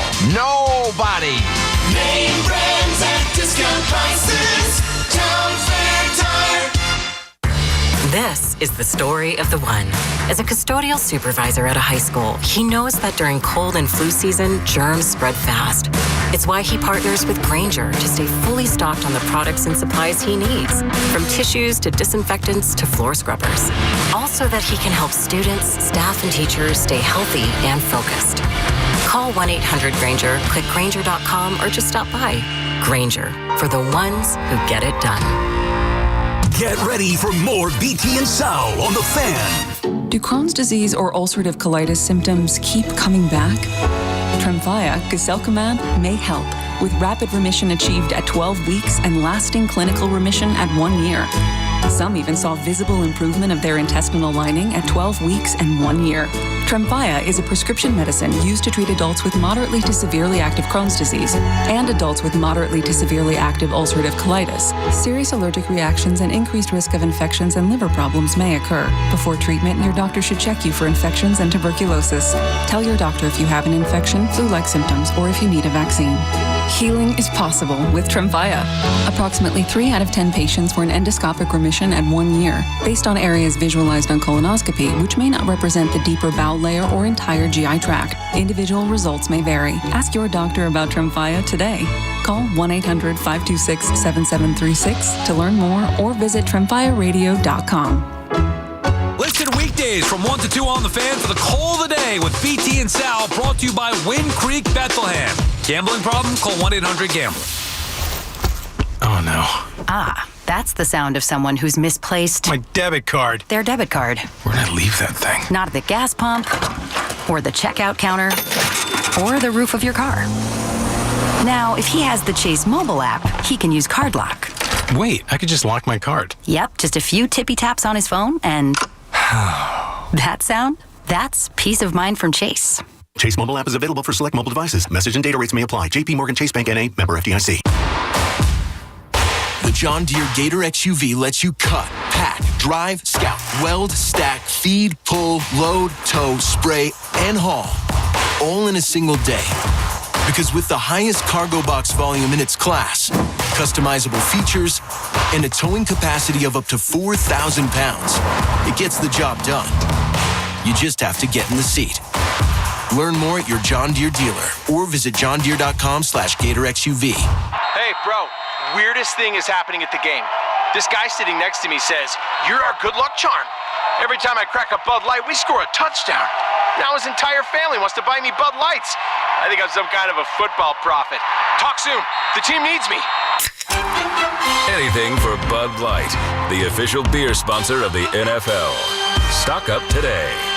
Enjoy responsibly. Copyright 2025 Anheuser-Busch Bud Light Beer, St. Louis, Missouri.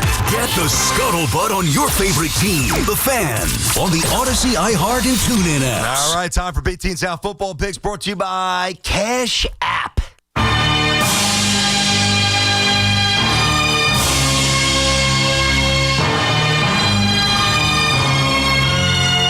It is week 2. Perfect parlay picks segment. None of us cast a parlay last week, but however, as we count the 5 points for each correct win, just straight up winner between the Jets and Giants, we have some points on the board.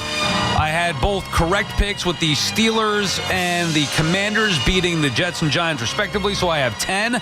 Hoff split the baby. He has 5. BT, you went with your heart with the Jets. Came close, tough beat. And then the Giants obviously came nowhere close to beating the Commanders. So right now, that's where we're at. 10 points for me, 5 for Hoff. BT needs to get on the board. 2-team parlay worth 25, 3-team worth 50, 4-team worth 100.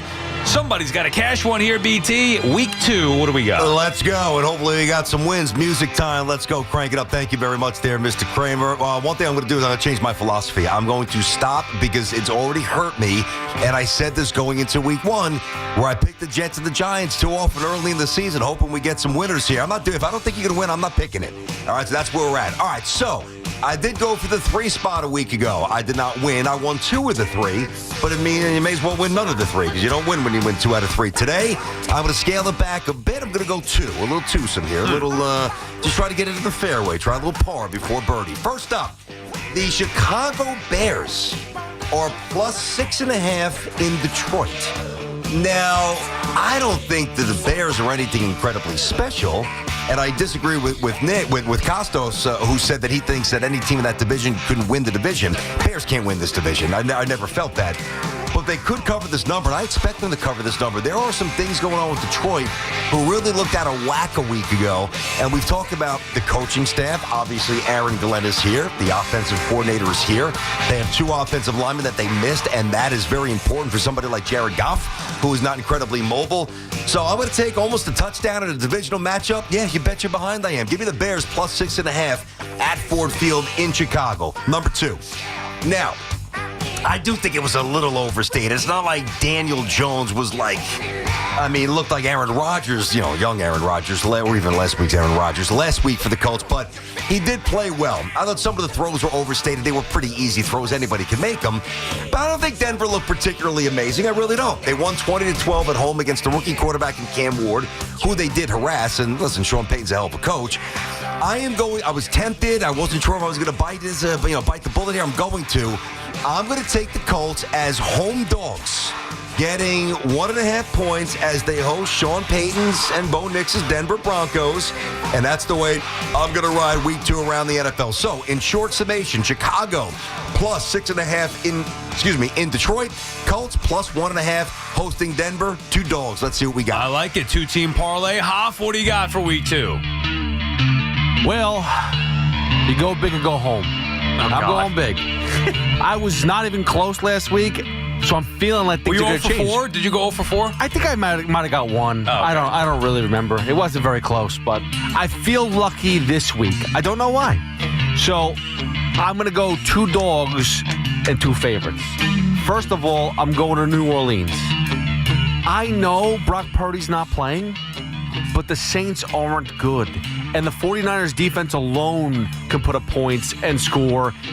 They're giving minus 3.5. I think they'll cover that number, 49ers. So I'm taking 49ers at New Orleans minus 3.5. Going to Kansas City. Kansas City at home. They lost the first week. They're playing Philadelphia. They're getting plus points. They're getting points. I'm going to take the Chiefs. I don't think they're going 0-2 to start the season. Kelsey and Mahomes, everyone was saying that Kelsey was terrible this year. He was looking wide open last week. I feel very good that Kelsey's going to have another big game, rematch from the Super Bowl, and this time the Chiefs are going to come out on top, plus 1.5 for KC. It is wild that they're a home dog week 2. The Kansas City Chiefs, who basically haven't lost a game in 5 years. Right. So I feel that's why it feels a good pick, I hope. Then I'm going to MetLife. I'm sorry. Speak to us. Not only said, going to watch a game. You missed it. You were looking down at something because I'm going to MetLife. He was looking you directly in the eye. Oh, my bad. I was looking at something. I apologize. Minus 6.5 is a big number for Buffalo, but I like it. I don't think the Jets are going to be able to hold up. Listen, you saw how good the Bills were to come back within 4 minutes and put up, how many points did they put up in 4 minutes against the Baltimore Ravens? The Jets defense hasn't showed me a lick of anything that they're going to be able to prevent anyone from scoring. Buffalo's going to light them up all day. I'm taking a minus 6.5 for Buffalo. And then I'm going to Dallas. Ooh. Going to Dallas, baby. I don't know if the Giants are going to win, but they are going to keep it close. I'm taking the Giants plus 5.5. All right. Aren't you literally going to Dallas? When are you leaving, by the way? Yeah, tomorrow. Literally after his overnight tonight. All right, there you go. Hit me with it, Dove. Oh, yes. Yes. I was 0 for 2 last week. Jets got me at the wire with that damn half a point, and the Falcons had a brutal, brutal beat Koo couldn't kick a field goal to tie the game, a 40-yard chip shot. Get out of here. We erase week 1. I'm going 3 teams this week, BT. I was trying to get on the board, get the Ziggy off the board. We're going to go with a 3-team parlay here. And I actually have 1 game in alignment with Hoff and 1 head-to-head with you, oddly enough. But first, I'm going to go to Baltimore.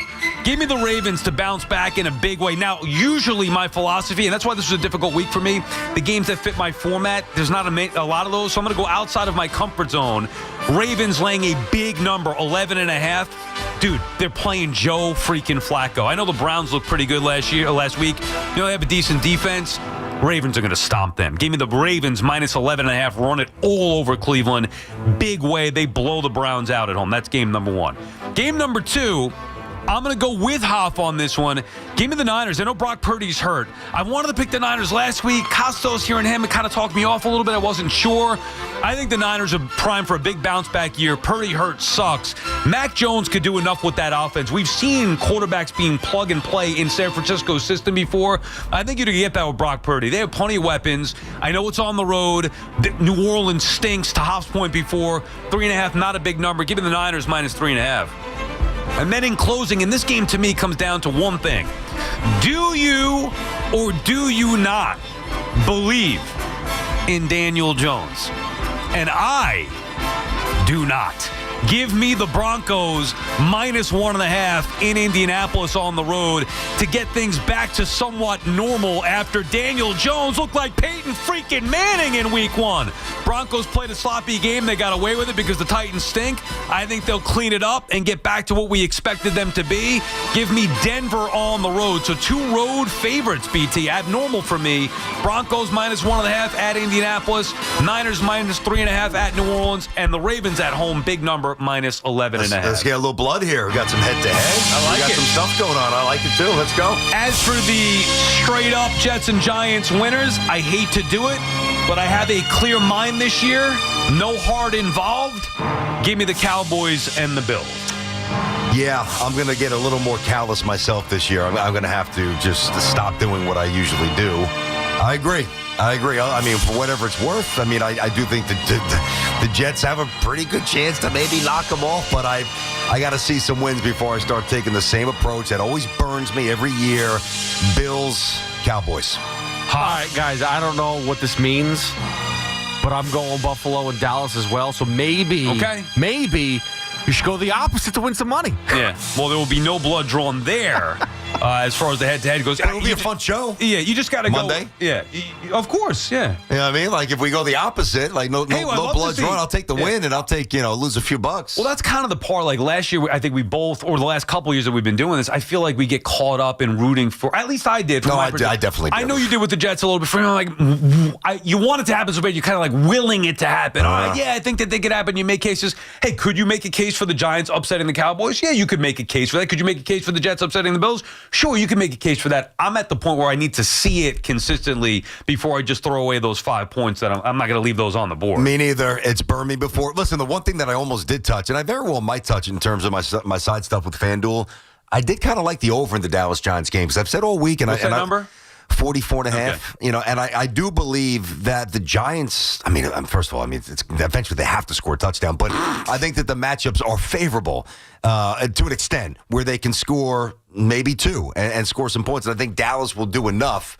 So, but without Andrew Thomas, if you don't know, you don't know if he's playing.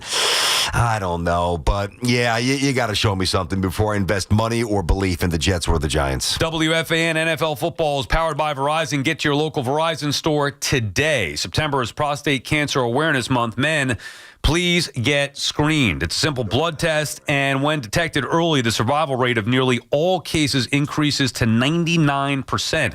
The Yankees, Montefiore, and Fans for the Cure will have a free screening at Yankee Stadium before and during the game on September 25th. Everyone who gets screened gets a voucher for 2 tickets to a game in 2026. For more information, visit fansforthecure.org. It's Chris McMonagle overnights on the Fan, 101.9 FM. A new era of football. Clearly, new head coach, new quarterback, knew everything with the New York Jets. Obviously, the beginning of the Aaron Glenn era. Obviously, the beginning of seeing Justin Fields. A new era of Jets football was on tap. Listen to CMAC on demand on Apple Podcasts, Spotify, or wherever you get your podcasts. This is Andrew Perloff with an Odyssey Sports Minute sponsored by Stable. At every fill-up or when you're at the store, start with Stable. Visit sta-bil.com for more information. When Dak Prescott was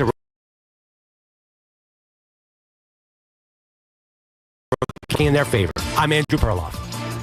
This is the story of the one. As a maintenance supervisor at a manufacturing facility, he knows keeping the line up and running is a top priority.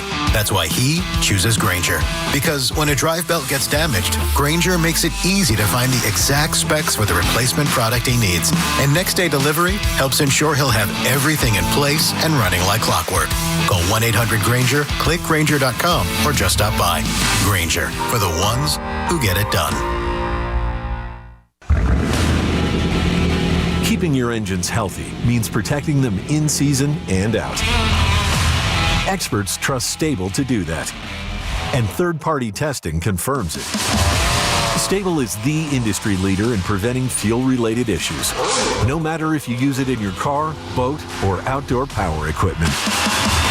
In season or out, at every fill-up or when you store, start with Stable.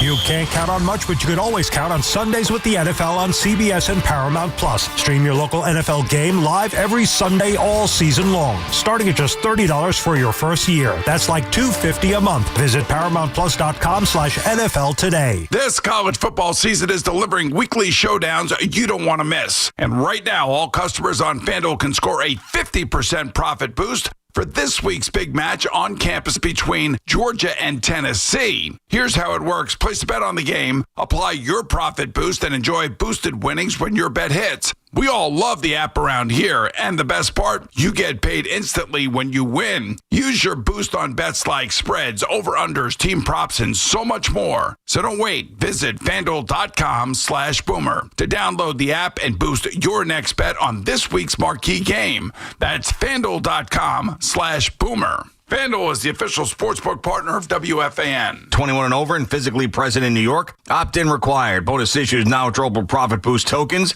Restrictions apply, including any token expiration and max wager amount. See terms at sportsbook.fanduel.com. For help with a gambling problem, call 8778-HOPE-NY or text HOPE-NY 467-369. Some things are hard to commit to, like learning how to surf or saving for a family vacation. But one commitment that's easy, switching to Fios Home Internet with a 5-year price lock guarantee. That means 5 great summers of fast, reliable internet at the same low price. All with the Fios 1 gig internet plan. Plus no hidden fees or equipment charges. Call 1-833-VERIZON to switch today. Price guarantee applies to base monthly rate only for new and existing My Home customers. Talk New York sports on The Fan. D'Agostino, law, bite back. I'm injury attorney John Ryan D'Agostino, nicknamed The Closer, continuing D'Agostino and Associates' legacy of helping the injured for over 35 years. My father, John D'Agostino, built this injury firm to help accident victims. This is John D'Agostino, and this is a family firm. For us, it's about doing what's right and making sure somebody pays for your pain. Call us first at 1-800-BITE-BACK. That's 1-800-BITE-BACK. They call me The Closer because big or small, in court or out, I'm fighting to get the job done, to win, to get you every dollar you deserve. D'Agostino and Associates has offices throughout New York and New Jersey and will come to you. I've been there and I'll be there for you. Call us first at 1-800-BITE-BACK. 1-800-BITE-BACK. That's 1-800-248-3222. Hey, Connecticut, if you want name brand tires at the guaranteed lowest price and the most free services, then get to Town Fair Tire. Because nobody beats a Town Fair Tire deal. Nobody. Town Fair Tire. Oh, let's go. You're still glowing, flirting, grooving. You still got it. But your immune system weakens as you age, making it harder to fight flu, pneumococcal pneumonia, RSV, and COVID-19. Vaccines are a key part of any health routine and help strengthen your immune response. Ask your doctor or pharmacist which vaccines you need. Schedule in minutes at VaxAssist.com. Sponsored by Pfizer. It all comes down to this, folks. Yep, the entire season is on the line. But my throat has officially thrown in the towel. Sounds like you need Vicks VapoCool drops. They're max strength and vaporize sore throat pain. Whoa! These VapoCool drops hit fast. Speaking of fast, did you just see that play? Yeah, he vaporized that ball. That pun should have come with a penalty. Vaporize sore throat pain with Vicks VapoCool drops. Use as directed. Luxury just got tripled with Mercedes-Benz of Edison, Mercedes-Benz of Union, and Ray Cattina of Freehold. 3 powerhouse locations in New Jersey. 1 legendary name, Ray Cattina. More inventory, featuring one of the East Coast's largest selections of new and pre-owned Mercedes-Benz vehicles. More convenience with 3 state-of-the-art service centers to keep your Mercedes-Benz running like new. And of course, legendary Ray Cattina customer service, where you always come first. Experience the power of 3 at benzfam.com. Call of the day with Brendan Tierney and Sal Licata on The Fan. Today's call of the day is brought to you by Edison Heating and Cooling, New Jersey's heating experts. Elvis is calling from Orange County. What's up, Elvis? Yo. The guy that's killing this team right now is Mendoza. Why is he so quick to go to the bullpen all the time? You're going to tell me watching that game last night, you'd rather have Reed Garrett in there than Peterson. How do you know he's not going to get a rhythm as the game goes on? That's the way pitchers are sometimes. I mean, you got to start letting these guys go a little deeper. He does have a pattern of taking the starting pitchers out when they start hitting around 85, 90. Look, as far as the rotation goes, yeah, Manaea shouldn't even be in the rotation anymore. Senga shouldn't be in the rotation anymore. And Clay Holmes shouldn't be in the rotation anymore. Just give it to the 3 kids and Peterson and give him at least Peterson's been arguably worse. Peterson's been arguably worse. What are you talking about? How many pitches did he throw last night? 84, 85. What's his ERA since August? Yeah, you don't even know what you're talking about, Sal. Come on, please. You're embarrassing yourself. Give the guy at least a 90 to 100 pitch limit. Yeah. This way you can get to Diaz. You got to get to Diaz once in a while. Elvis, you're brilliant. Great point, Elvis. Just get to Diaz. No bleep, Elvis. No bleep. Just get to Diaz. How are they going to do that? They tried. Why'd you guys have to play that again? It gets me aggravated all over again hearing Elvis and the idiocy of that call. I think you could have a fair argument about last night. You got to base it on some kind of facts. And by the way, we'll never know the true answer because Mendoza didn't stick with David Peterson. He went to Reed Garrett, and it didn't work out. But again, BT, as I told you, when I'm making these decisions, it's not always results-based. That's what a lot of people say. Yeah, get to Diaz. Okay, well, it was the 5th inning. The Mets starters have a problem getting to even through 5 innings. Mm-hmm. Peterson's been bad, gave up 3 runs in the last 2 innings, so I could at least understand it. Does it mean that it was the right move? Maybe he comes out in the 6th inning and gets through it cleanly and is able to hand over to Rogers and then Raley and then Diaz eventually. Either way, there's got to be some thought process and logic behind it. Mets starting pitchers have not been good enough, period, end of story. I do think there was thought process behind it. I just think that he gravitated to the wrong thought because to me, you know, if I've got to line up my best arm, and I'll say the same thing in October, provided the Mets get there, like if it's a situation, Peterson or Garrett. Now, if it's Peterson versus Soto, and Soto the pitcher gets his act together, matchup driven, all right. Even though they're both lefties, so it probably wouldn't matter as much. But somebody else, maybe I trust a little bit more. I don't trust Reed Garrett. I don't think I can't lean any sort of. I can't put any credence or mount the defense of Mendoza from last night for a guy that I don't want to see on the mound if I'm a Mets fan. Right, but think about it. How many pitchers do you truly trust with the Mets?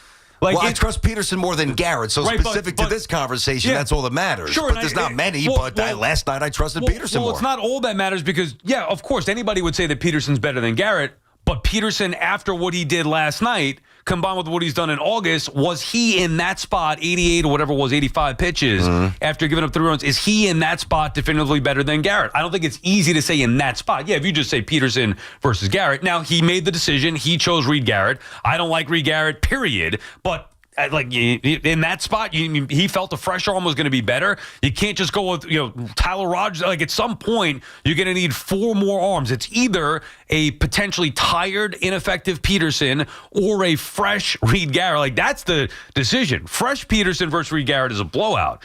Fresh Reed Garrett versus a tired maybe going the wrong way, Peterson, that's where the decision comes. But there is no right or wrong. Like, he made the decision. It didn't work out. You could think it one way. I could think it another. Elvis could think it another way. At least it wasn't, to me, like, what the hell are you doing pitching a guy who was rolling, taking a guy who was rolling out after 5 minutes? Well, but by the way, as much as, and you went to some of Peterson's numbers there, I mean, Reed Garrett's ERA in August is 8. Oh, he was hurt the majority of it. I don't even know what he pitched in like 11 or 12 games. 1, 2, 3, 4, 5, 6, 7, 8, 9.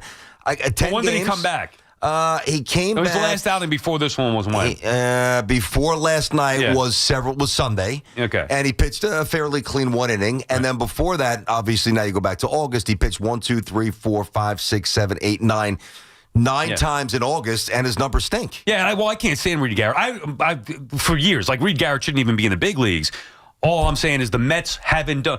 Either way, it's tough math for Mendy to be able to get through. All right, enough about the Mets for a second and that. We didn't discuss the Yankees and Volpe. Did you have any issues with the way that Boone and the Yankees handle this thing? Like, they come out and now say about the injury, and then Boone says that it hasn't been the reason, which I believe it has not been the reason. But I just found it odd the whole way the Yankees have handled this, where Volpe's been getting ripped all year long. They could have easily just come out and said he's got a tear in his labrum, like, cut the kid some slack, and yet they didn't. And then they go out there yesterday and announce it, and at the same time say it's not a reason for his struggles. Okay, so the Yankees no longer earn the benefit of the doubt in terms of how they handle medical situations. I mean, they didn't even know that Anthony Rizzo, did they walk around with blindfolds on for months?